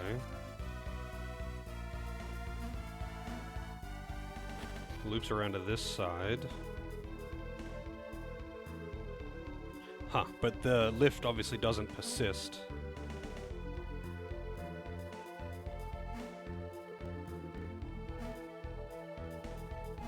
Lift doesn't persist. Moving that brick probably does.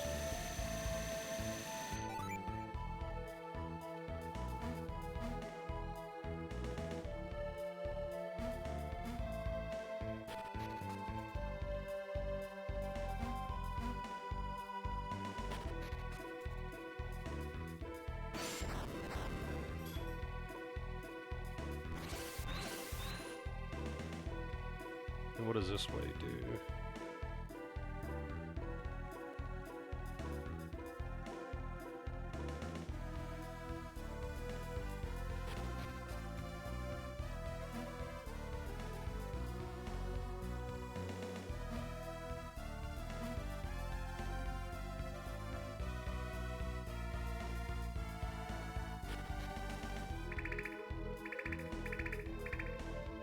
Oh, I'm gonna have to babysit this thing.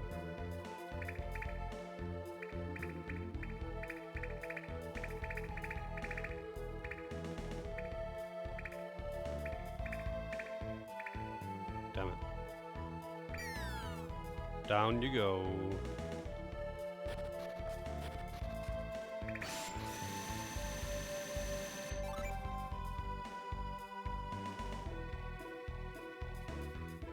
Yeah, I mostly used the defensive ones when I needed them. Like, the ones that reduce damage on the next turn are pretty busted.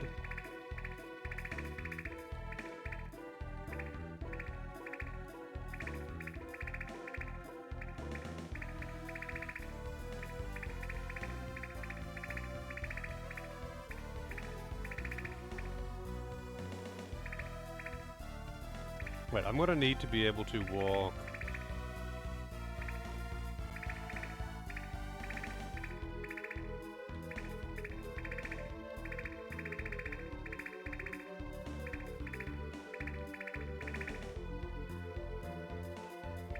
I think I'm gonna reset this. This kind of puzzle, yep. It's this kind of puzzle.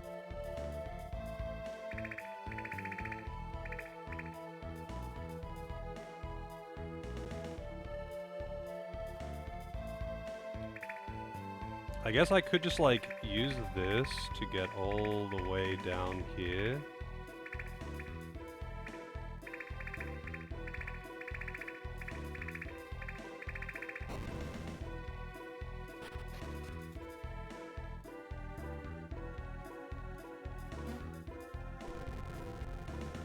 So this will stay there. Don't know why this is particularly important. I need to clear the path, though, for the left side there. So that should stay there now.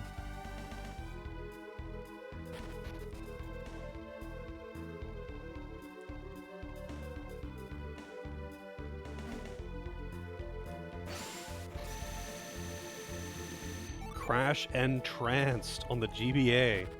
I mean, I've done that kind of puzzle so many times now in different games. It's nothing too new. Nothing too new. Neat puzzle, though. I do like those ones. As long as they're not too fucking hard. Like any puzzle, though, they get kind of frustrating if they're too difficult.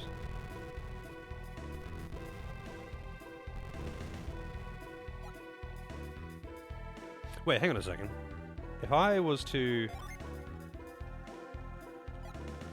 I mean, whatever. Let's see. Like, this is the one that I need out of the way, to be honest. I mean, what happens, actually, if I was to pull this way? Will that reset? It probably will, right? Yeah, it resets.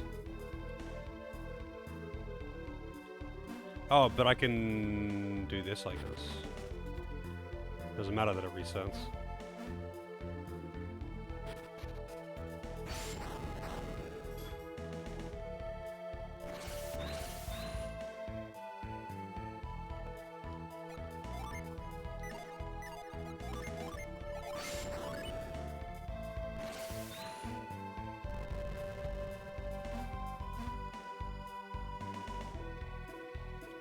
Yeah, I mean, there's always a bunch of ways that you can do those ones.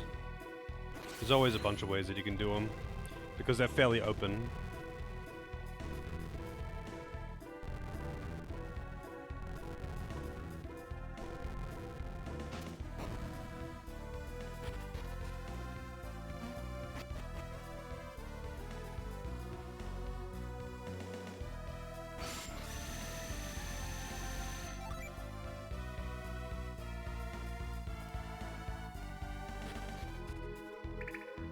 Oh god.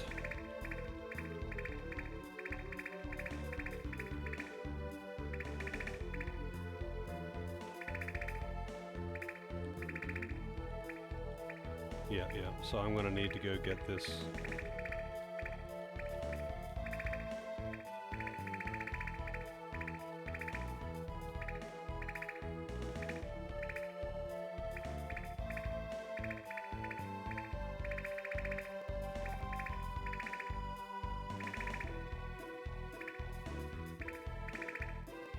Oh, come on, man. Are you for real? Fuck you.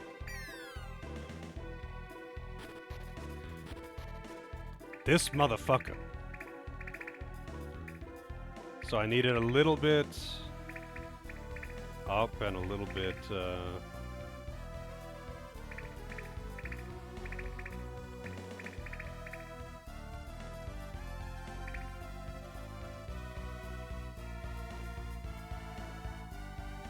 I suppose I need to be that way. No, for this I need to be further down.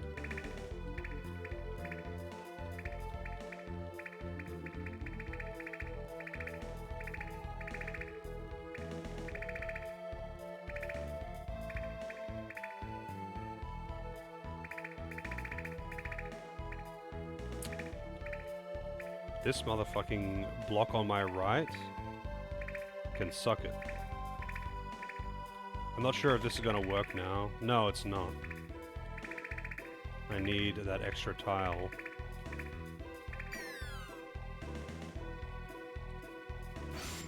I don't think there's random encounters in there.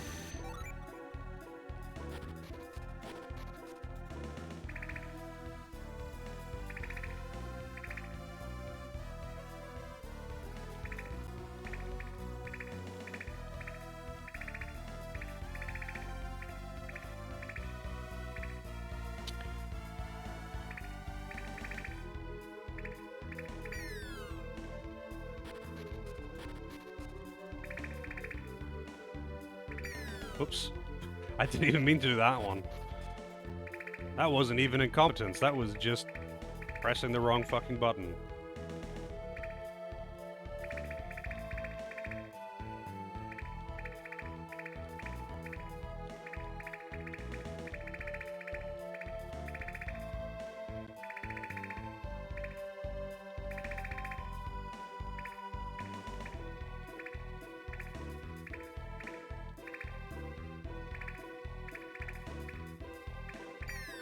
Really? It was like 1 pixel too far, huh?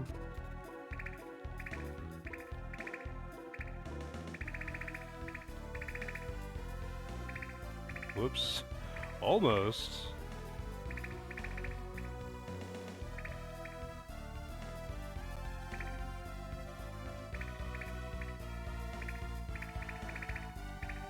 Oh, whoops, I've gone to the wrong side.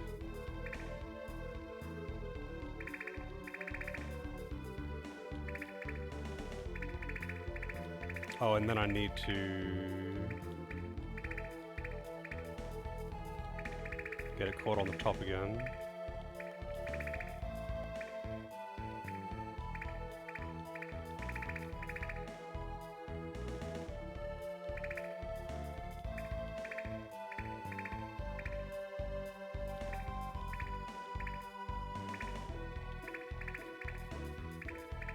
This isn't gonna be right, is it? Oh my god, dude. The 1 pixel was fine for falling into the pit, but not for pressing the button.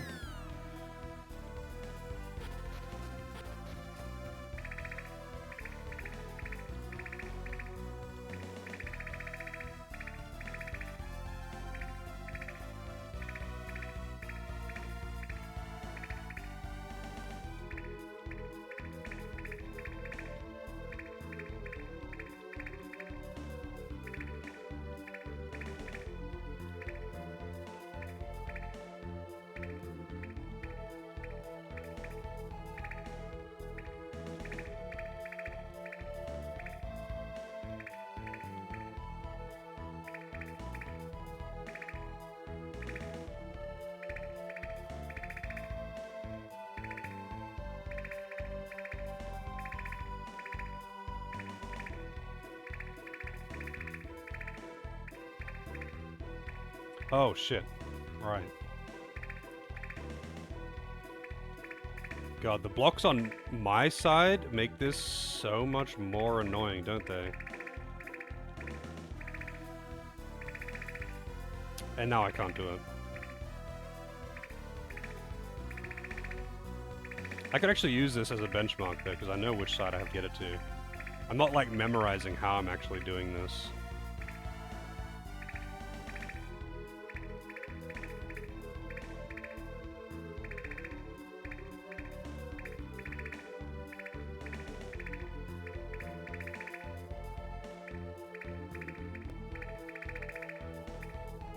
Oh, and that's too far, too far.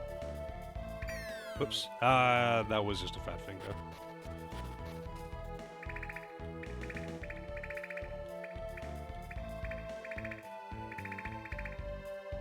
I should be memorizing, like, the amount of tiles that I'm moving in each direction. Because, up and down are not inverted, left and right are inverted, but they're not always the same.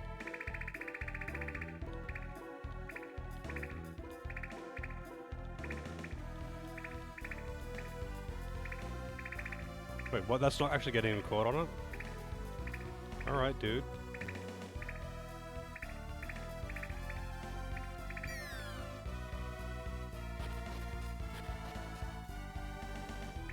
Huh.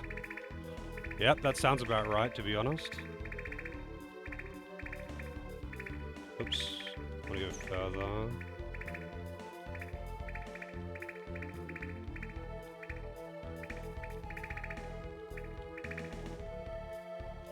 And I need to get him to the top. So I can go back down.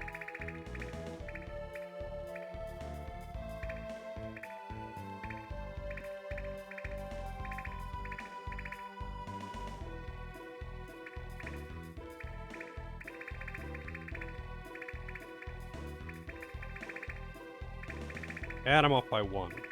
Again.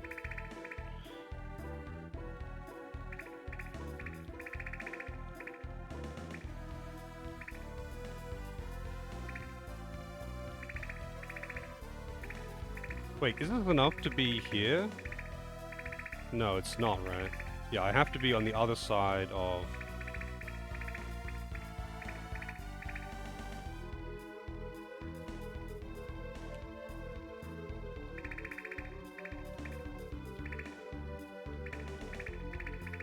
of this one.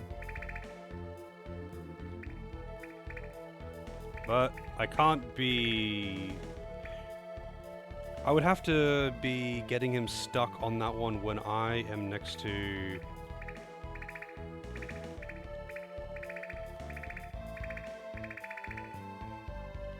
I'd have to be getting him stuck on it when I'm getting stuck on the one on the left. Because otherwise it don't work.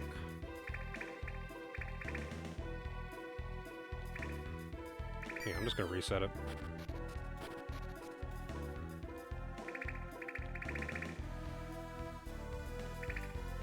So I need him to get stuck on that one when I'm getting stuck on... Oh wait, I can't do that. On the blue, on the green one here. The left one here, I mean. And then I need it to be... Oops. It's so awkward. Oh, god damn it.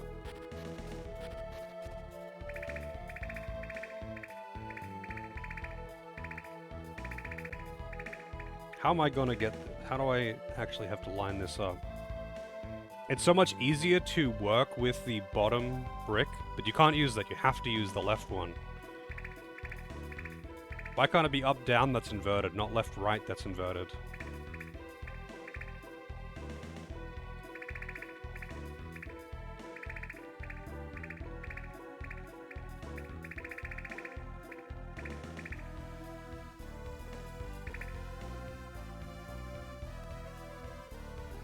Because I need to be pretty much all the way right, and I need to be lower than him.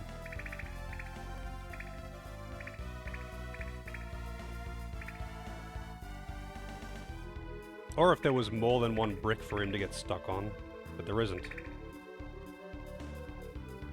If they made you do this to progress the main plot, no, I have no problem with them having puzzles like this in the game. That's half of the fun with Golden Sun, is the fact that they actually fucking have puzzles in them, instead of just walking through monotonous dungeon after monotonous dungeon. No, that's gonna fall in.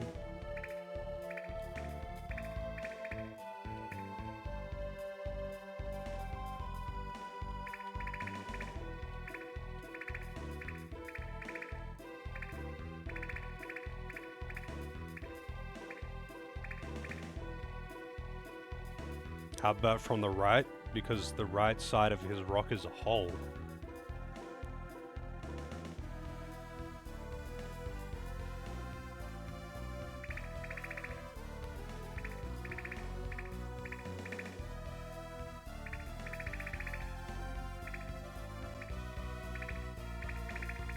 Also, it would be way better, I think, if you moved, like if it had to move like one entire square at a time, but it doesn't.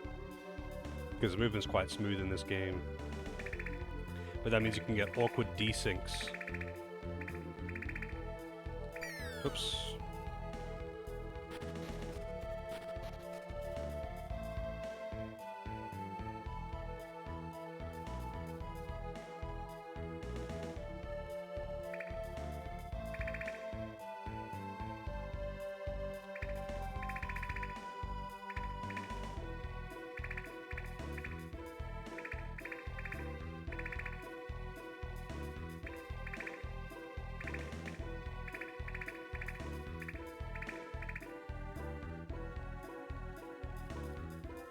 I have no idea what you mean by that.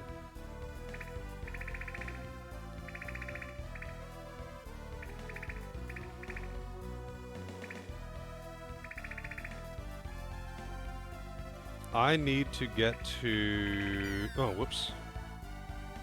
It's just like moving with my eyes. Keep doing that as well.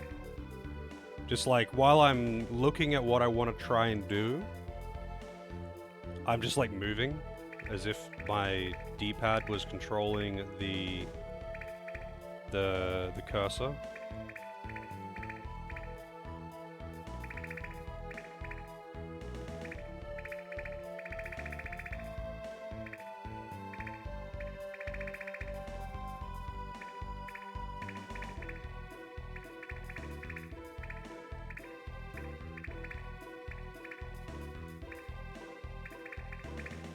And that specifically lines up, yeah. Because I didn't want to make that too easy, huh?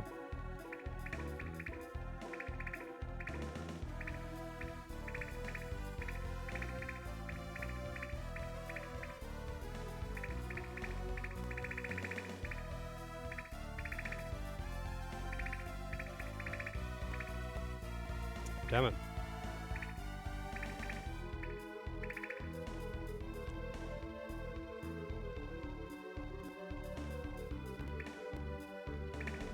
I'm in danger.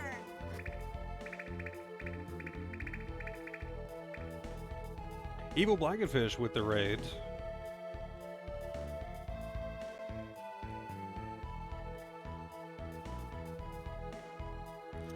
Playing Code Vein today. I saw that you were playing Code Vein, but I was starting stream, so...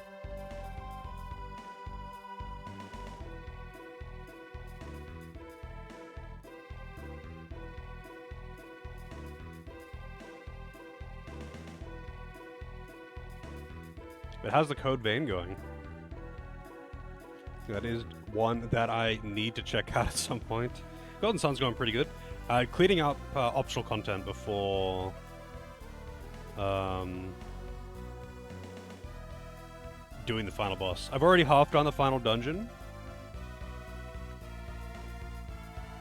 But I haven't actually finished it yet, because I went in, got teleport, and left so I could clean up the optional items. So this is the last one, which has the toughest boss. But I am only like halfway into it.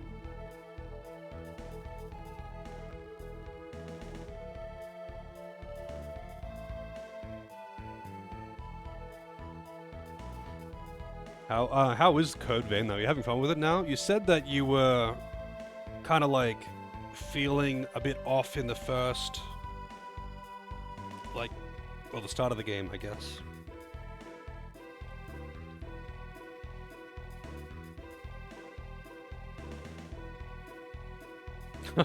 Yeah, I definitely know that feeling. I definitely know that feeling.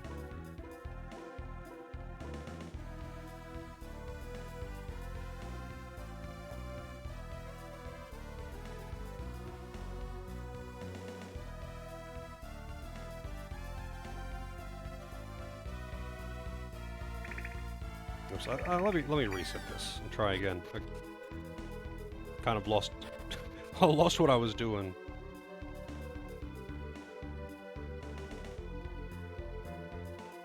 Yeah, I feel like a lot more games do that now. Like, have a little bit of a delay on parrying to make it a bit more like something you have to think about, I guess.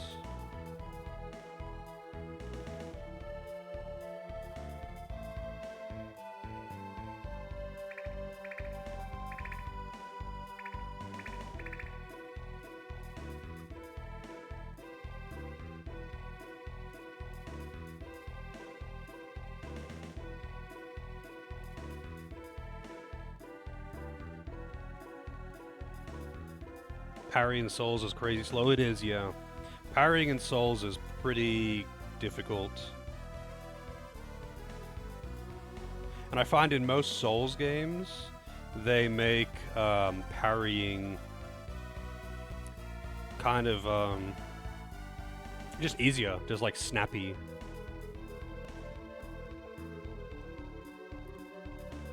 Which is understandable, I guess.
Sorry, 1 second.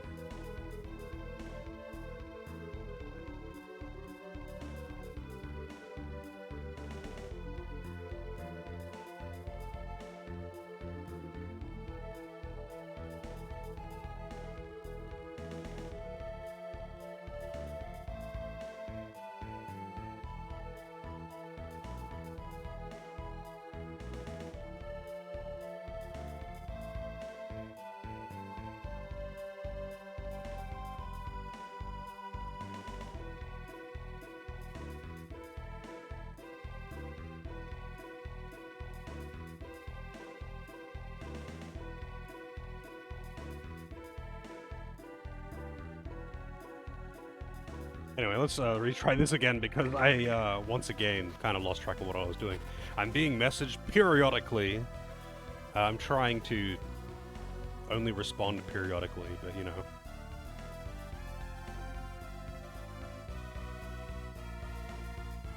I don't want to just, like, leave the messages and respond after stream because some of it is important. But at the same time, I don't want to be constantly responding to messages in stream.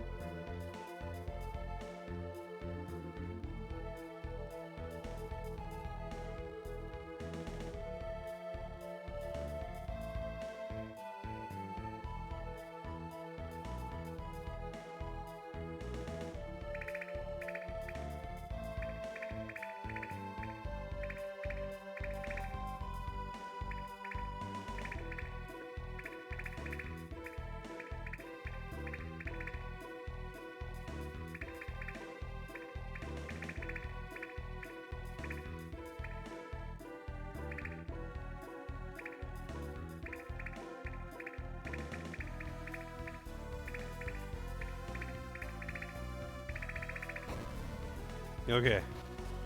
I was like thinking I was gonna be off by 1 again.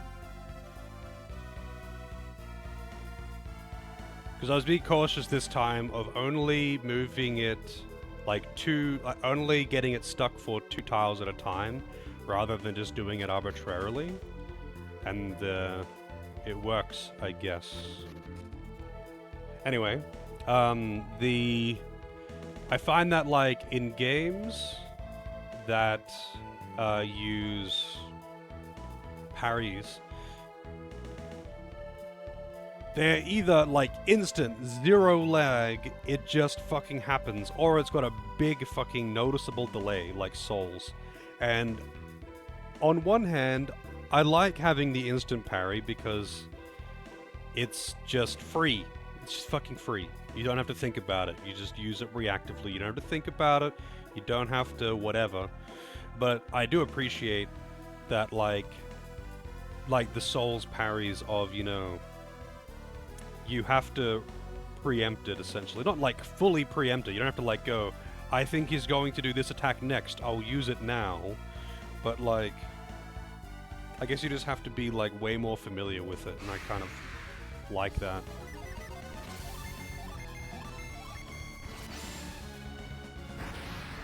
Like, it was funny playing, like, God of War, for example, has the near instant parry, and Thamisia had the instant... Thamisia was just Sekiro parry. You can just fucking mash it, doesn't matter. But I do appreciate that, it's fun to play with, but it just makes it feel so easy. It really does.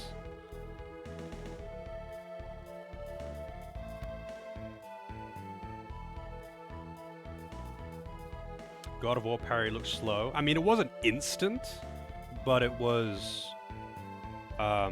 it was very quick.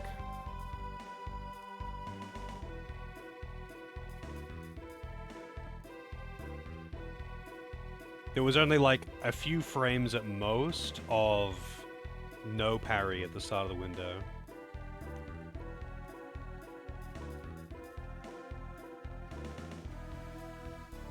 I think when it comes to doing things on reaction, in order for it to be difficult, it has to be really, really, really fast. And when they make everything just reaction, instant reaction only, then it becomes bland and kind of annoying. Yeah, it was it was pretty much pretty similar to Sekiro. The thing is, though, God of War isn't just a ultra mega fast button mashy spamming attack whatever like Sekiro is. So or like Devil May Cry or something. God of War is in general just a much slower game. That's probably why it looks slower, but like the parry is pretty much like straight away, and you get quite a few frames of parry activation window. I'm not sure what I'm doing here, so I guess I'm just checking all the paths. I'm not going this way, which means I'm falling down. Wonderful. I got a chest. Cool.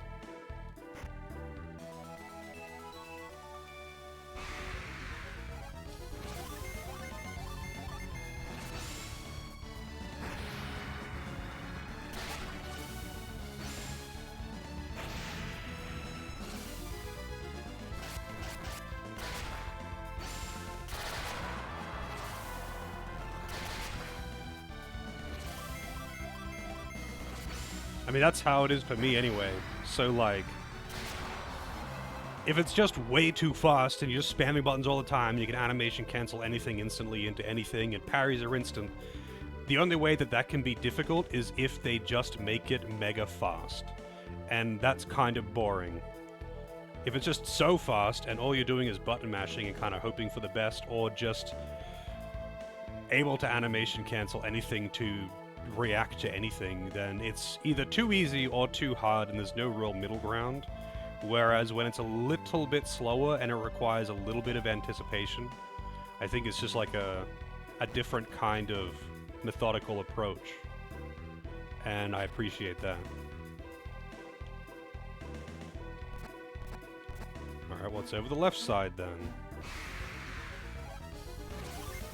But, I mean, for all I know, maybe developers and different developers and players have different approaches and reasons for why they like it. But that's me, personally. These things have some pretty hefty defense, huh?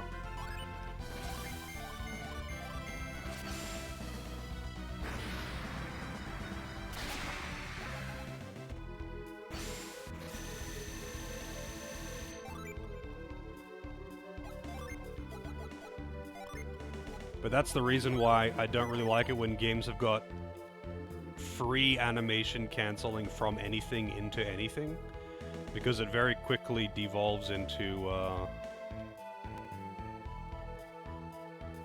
here we go.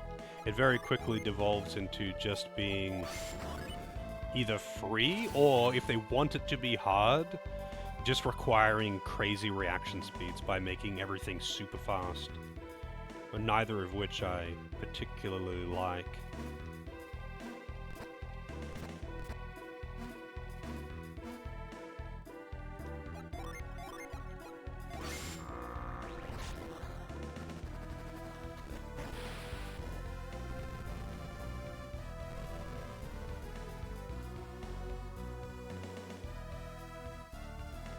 Like when I'm playing a game like, say, Darksiders or Dark Souls, because they both kind of fall into the same boat. Darksiders has got way more animation canceling, but it's not on everything. Like, there's a bit of animation commitment. There's a way more methodical approach, and just the solution is to kind of be cool-headed, and not just mash.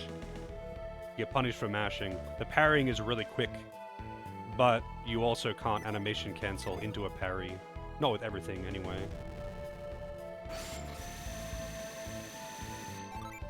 Dark Souls parrying, I think, is honestly a bit too hard for what it is, considering that you can't parry everything anyway.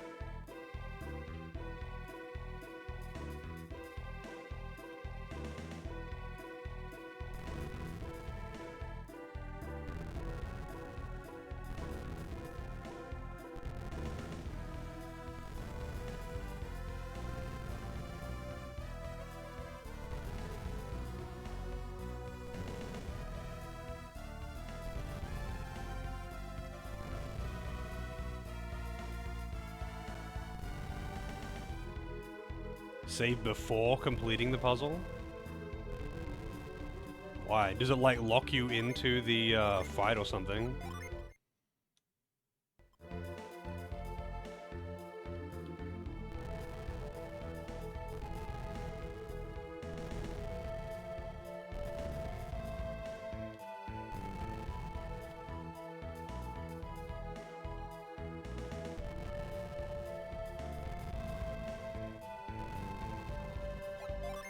That's a bit weird if it does, because the other ones, none of the other ones did.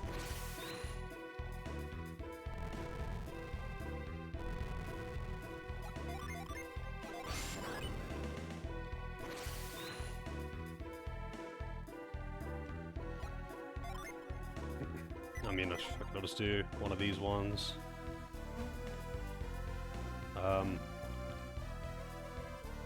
Is that not correct? Oh, I'm guessing that... Oh, I got the middle ones around the wrong way. I got the middle ones around the wrong way. Oops.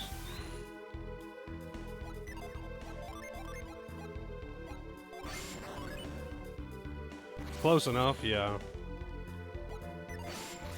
Probably no random encounters in here anyway.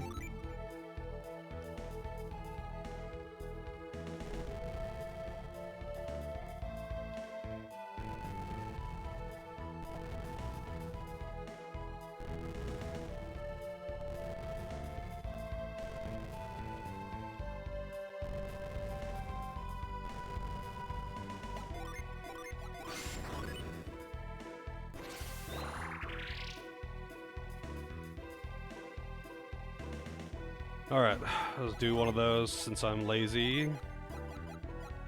Tremor hover.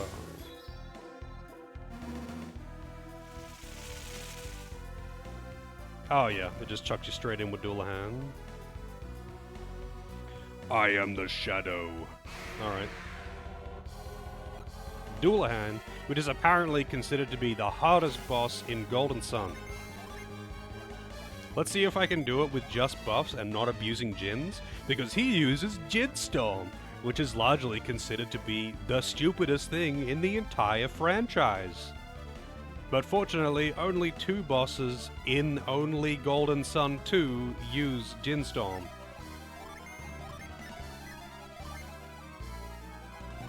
I'm guessing he's gonna have some bullshit to remove my buffs as well. It's been too long since I fought this guy to remember what he does.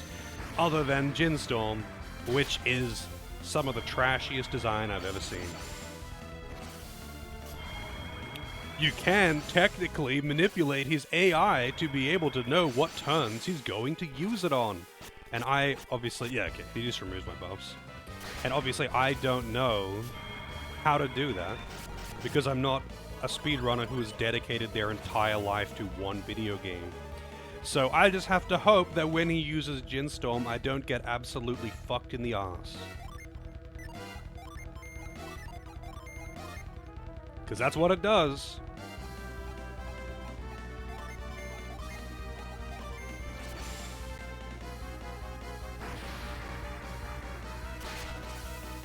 Oh yeah, it also has like the highest HP of anything. Like, whoever designed this has not played a fucking video game before.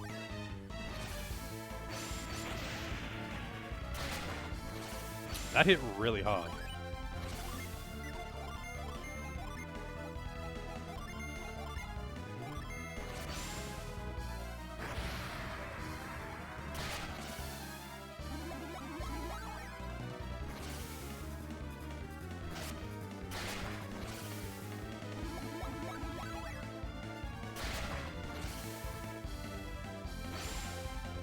No effect. I'm guessing Condemn is just instant death. Yep, that so Karen has a chance to just instantly KO, huh? And I don't have Revive. I need to change her to a class that can use Revive then. I guess I could just use Water of Life. Because I don't think he has Revive, does he? No, he doesn't. I don't have Revive on anyone. I didn't realize he had instant death.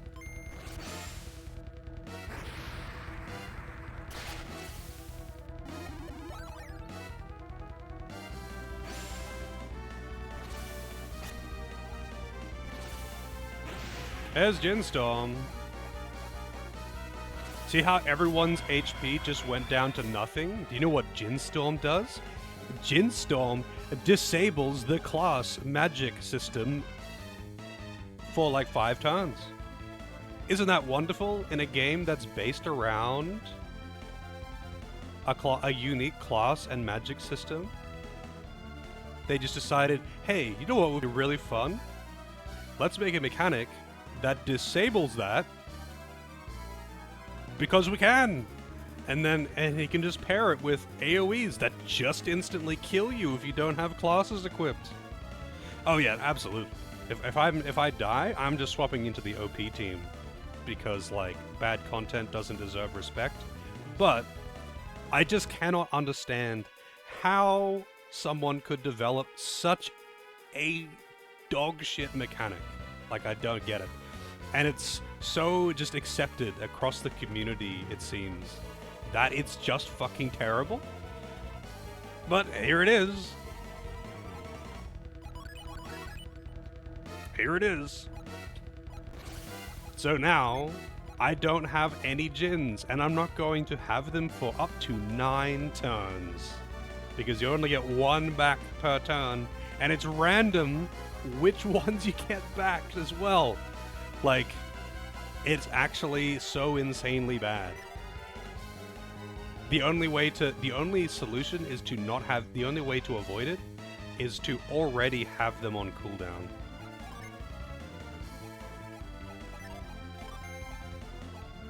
I mean, I could like defend for a round. But let's see how hard this hits while defending. Nearly one-shots him while defending. And Pierce is dead. I mean, I've already lost, essentially, because, I mean, I can switch out dead people, you know? I can switch out dead people. I can't revive anyone. I actually just can't revive anyone. I don't even know what class Isaac is on. But, like, I honestly I do not understand how the developer who designed this mechanic could possibly be so out of touch with video games when it's literally their job. They managed to make something so atrocious in an otherwise great game.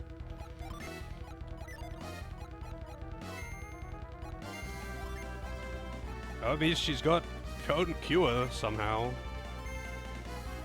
Here you go, Isaac. You can attack. She was dead. Felix is dead. Alright, I'm just swapping out the OP. I'm swapping in the OP characters that are on terrible classes, by the way. I guess you can only swap 1 character per turn, huh? I don't even know what weapons or gear they're using. I could try and just summon rush him. But the thing is, not even these characters are safe from it. Like, it disables the entire class system.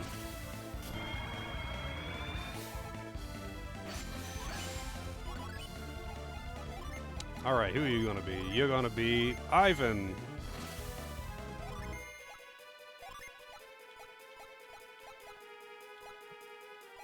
Would you like to do... Oh, I got standby Djinns? Oh, right.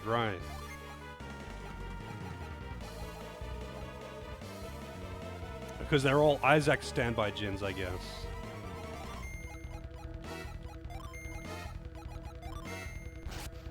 Djinns are very effective versus this guy, though.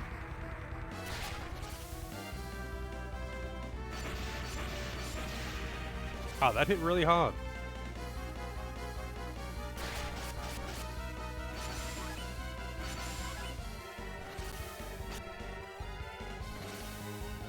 Oh, here we go. Pray for no instant death.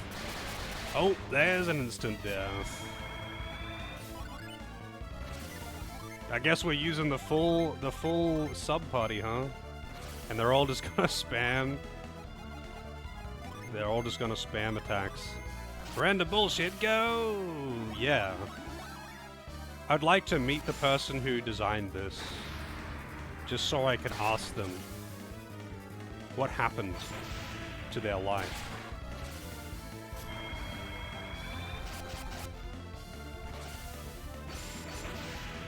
One damage, wow.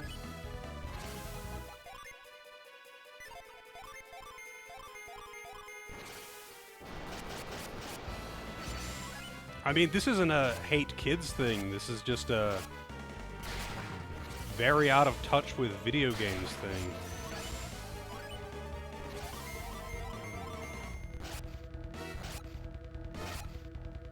None of them have got, like, activation chance gear. Will we get instant death? No instant death.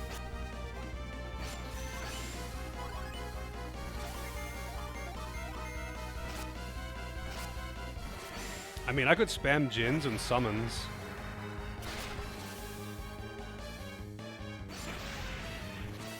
Oh, there it is.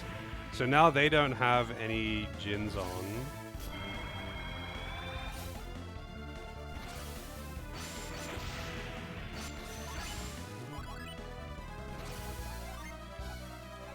But whatever, they've still got high stats because this is a hacked...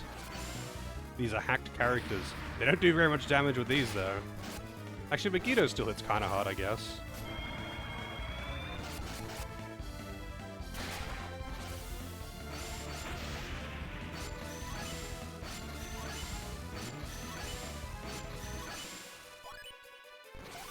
Alright, in 8 turns they'll have their Jins back.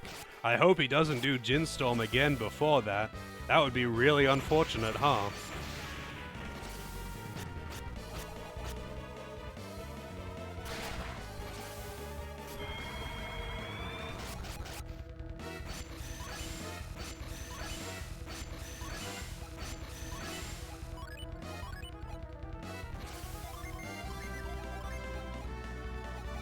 Oh, she doesn't have Wish. What spells do these guys have, actually? Also, I'm kind of curious how hard he would hit with Spark Plasma.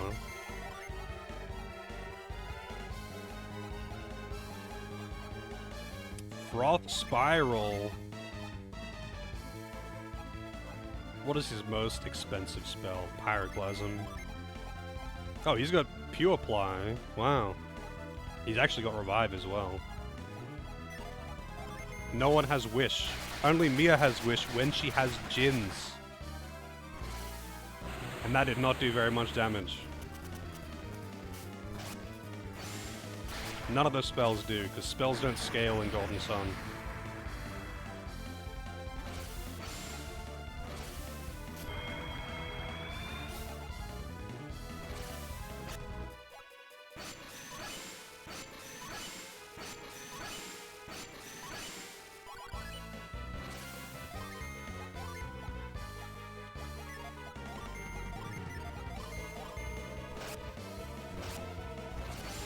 I need to check their spell set every turn, because as the Jins are randomly recovering, they're changing class. They're changing class with every one that they gets added back in randomly. So I have no control over this. But every time they change class, they get an entirely different spell set.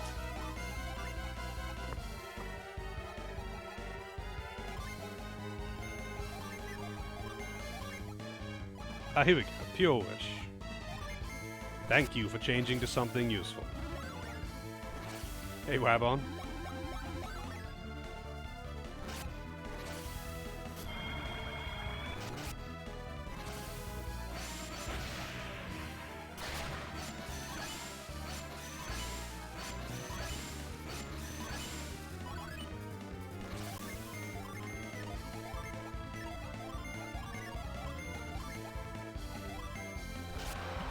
Oh boy. Alright, good. You're done. Jesus. Just unbelievably disappointing.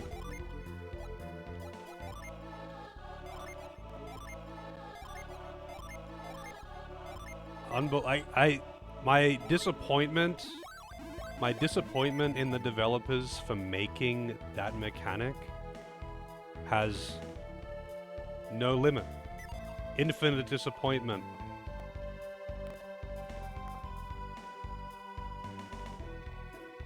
Yeah, the reward is pretty useless. It's the best summon in the game that you get after beating the super boss. It's like the Worm Hero Blade.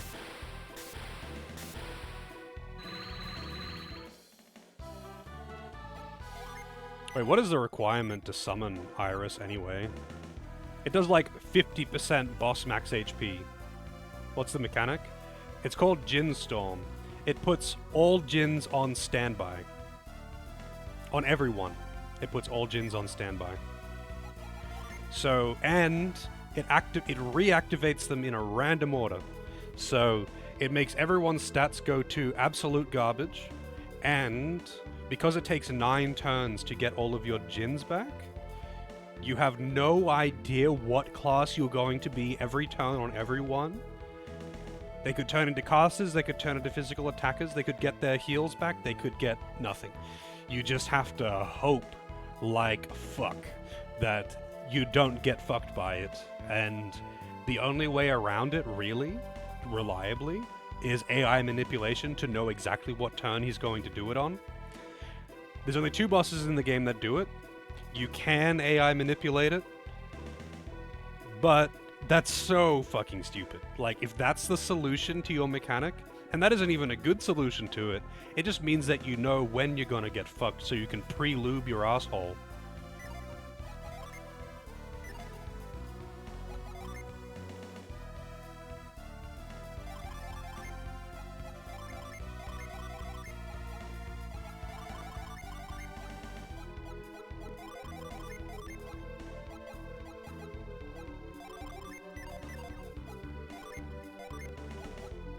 And not only that, though, actually, the funny thing is, because he gets, 3 turns, 4 turns per round? Because of that, he can use Gin Storm, first attack, and then just use AoEs and 1 round kill you.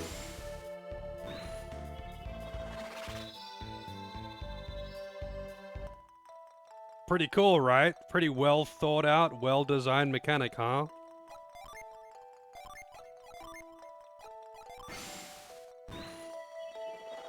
Is that gonna put me here, or is that gonna put me in... I guess it's gonna put me here, right? I gotta use teleport.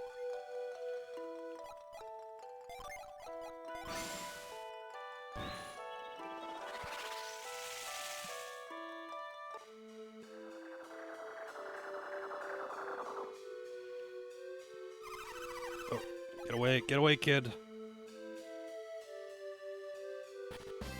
Get the corn? I don't even know what you're talking about.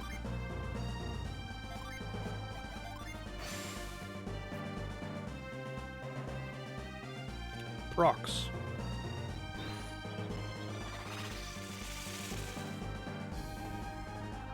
Nope. Buffs don't help, because he just removes buffs. He just removes buffs every turn anyway. And buffs don't do shit anyway when your base stats are really bad. So like, you could put up buffs and hope he doesn't remove them, I guess. And then, you know, maybe it would help you survive maybe 1 turn. But here's the other thing. Unless you have got, I guess, a pure water, like a default class Pierce or Mia in the party, who would get Wish, even without anything equipped. With only like 1 or 2 water equipped. You're not going to have any reliable heals either, unless you've just got a shitload of mist potions on everyone to just spam 1 on everyone every turn for the next 5 turns, and hope he doesn't use Gin Storm again. Because, I don't think it has a cooldown. He won't use it 2 turns in a row, but he definitely uses it more than once every 10 turns, which is how long it takes to get all of your Gins back.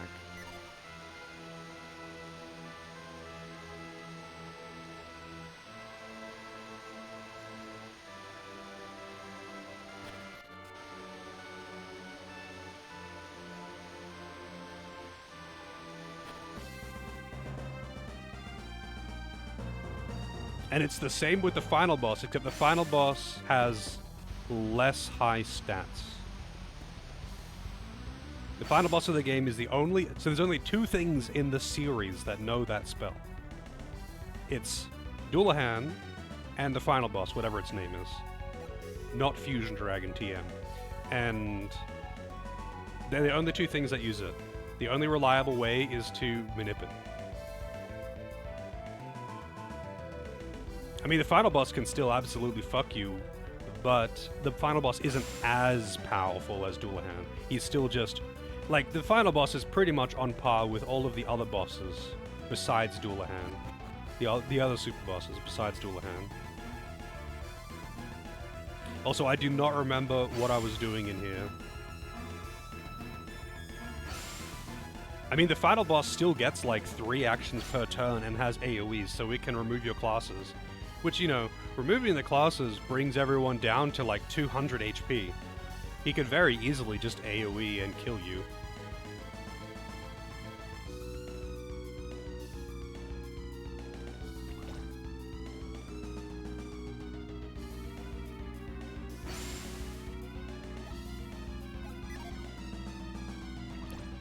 Oh, okay.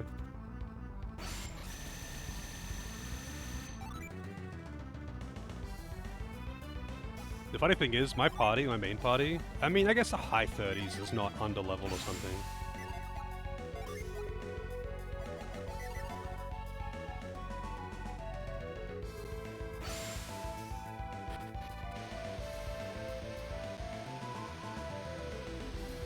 Phoenix grind time. I'm not grinding Phoenixes. If I find that I will require to grind to beat the final boss, I'm just swapping in the other party. Like, it's as simple as that.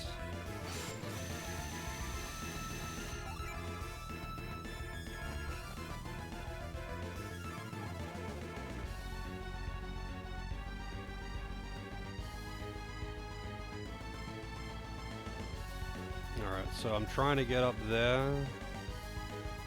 Oh, there's also... Oh, whoops. There's also a hole on the left there.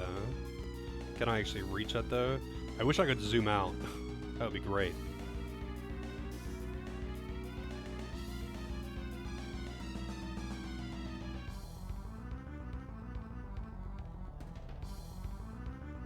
I mean, yeah, Dullahan is harder than the final boss. Oh, goddammit. I really wish I could see the whole area. But I mean, the funny thing is, I wouldn't even call Dullahan hard. Dullahan is right up there with Big Number Game hard. The only thing that makes him, quote, challenging, unquote, is a very non-skill based RNG mechanic, essentially. You can have him be friendly with it. He will he'll use it last after his other attacks, so you don't just have anyone die, and your Djinns recover in an order that is helpful, so they don't recover and turn into shit classes, you know. You can get good luck with it. Everything else that he does is manageable. He would otherwise just be a tough boss. But with Djinn Storm on top, something that you reasonably have zero control over, that's the only thing that can make him dangerous. And it's the same as a boss having a 50% chance per turn to game over you instantly, right? You wouldn't call that boss hard. You just call that boss bullshit, because that's all it is.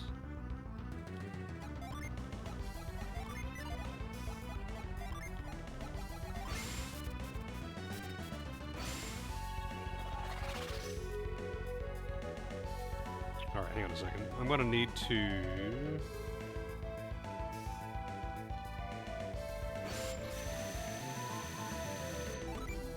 But hey man, if you want to dedicate your whole life to speedrunning the game and understanding all of the AI, so you can manip Djinn Storm, hell yeah, dude.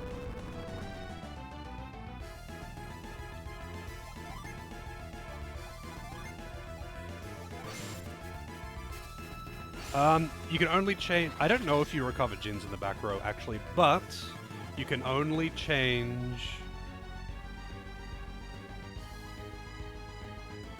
you can only change one character per turn, and Djinn Storm hits everyone. So,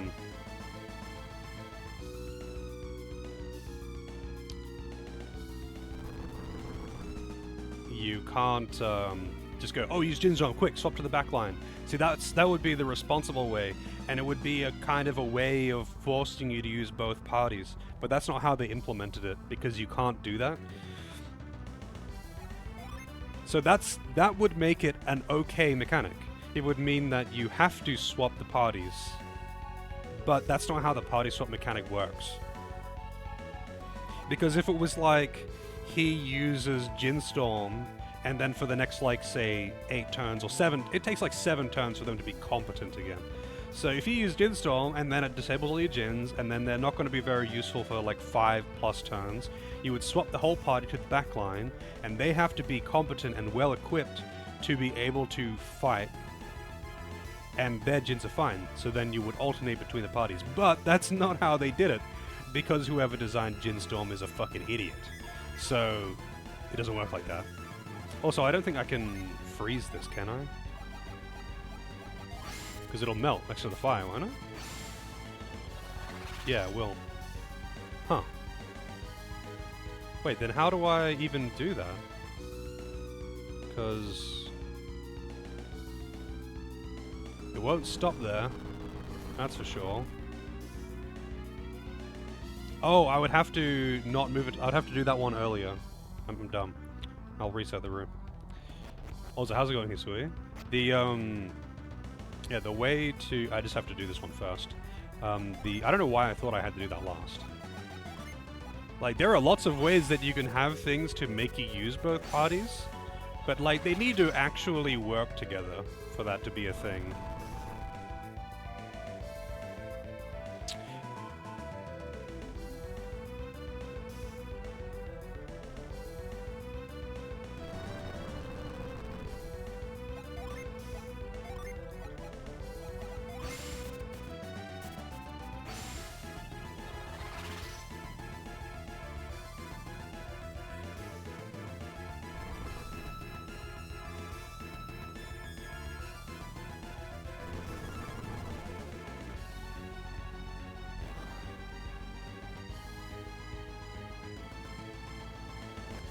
So now I have to go to the right side here. I wonder what's in the left there. I guess I'll find out after this, because the skull is going to blast. Having some tea? Nice. What kind of tea?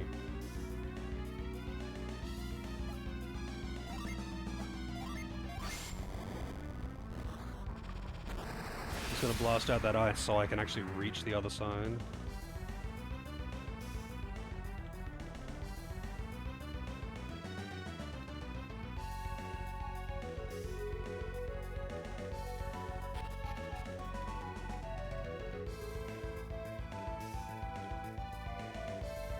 Fortunately, though, this dungeon has got the best BGM in the game.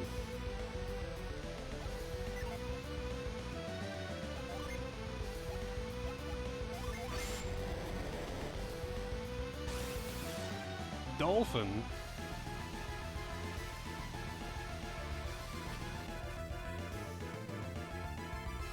I need to drink more tea, to be honest. Also, Akamana, I guess. It's kind of hard to read that with white text on white.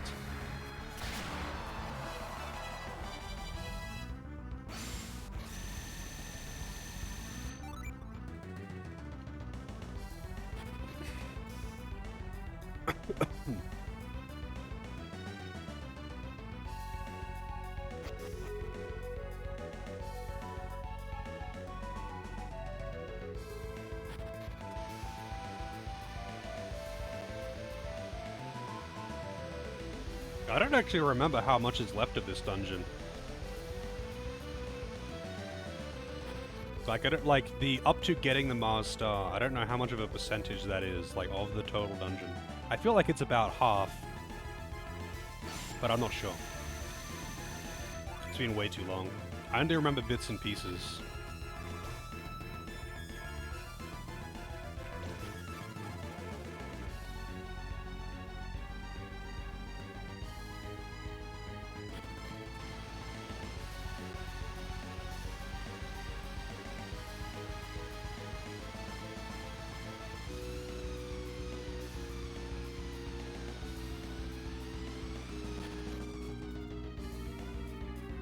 Cyclone.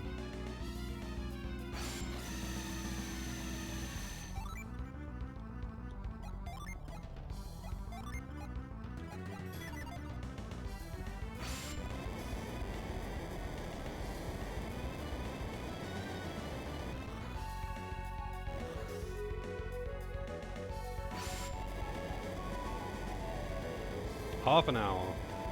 That's assuming I know the way, I'm guessing. That's probably not an unreasonable estimate. Leisurely pace? Oh, okay. I don't know, like, how tough the puzzles are here are, though, because, like, the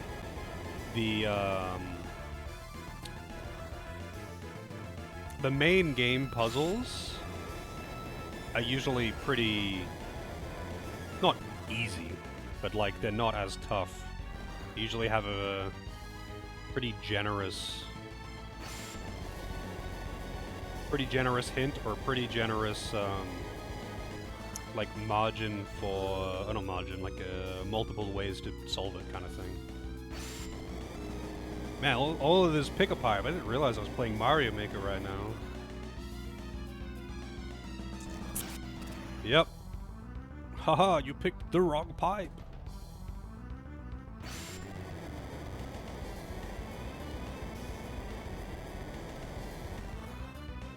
Golden Mario Maker.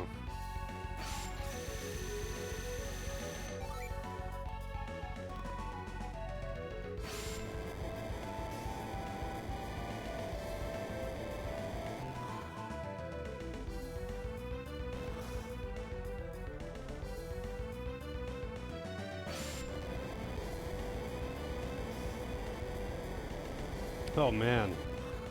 Yeah, I would not want to play that kind of like Final Fantasy Maker where you can make custom stages and dungeons and bosses or something.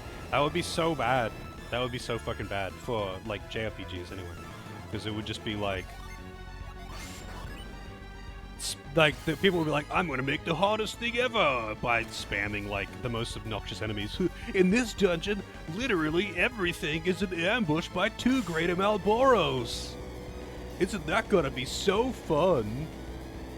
I hope you have ribbons on everyone. God, that would be so bad. That would be actually worse than Mario Maker, which is honestly quite a feat. Like, you gotta try hard to be that bad.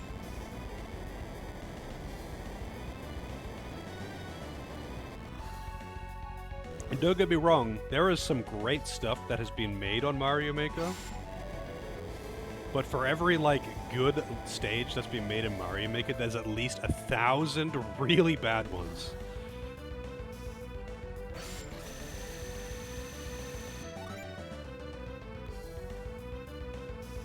Whoa, hey buddy.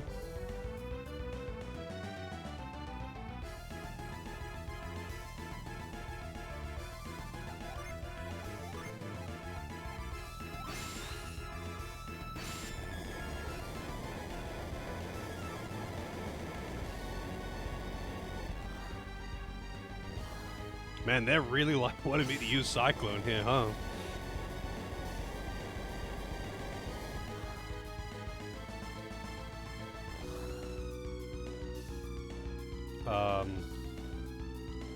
Oh. Oh shit.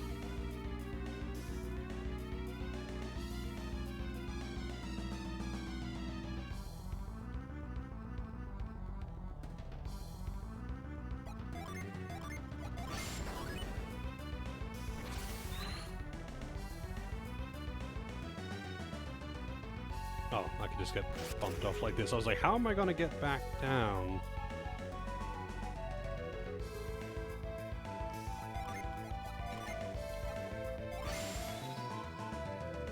Haha.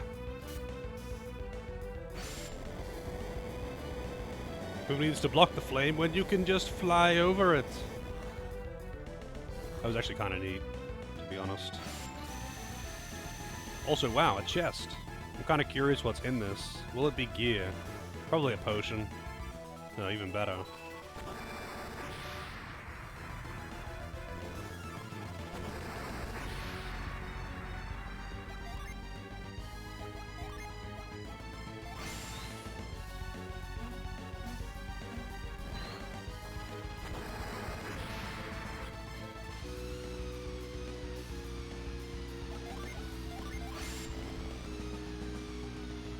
Wait, really? That's so weird. I got hitboxed, but in the weird way. Because it did actually activate the flame, but it didn't activate the flame well enough to activate the wall.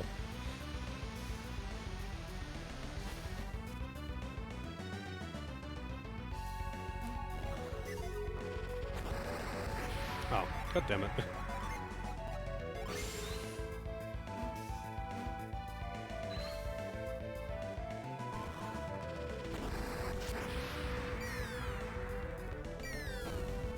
I always find it weird with the invisible things in general. So like an invisible chest, an invisible platform in this case.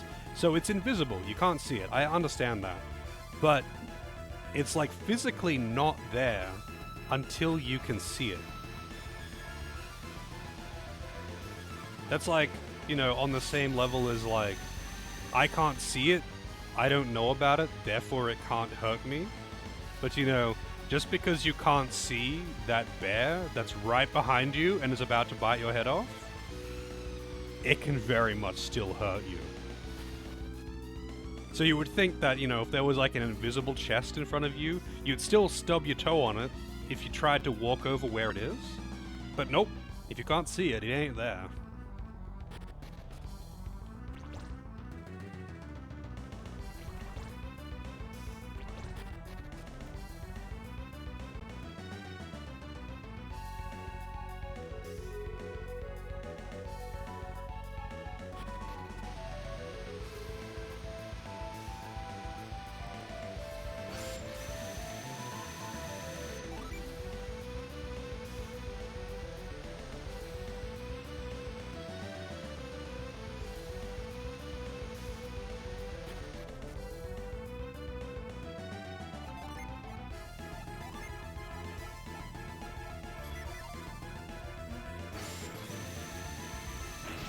Also, kind of weird how, like, all of the other lighthouses are, like, themed around the element that, you know, that's relative to it, I guess, and the skills from that element's adept, except for the Mars Lighthouse, which for whatever reason requires everyone's everything. It knew that it was the final boss. The lighthouse is aware. Oh, okay.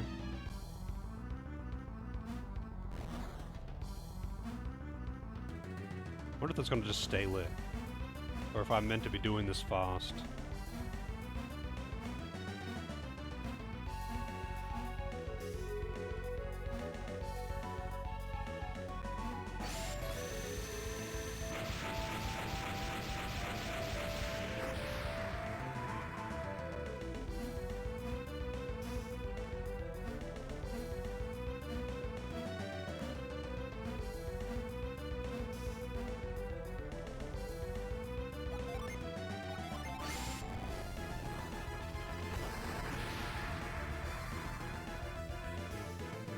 Oh, I could...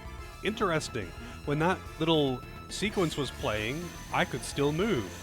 I was holding down right because I knew the flame on the back wall was coming towards me. Oh, wait, hang on a second. I can go down... Oh, no, I can't. I knew the flame was coming towards me, so I was holding down right preemptively. But apparently, you can move when it's happening, so I had already moved out of the way before I even realized I had control.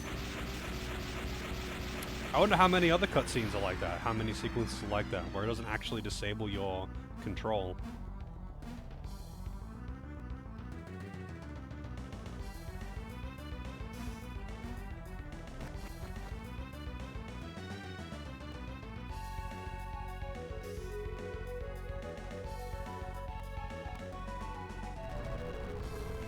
Also, I kind of like these pipe sliding puzzles, to be honest.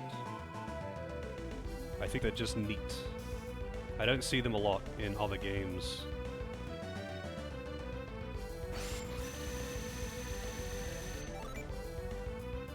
I'm assuming I can only move... I don't know why I would want to get there. Maybe for that statue...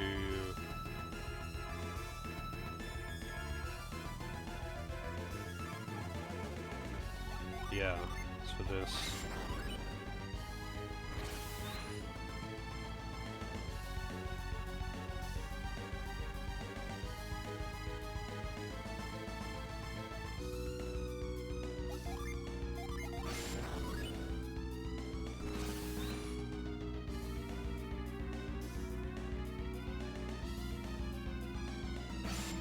There's probably no random encounters in this room anyway. They're usually pretty good like that in Golden Sun. Not having random encounters in puzzle rooms, I mean. Alright, so...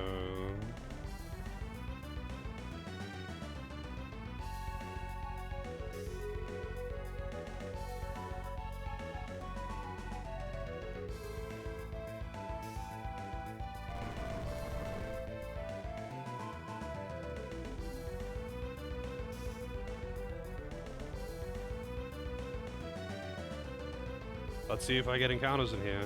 Usually Golden Sun is actually pretty good for it. And I really appreciate that, honestly. Wait, if I push that out of the way...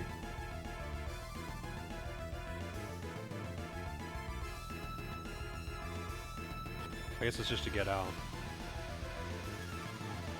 I was like, why would it give me the option to push that out of the way? But it's just to leave.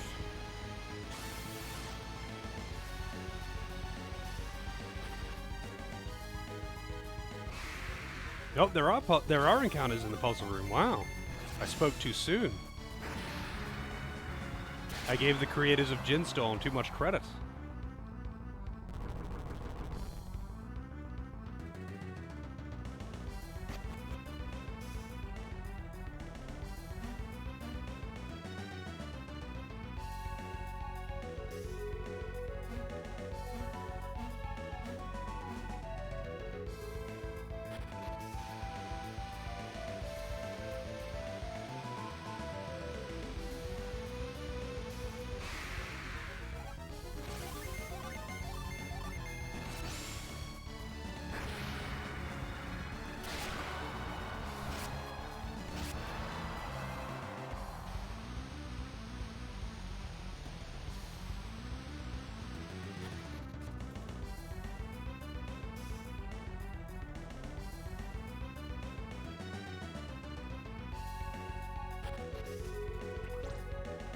At least we get a sick pan flute solo while we're doing all this.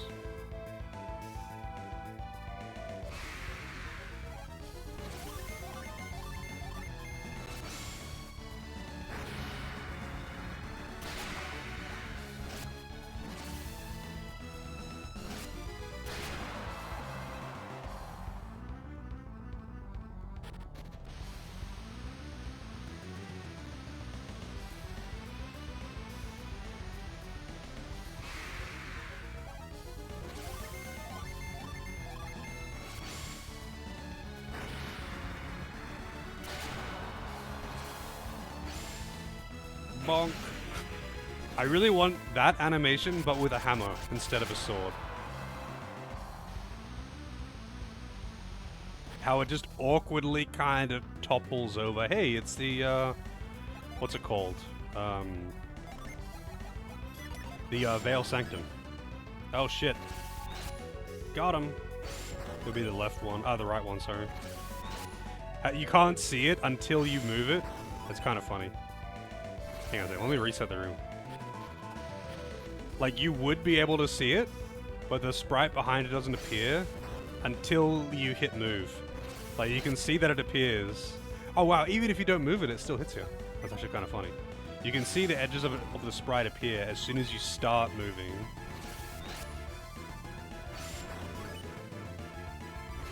Unlike just about everything else that's like behind, they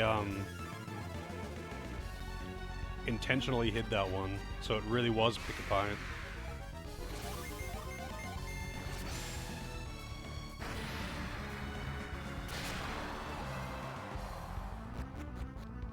You know what? I was gonna let the encounters roll, but I'm just gonna use it again. I know this isn't the way. I'm gonna have to find the other path. I was just wondering if there was gonna be a hint, or if it was gonna really be pick a pipe. It really is gonna be pick a pipe, huh? I'm gonna go with second. Nope. Wow, it actually was the final one, huh? I was like, it's gonna be one of the two on the left, but since video game logic, usually the one on the actual end is not the solution.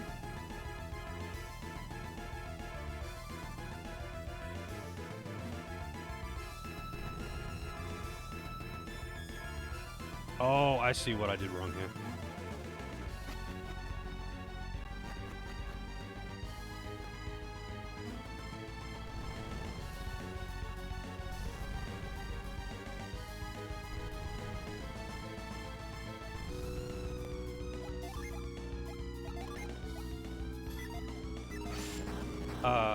No, wrong one.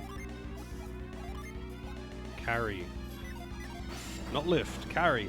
Different things, by the way.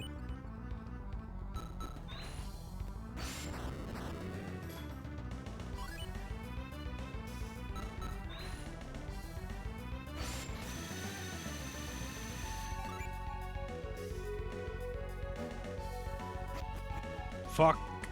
God damn it. Too close to the left side of the ladder, so I walked around it instead. Thanks, game. I mean, that's on me, but still.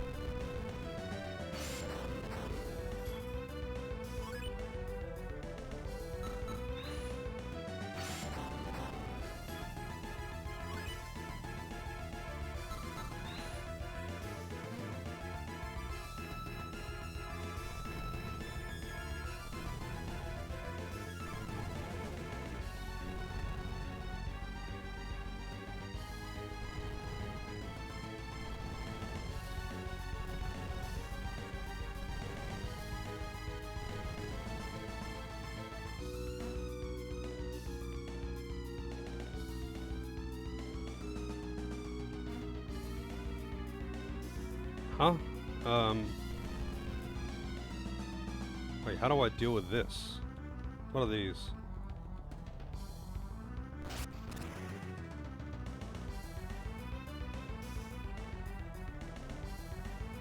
Oh, is that sand?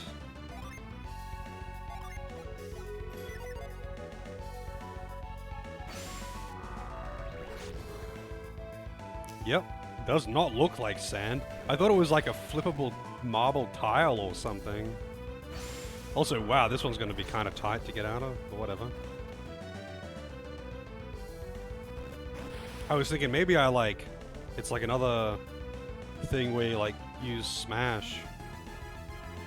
You know, hidden interactions, the classic Golden Sun 2.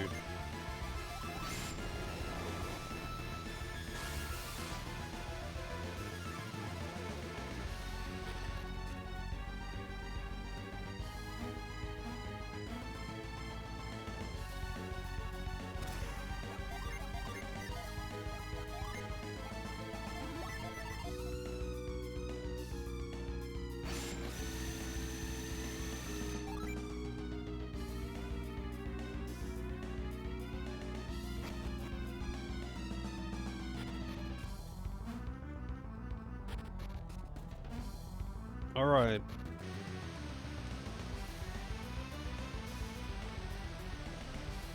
The beacons have been lit.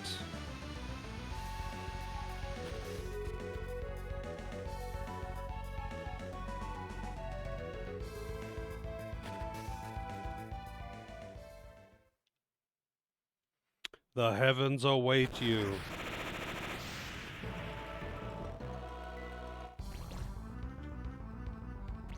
I also like this sound, by the way.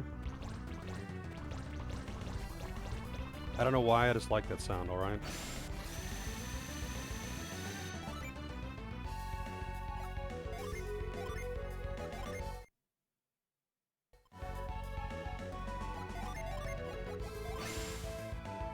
Alright. I don't know, I mean, this is like this is the end, huh? Do I want to swap in the other party? I wanted to use 2 of the new party and 2 of the old party for the fight. I guess I could do that. Swap out Sheba and Pierce. I mean, on one hand I don't want to because they're so strong. On the other hand, Ginstorm. I guess I'll just try without swapping man. if I have to. It's just so lame. I kind of wanted to have the. Actually, no, fuck it. I'm gonna put Isaac in anyway, because I wanted to have the two boys, the two main characters.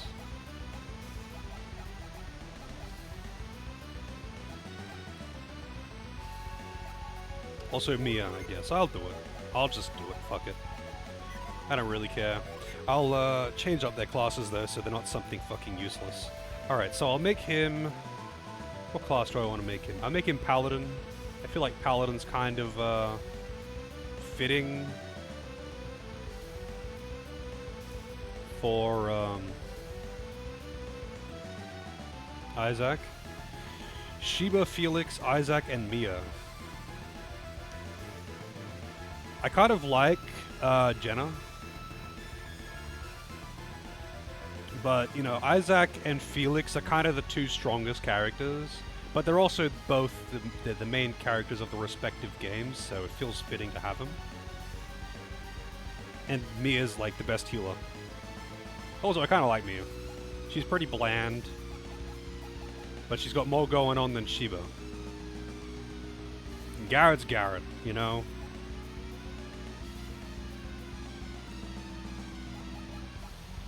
Garrett is Garrett.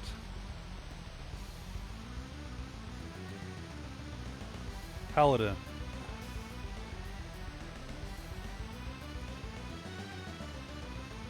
Dragoon class series. Alright, so for Venus it is 5 water, 4 fire.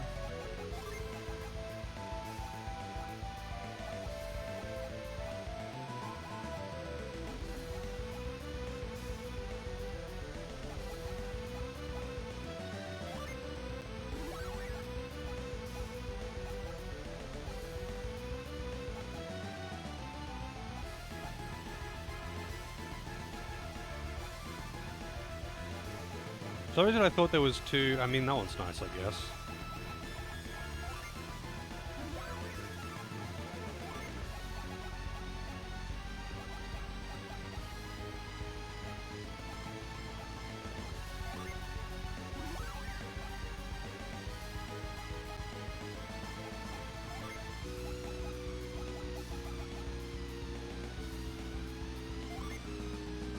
There it is, Paladin.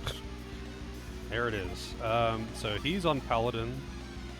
Also, what is his moveset with this? So he's got Pure Ply, Wish Well, Pure Wish, Avoid, Plume Edge, Dawn Blast. He doesn't have Revive. I thought he had Revive for some reason. So I, once again, have no one with Revive. I mean, because it's weird because, so White Mage doesn't get Revive. At least I don't think it does, right? Oh no, it does. White Mage does get Revive. So I guess I'll make Mia into, so that's Earth and Wind.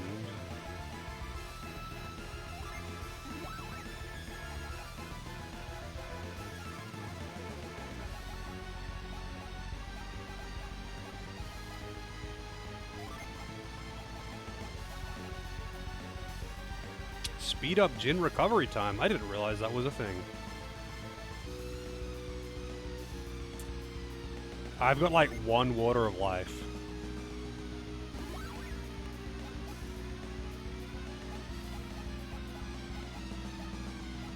But I don't think it's going to be an issue, to be honest.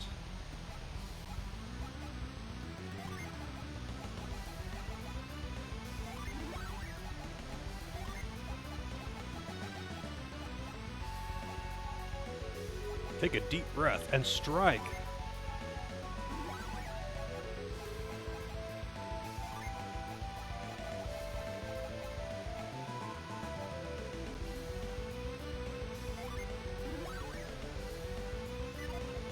So she's a white mage now, right? Oh yeah, no, it's not just that. I unintentionally used a code for super OP characters. Like, I got a gold code from the internet rather than just getting my own. And they're not just like good and high level from the first game or something. They're like statistically stupid. And I have been avoiding using them up until this point, so I've only pulled them out for the final boss and Doulahan. Just to avoid Ginstorm bullshit, basically. Ronin, Paladin, Master. Alright. Like, the Isaac crew is busted, so I just didn't use them. I didn't mean to actually get that, though. I should have read into it more. I just didn't.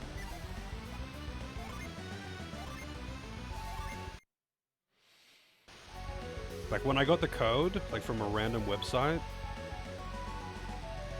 Because, like, when I first played the game, I just used a bronze code to just get the gins, because I was lazy. But I was like, hey, I might as well get a gold code this time and get the gold code experience. Which took, like, you know, half an hour to put the fucking code in. But I just got a code off the internet rather than, like, finding my old save file or whatever and doing it that way. So... Because that would require me actually writing it all down as well. So I just, like, Googled it, and I was like, hey, gold code, all side quests complete, whatever. And I took the first one that I found. But the first one that I found had not max stats, but really, really high stats on the Isaac party, and it came with a bunch of Excaliburs and stuff. Not that I'm using the Excaliburs, because the only character who has an Excalibur equipped is Garrett, who's not even in the party.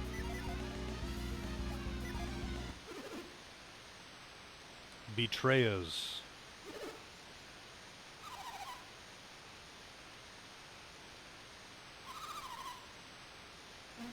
I did want to actually have 2 and 2, old and new party.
You'll just have to believe me.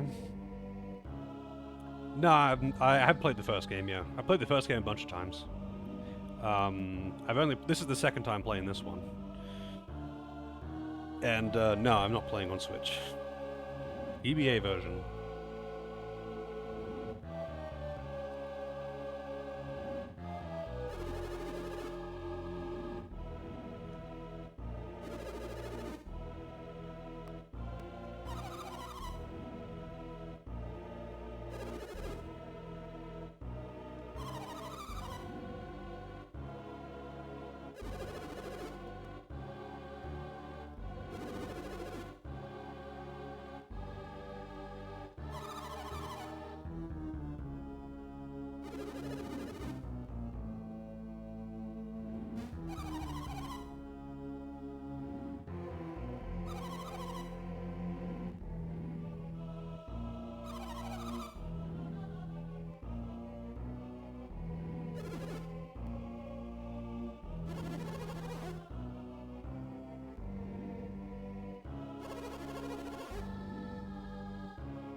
The golden sun shall rise. He said it.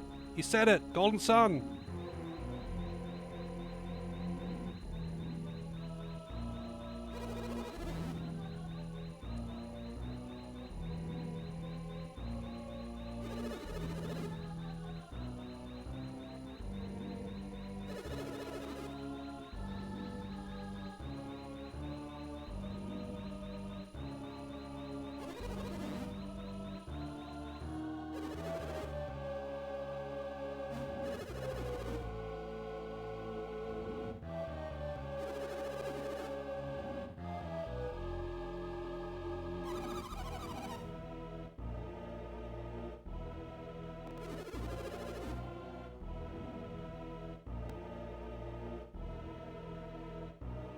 Yeah, the speed up function's pretty handy.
That's your miracle? No, I haven't played Dark Dawn. It's in the queue, though. It was requested by the same person who requested this one, who is coincidentally the same person who requested Golden Sun 1.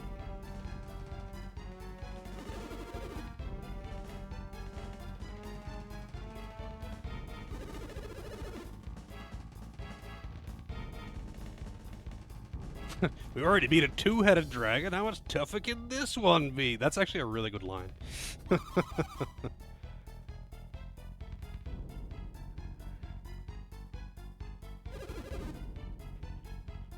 For procs. Yeah, for those assholes.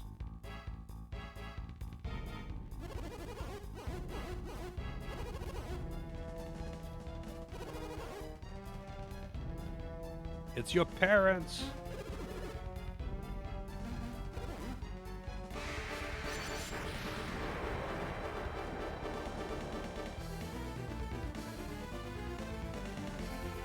Cat Jam, by the way.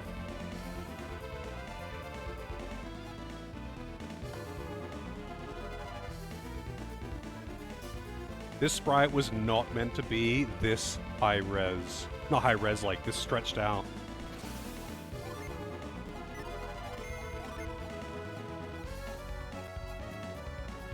I thought the Paladin class had buffs for some reason.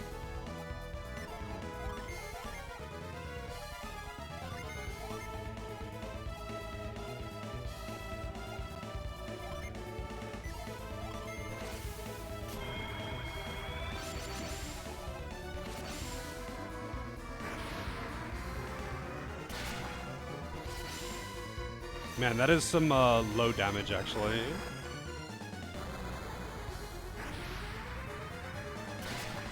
That's got some crazy defense, but I guess it's resistant to Earth, huh?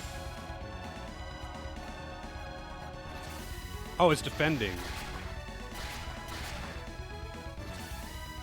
Doom Dragon can't move.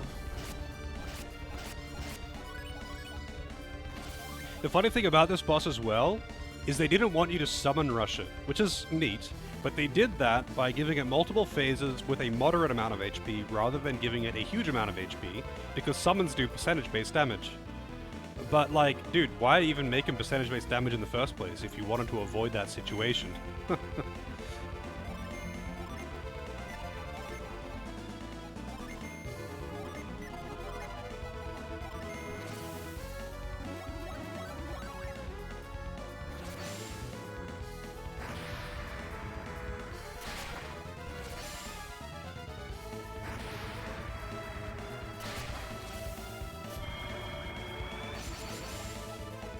I don't think it's even worth using the buff, to be honest. It's only for Jenna and Felix, because Isaac and Mia don't benefit from it. Earth Force has no effect.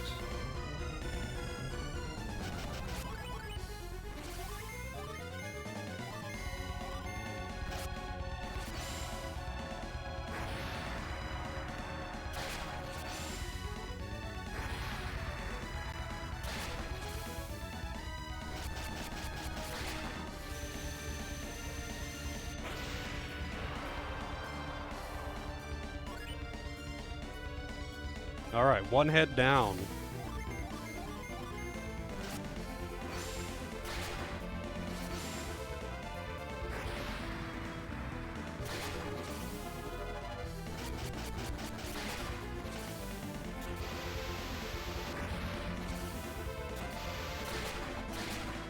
Yeah, Soul Blade is kind of strong. Cruel Ruin. Wow, that hits really hard. So yeah, it's possible for the boss, I believe, to use Jin Storm and Cruel Ruin in one action. And if you're not, hugely over-leveled and buffed up, and it doesn't, remove your buffs, that just kills you. That just kills you.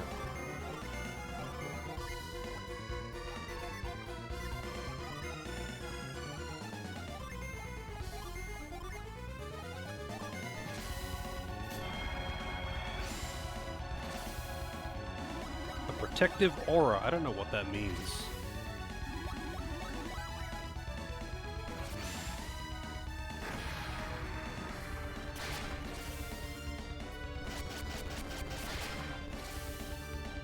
I think that just like negates damage for one turn kind of thing.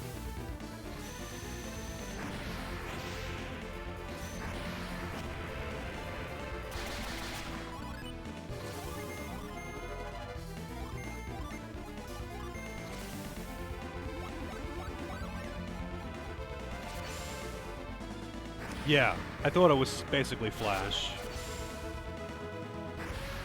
But I wasn't certain. Alright, Phase 3. I think Phase 3 is the only time it can use Jin Storm. I don't think it can use Jin Storm in Phase 2. And it can't use it in Phase 1.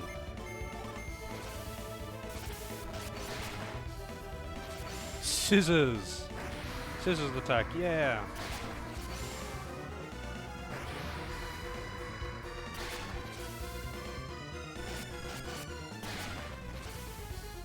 There it is, Jin Storm. Alright, instantly, Felix and Jenna totally fucking useless.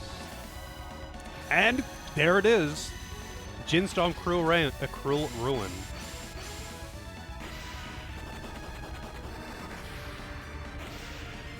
And there's nothing you can do about that, by the way. If he does this, you die. Wow, they actually survived it though. Wait, hang on a second. Why did they survive it? That hit him for like 600 damage previous turn. Maybe just because of who they are? They're tanky?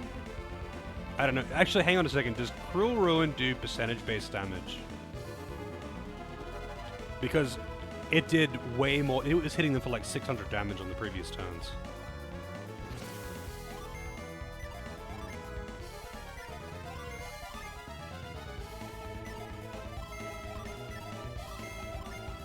Oh, right. She doesn't have Wish until she's recovered a few, huh?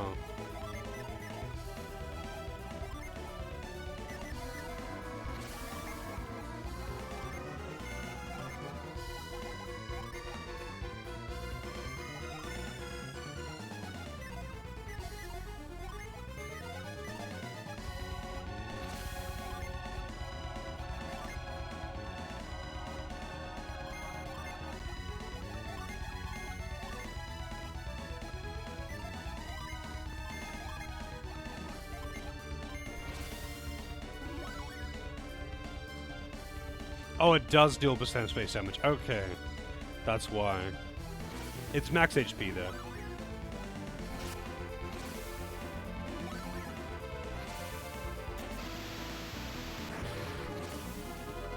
There's another one.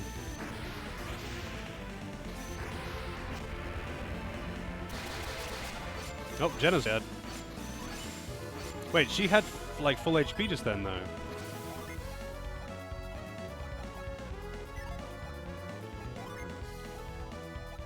It's turned him into just an entirely different... He's a caster now, I think.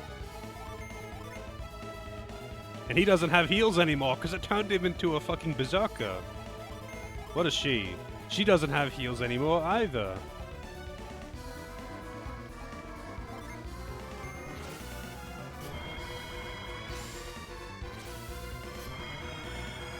Good thing I have control over my classes.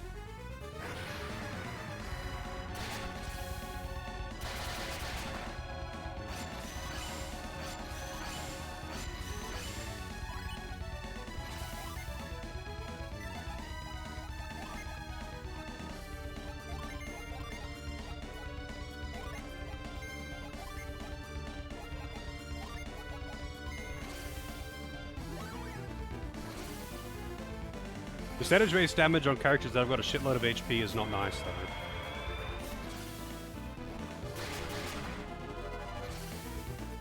I think that might kill Mia.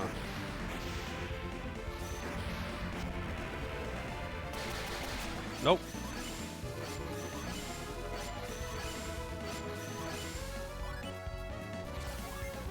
Do you have heals yet? No, you don't have heals yet. God damn it, man.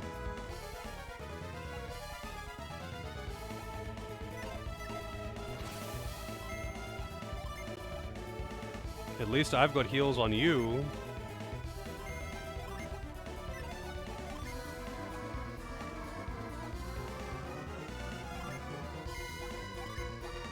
You don't have heals yet? You don't have heal items either.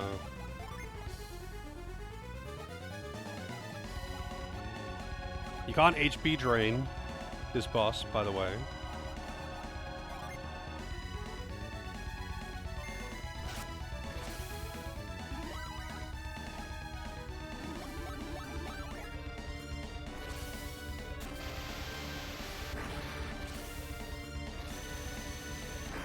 Another cruel ruin. Yeah, I think I've got Eddie.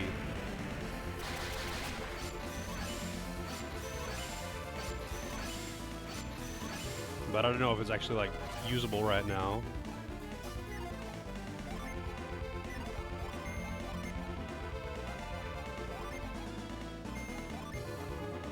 But who actually has it?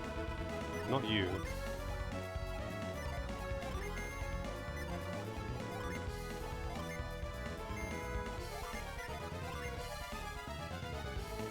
Yeah, I don't think anyone in the main party has Eddie right now. I mean, unless Isaac does. Does he have it? No, he doesn't. And I don't think he has water wands. Yeah, Isaac's the only one that has water wands.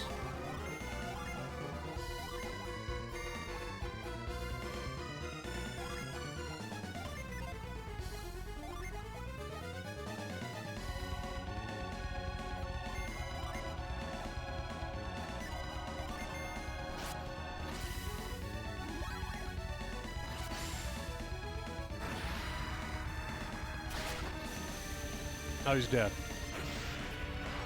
Goddamn. Jin's Storm is just unforgivably terrible.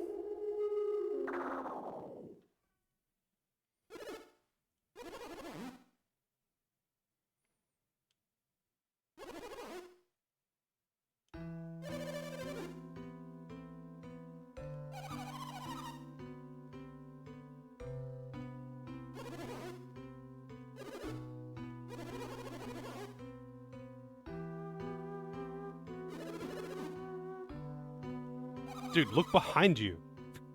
The fuck? Get the cat jammer emote? Yeah, get me a link for it and I'll enable it right now.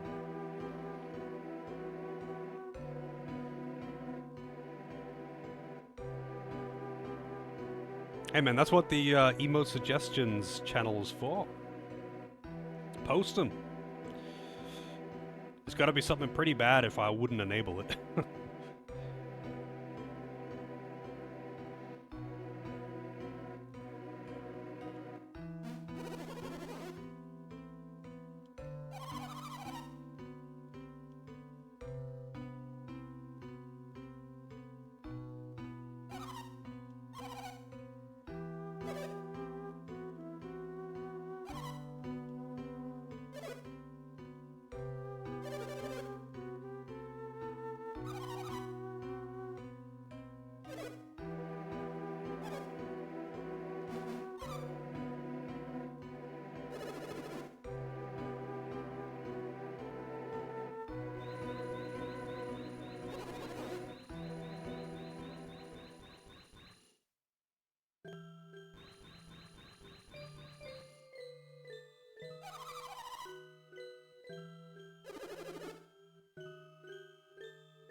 Could do, yeah. But it's understandable. Like, the whole lighting or not lighting the beacons thing is an understandable point of contention for both parties. On one hand, it could stop the world from decaying, but on the other hand, um, it could also just cause a catastrophic event. Like, they don't know. They don't know. So, like, it's understandable that they would want to try and solve it, but they don't know if it would really fix it, and they also don't really know what would happen. Maybe it would stop the decay, but it would also cause a cataclysmic event so large that it would wipe out all life and force everything to be rebuilt, you know? It could be a solution that's worse than the problem, you know? So, it's understandable why it would be a point of contention. So I think actually that's a cool thing on the part of the writing that you've got both sides, and then you get to see both sides because you are playing as the defenders and the attackers, I guess.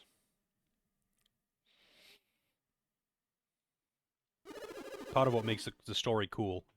It's not just, yay, we need to kill the evil bad man and save the world.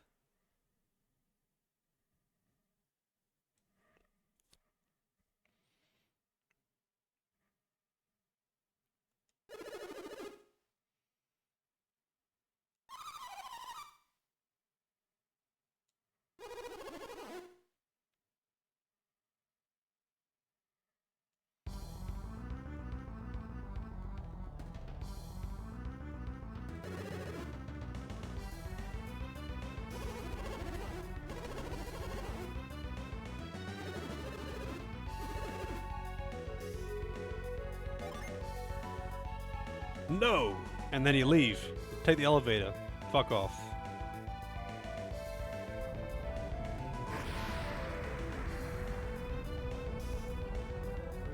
Hello, Canadian. How's it going?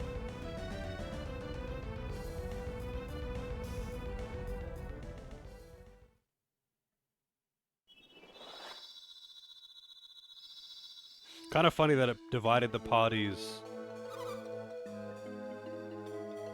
like that. I mean, like down the middle. So it's the new party on the left and the old party on the right. Yeah, kind of weird that the wise one just kind of knew, like the wise one was aware that the world was getting destroyed, and that lighting the tower was the solution, which is kind of weird, a weird footnote, I guess.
A big rock with a big rocky eye.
How many people play the Mario sports games? A lot of people.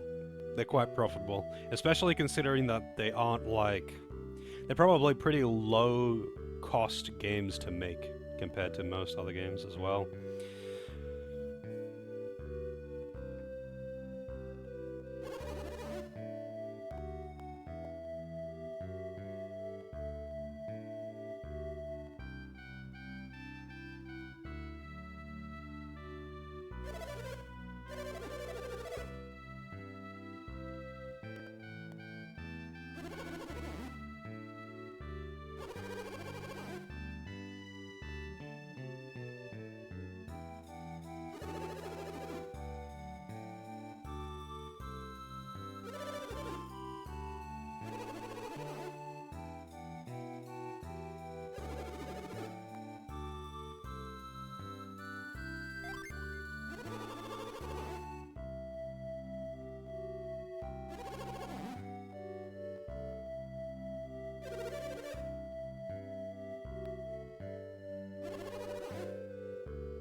Huh, nice typo.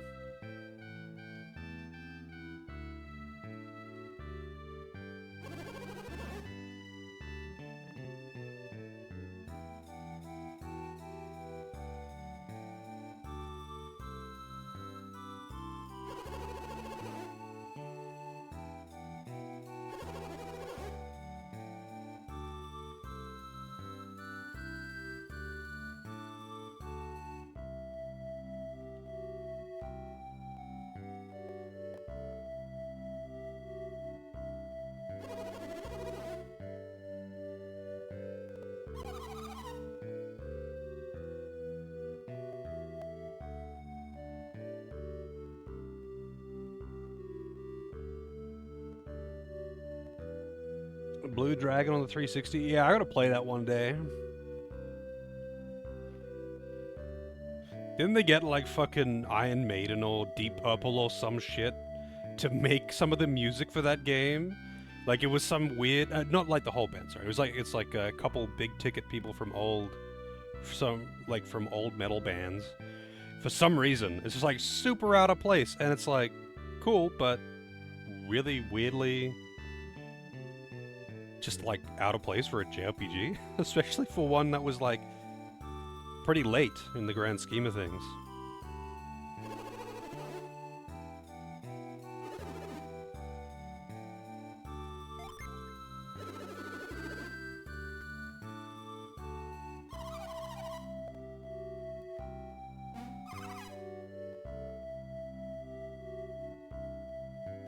Nope, it has not been ported as far as I'm aware. You'd have to emulate it. Same with Lost Odyssey.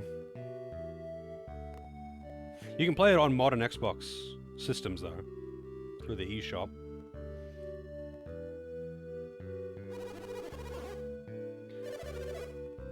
You can emulate it, yeah. You need a decent system though.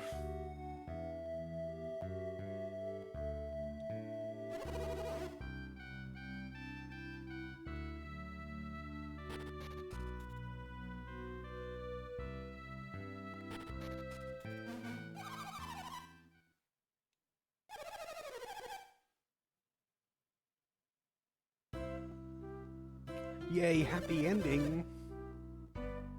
I have no idea, honestly, which is best for it.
They took it off because they like literally had, as far as I understand it, they like literally had like PS2 systems in the PS3. So the production cost was really high. So they just took it out. Because it was not that utilized anyway. And I mean, I would rather it be there. Backwards compatibility is a big deal for me. But that's the reason why. Production cost was very high because of the backwards compatibility.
It's up to you to find the answer. Fuck, that's the biggest cop-out ever.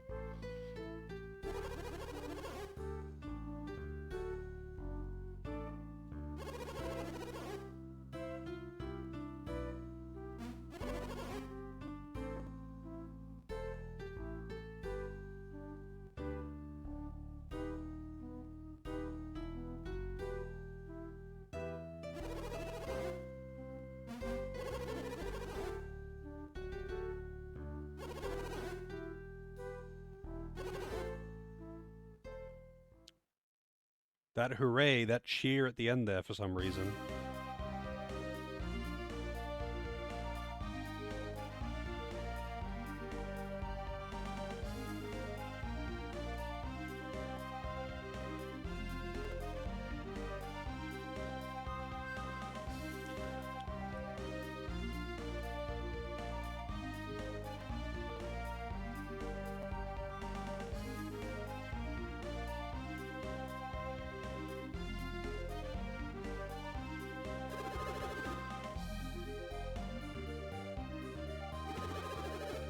Why is he climbing? Dude, you can fucking teleport.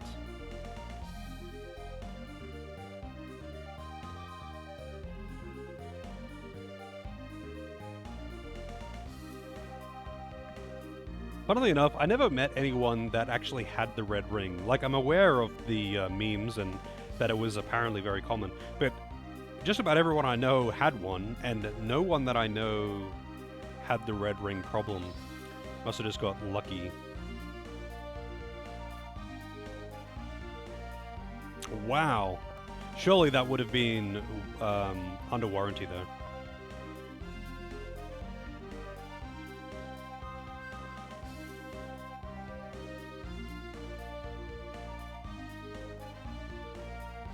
He doesn't really have hard mode and easy mode, though.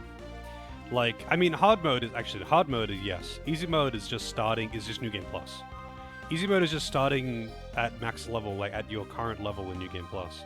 Hard mode actually does raise the numbers a bit. So hard mode is like an actual hard mode. Although I don't know if it raises the numbers on everything like doppels or something like that. But, yeah.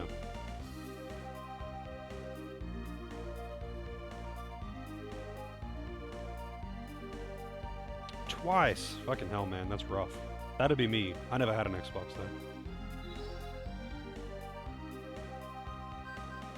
I've never been a fan of big number game hard, though, to be honest. All that would do in this is make the game more grindy.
He's gonna get some pretty hardcore sunburn there, dude.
Is like, you must flee. It's like, what do you mean, like, flee? I can't move. You just fucking broke my spine.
Happy ending, people happy.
I mean, Felix has a few lines in this one, but yeah, he spoke in the first game, and Isaac didn't speak. But you know, it's a JRPG. You have to have a mute protagonist.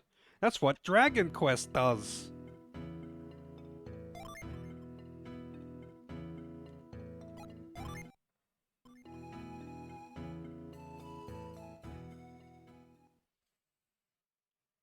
Hey, Andy, thank you for the GG.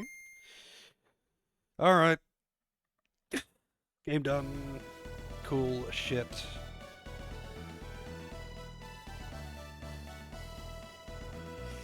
Did I see the face in the back? I wasn't paying attention. I would need a clip or something. Golden Sun Book 2. Alright. Normally I would like to stick around and talk some shit and whatever, but I was supposed to be done half an hour ago, but I wanted to finish the game. You know, But I got a few minutes before I have to quickly get up. GG's on the game. It's my second time playing Golden Sun 2. I mean, I think Golden Sun 1 is the better game overall, but gameplay-wise, mechanically, Golden Sun 2 is definitely better. It's just that it tries to do, I think, too much. I think it tries to do too much. So it's got these sections that kind of suck to do, but still, you know, especially if you just have a guide, like it's a very good time. Definitely a worthwhile play, Golden Sun 1 and 2. Golden Sun 3 is coming up, it's in the queue. I mean, I don't think the story is necessarily better in 1 over 2, it's just that overall, like, 1 is a lot less please buy our guide. There's less arbitrary hidden shit, there's less backtracking, there's almost no backtracking, actually. It's way more concise. It doesn't have, like, here's 6 dungeons that you can access, but you can only do 2 of them. But we're not going to tell you which ones they are, and we're not going to tell you where anything is either. And that's kind of a problem that Golden Sun 2 very much has. You have it's got the appearance of non-linear, but it's not actually non-linear, if that makes sense. You get like...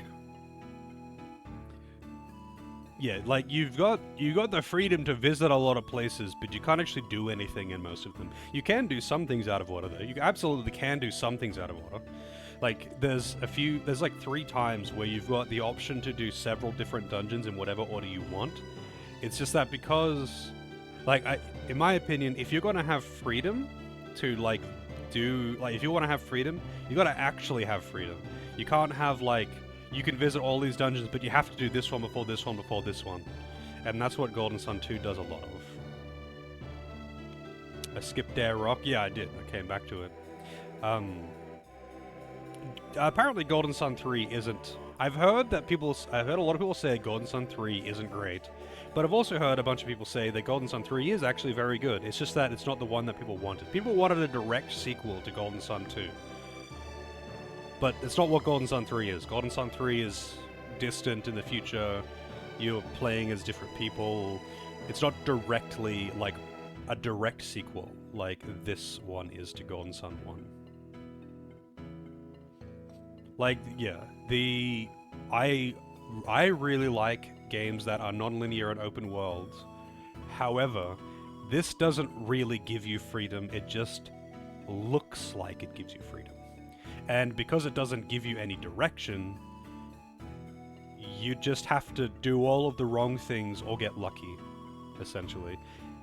But overall, it's still an excellent game. Like, it is an excellent game, despite Ginstorm, and despite, you know, when you get the boat, having access to so much shit that you can't actually do. And when you get to the West Coast, it's the same. You get access to, like, you know, 6 different places, but you can only actually do anything at one of them. You have to do,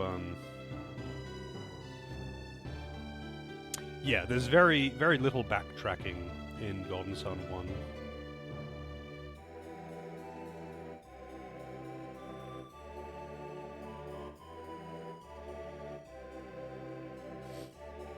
But, I mean, in my opinion, Griever, Golden Sun 1 and 2 should have been the same game, and it shouldn't have been split up, because cutting a story down the middle is fucking stupid. But hey, it is what it is. But anyway, that's enough rambling. I gotta go. Normally I would stick around longer, but as always, bring it into Discord. I'm always happy to see video game discussion in there, that's for sure. I will be back, not tomorrow, because tomorrow is Tuesday, and, you know, I don't do Tuesday.